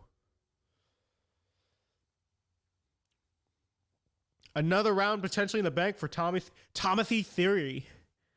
Timothy Jr.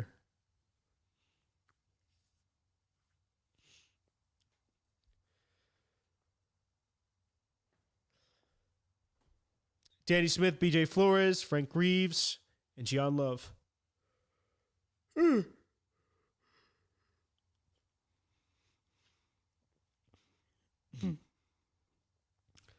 Jake doesn't seem to I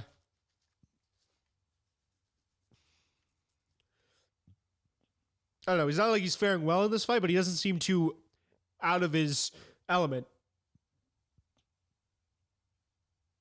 Nice jab. That was a very nice timed overhand.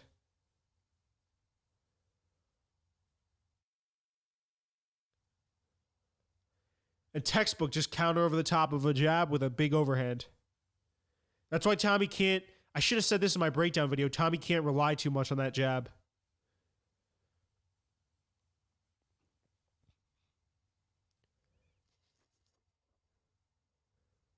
Woo!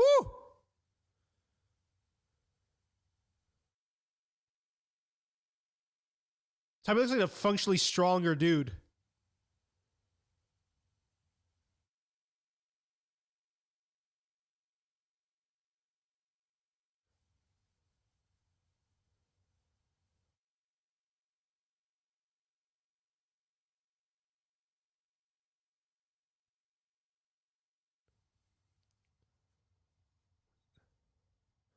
Once Jake smells blood.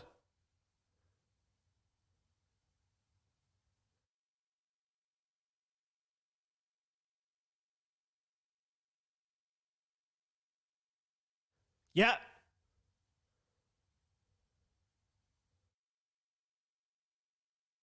Jake's starting to land a little bit more now.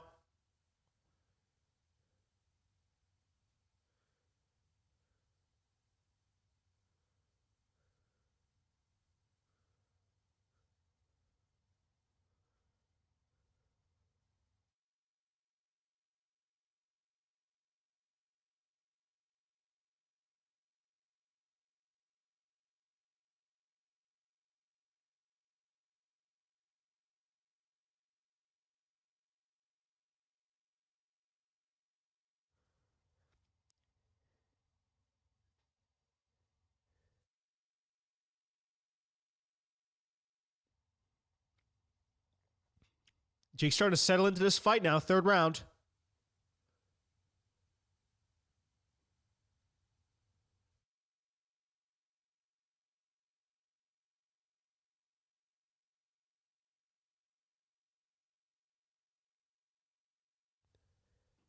Yeah, it is. It is the decreased movement of Tommy that is causing that problem.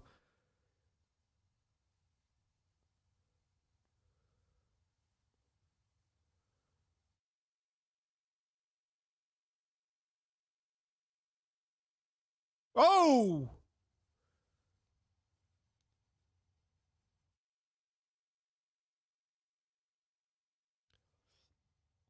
This is when Tommy's lack of volume might come back to haunt him a little bit.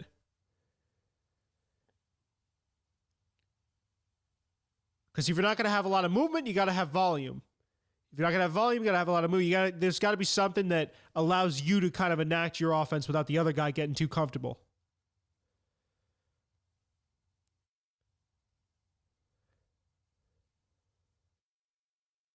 Oh! Hop in uppercut there for Tommy.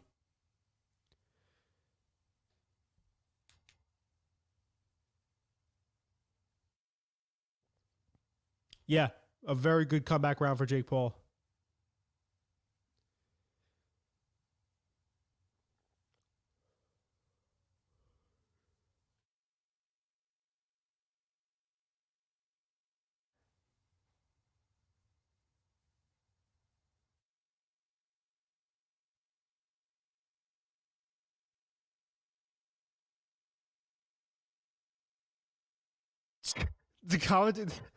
The interviewer said, "I love you too." That's fucking hilarious.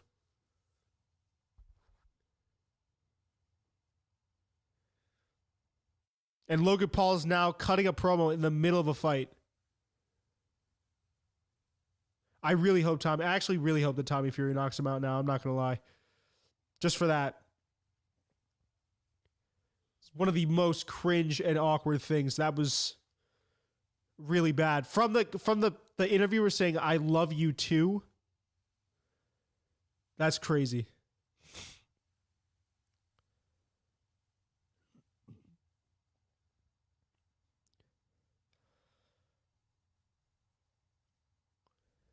Oh, and now Tommy Fury's pouring on that offense. Jake shelled up briefly.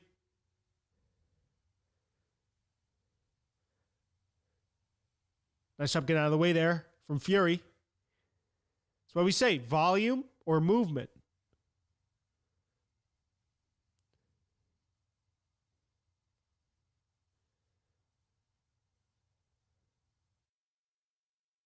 Yeah, Jake does kind of telegraph his shots.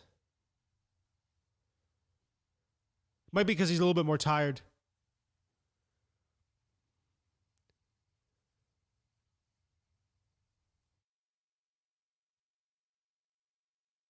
Ooh, nice little check hook from Tommy there.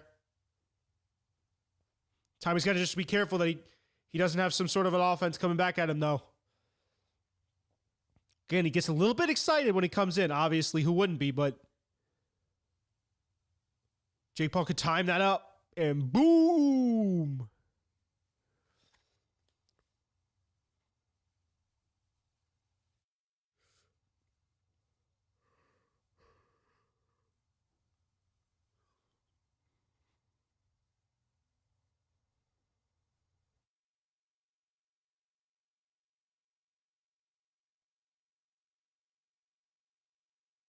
I didn't expect this Tommy Fury, honestly.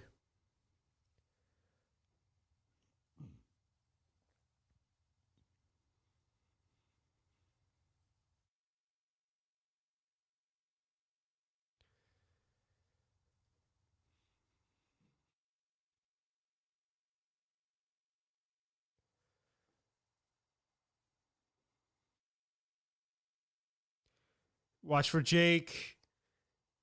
When he gets set it, yep. Looking for a big shot. Tommy gets hit with a big blow. Woo! It shakes it off. I know I go, woo, a lot.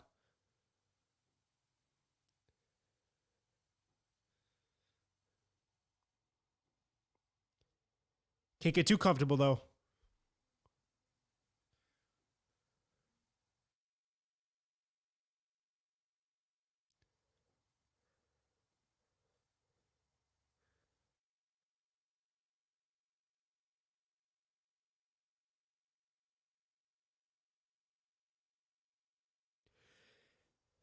Jake does look a little bit tired.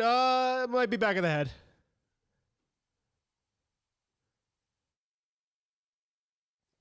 Not something, I don't think, it's not, whatchamacallit, deliberate. Didn't seem particularly deliberate, at least.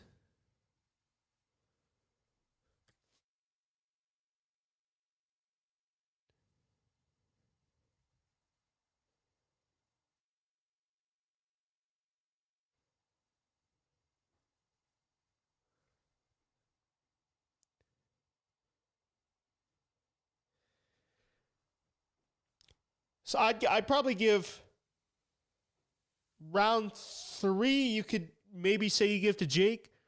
I think Tommy got the first 2, and I think Tommy got that last one. I mean, I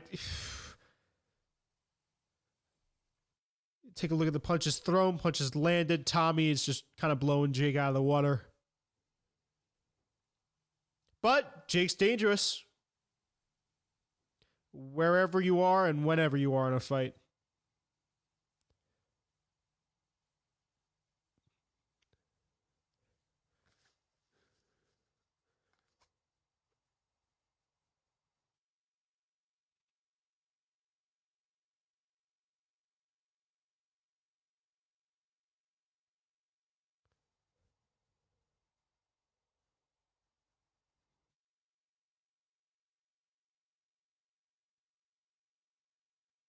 And even I'll put this forward. If Jake Paul loses this fight, how much does that legitimize his last wins?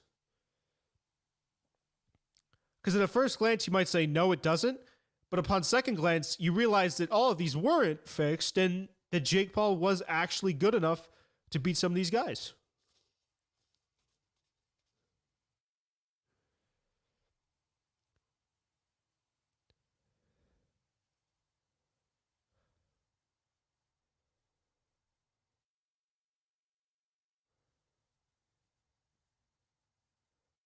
Oh!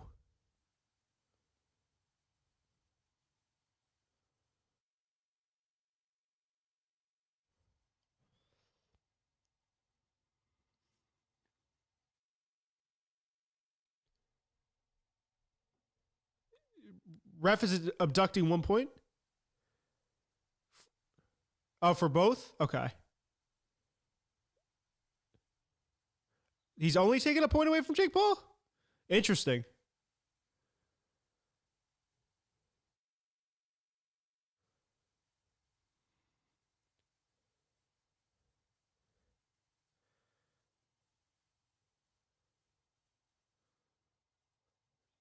Nice shot from Jake. Yeah. That got Fury's attention at the very least. And remember, Jake was kind of losing that, wasn't really doing anything too spectacular in that Tyron Woodley fight. Then came over the top with a big shot.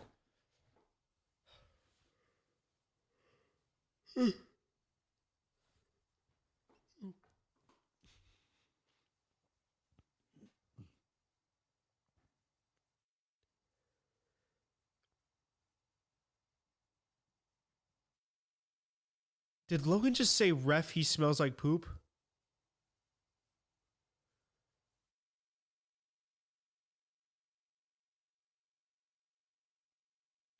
Yeah, it wasn't a fair. I don't think that was a fair deduction. I mean, both men. It's completely incidental. It's not. Both men have landed to the back of the head. Doesn't make complete sense to me to take away a point from just Jake.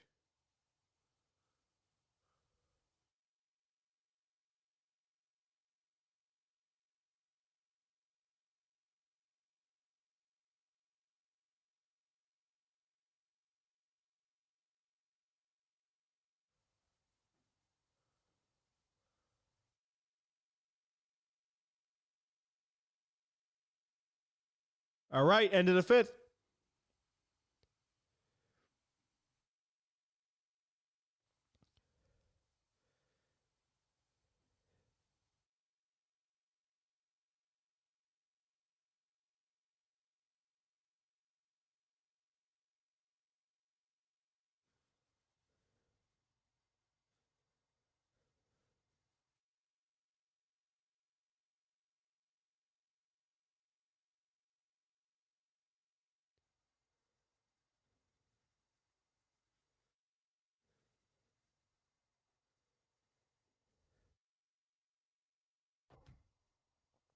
All right, here we go.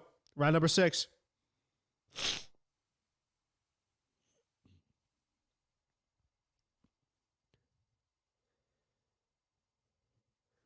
I keep hearing the production crew too. Someone said 10-8.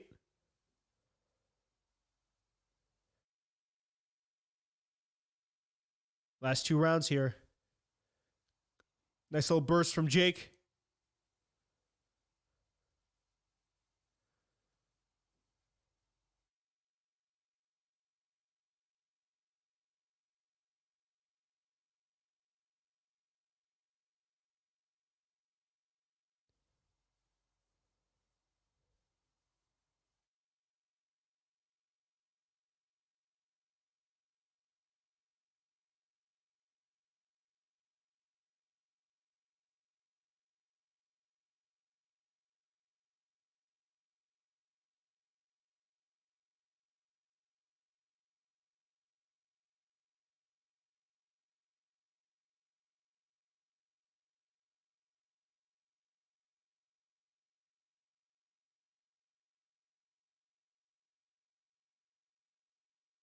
Tommy Fury having a really good round 6 so far.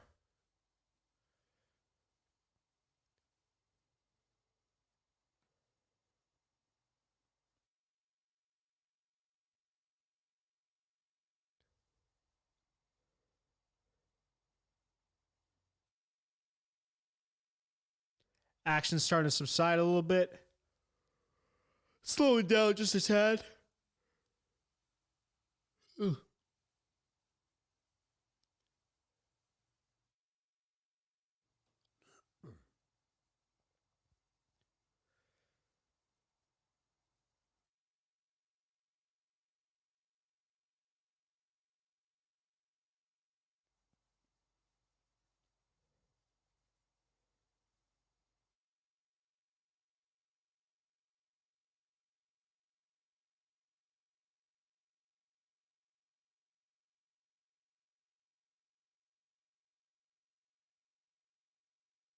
What's going on here? All right, nothing. 50 seconds left in round number 6. Still nice jabbing from Tommy. He's dropped in that right hand a couple times. It's been probably his best shot.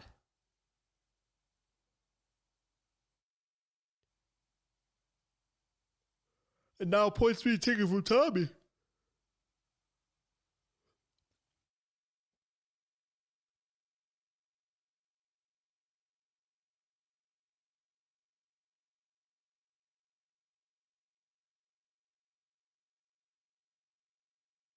Sean Porter calling out the ref there.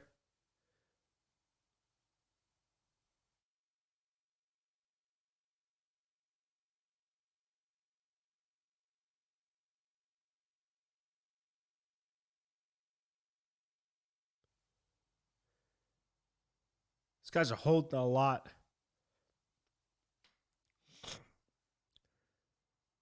Nice counter shot from Jake.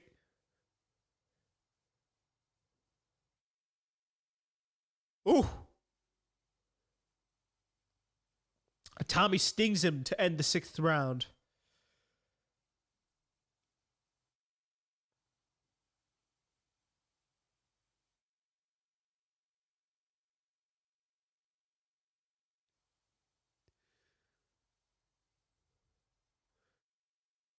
Boom. Nice jab by Jake.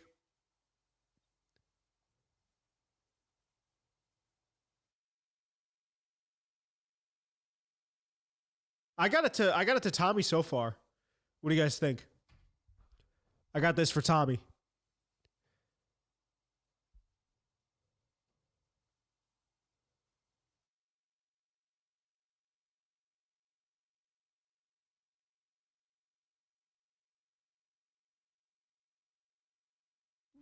They got a dead even? Porter's scorecard has a dead even? Interesting, man.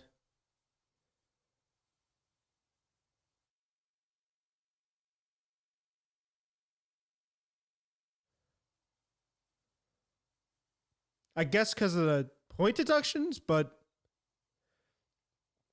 I don't know if that's washed. I think that Tommy Fury has been outboxing Jake Paul.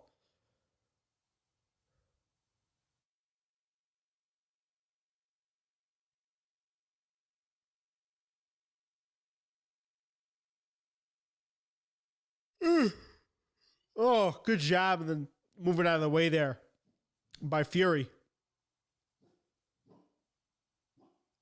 He's just been tagging Jake up.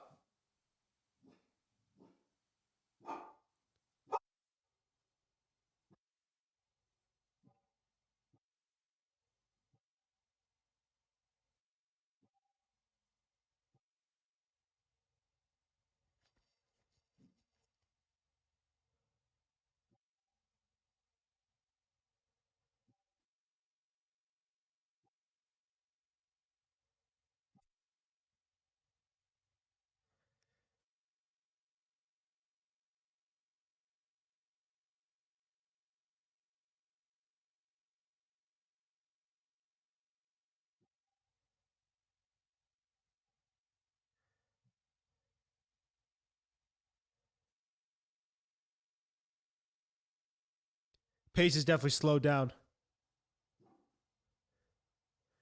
Tommy just keeps landing that same shot, but I don't know if it's really that effective.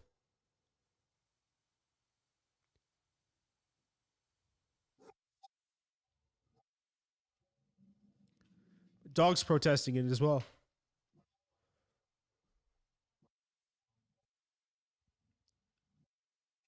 I don't know if it's that close.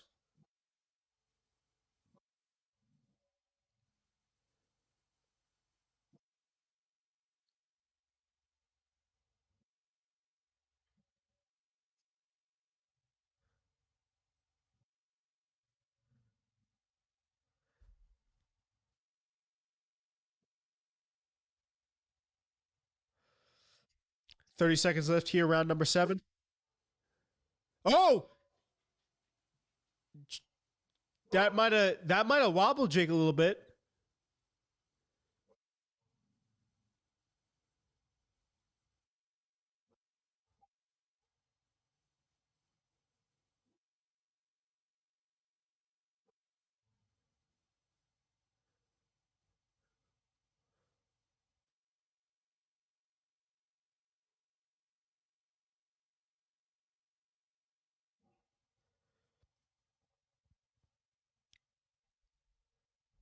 Man, I don't even know how you score that round. I might edge that to Tommy, but that's tough, man.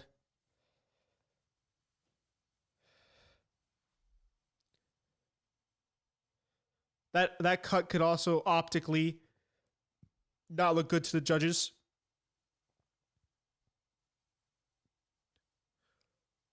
Headbutt? Yep. So a headbutt caused the cut.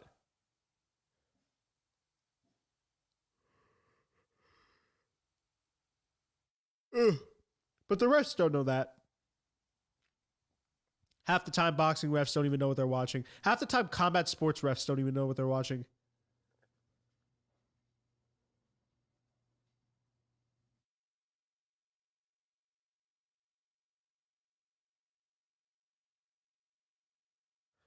Final round of the evening. Let's do it.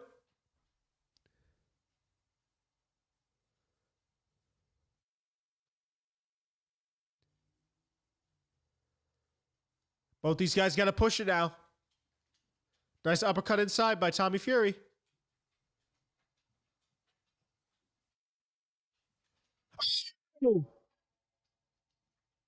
And that's a knockdown.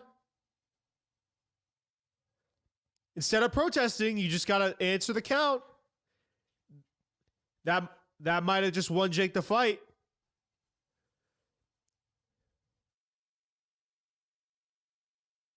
Did against Tyron Woodley, too.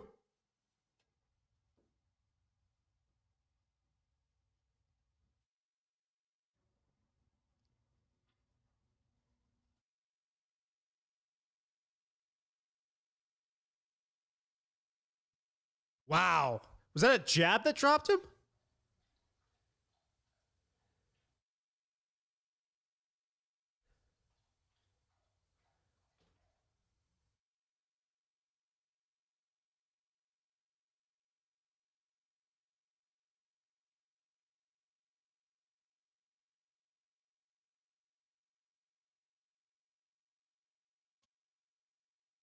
All right. Yeah, that might have won Paul the fight.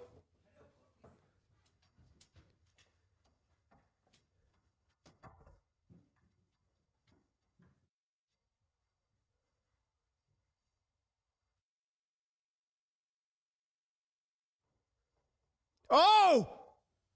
Oh my goodness. Both these guys put it all out on the line.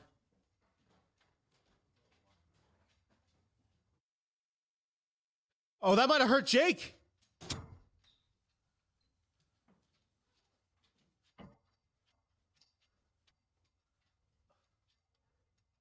Last 50 seconds.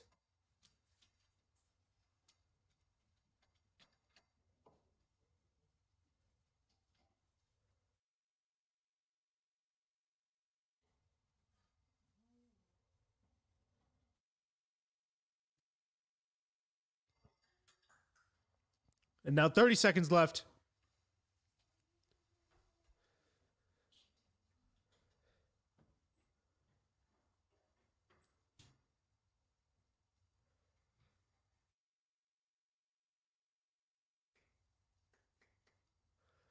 $15 seconds and it. Ooh, I don't know, man.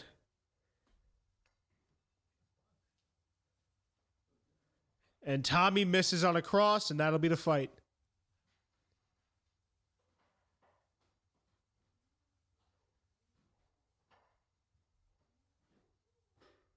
I don't know.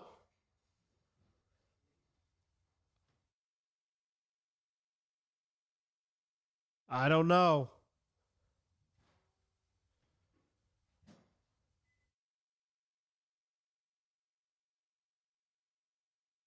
Woo! I think you can still give that fight to Tommy.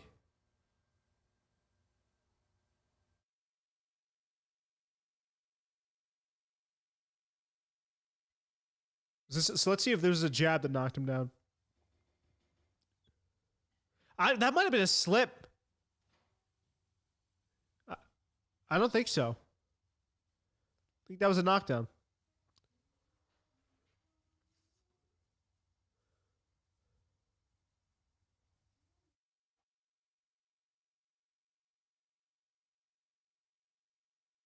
Ooh.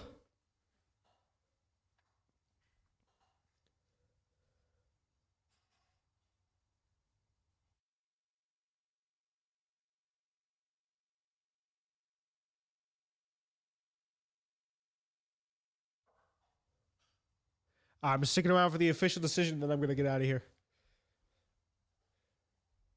I'm going to sign off immediately.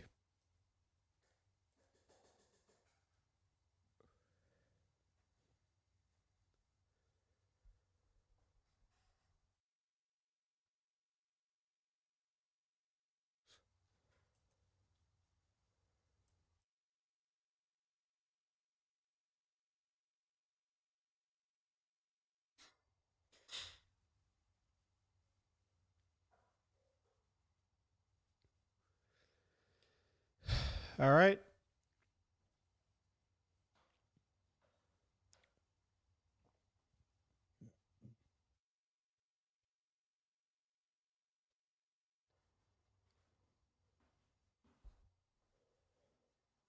Let's see who gets it. I could see it going either way, especially with who we're talking about. Of course, it's Jake Paul, so he's going to bring a lot of. There's a lot riding on the fact that he'd get this.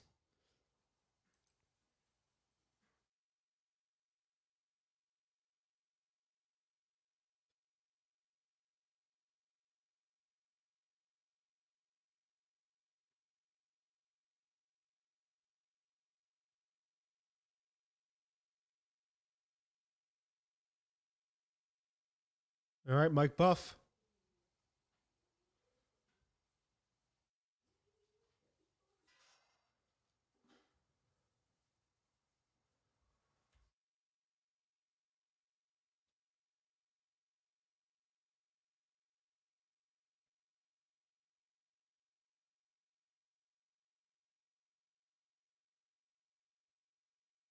Wow. Yep. Split decision. 76-73. It has to be Paul. Oh! And Tommy Fury gets it. And the YouTube boxing scene is in shambles. Proves that Jake Paul's fights are not rigged. Wow.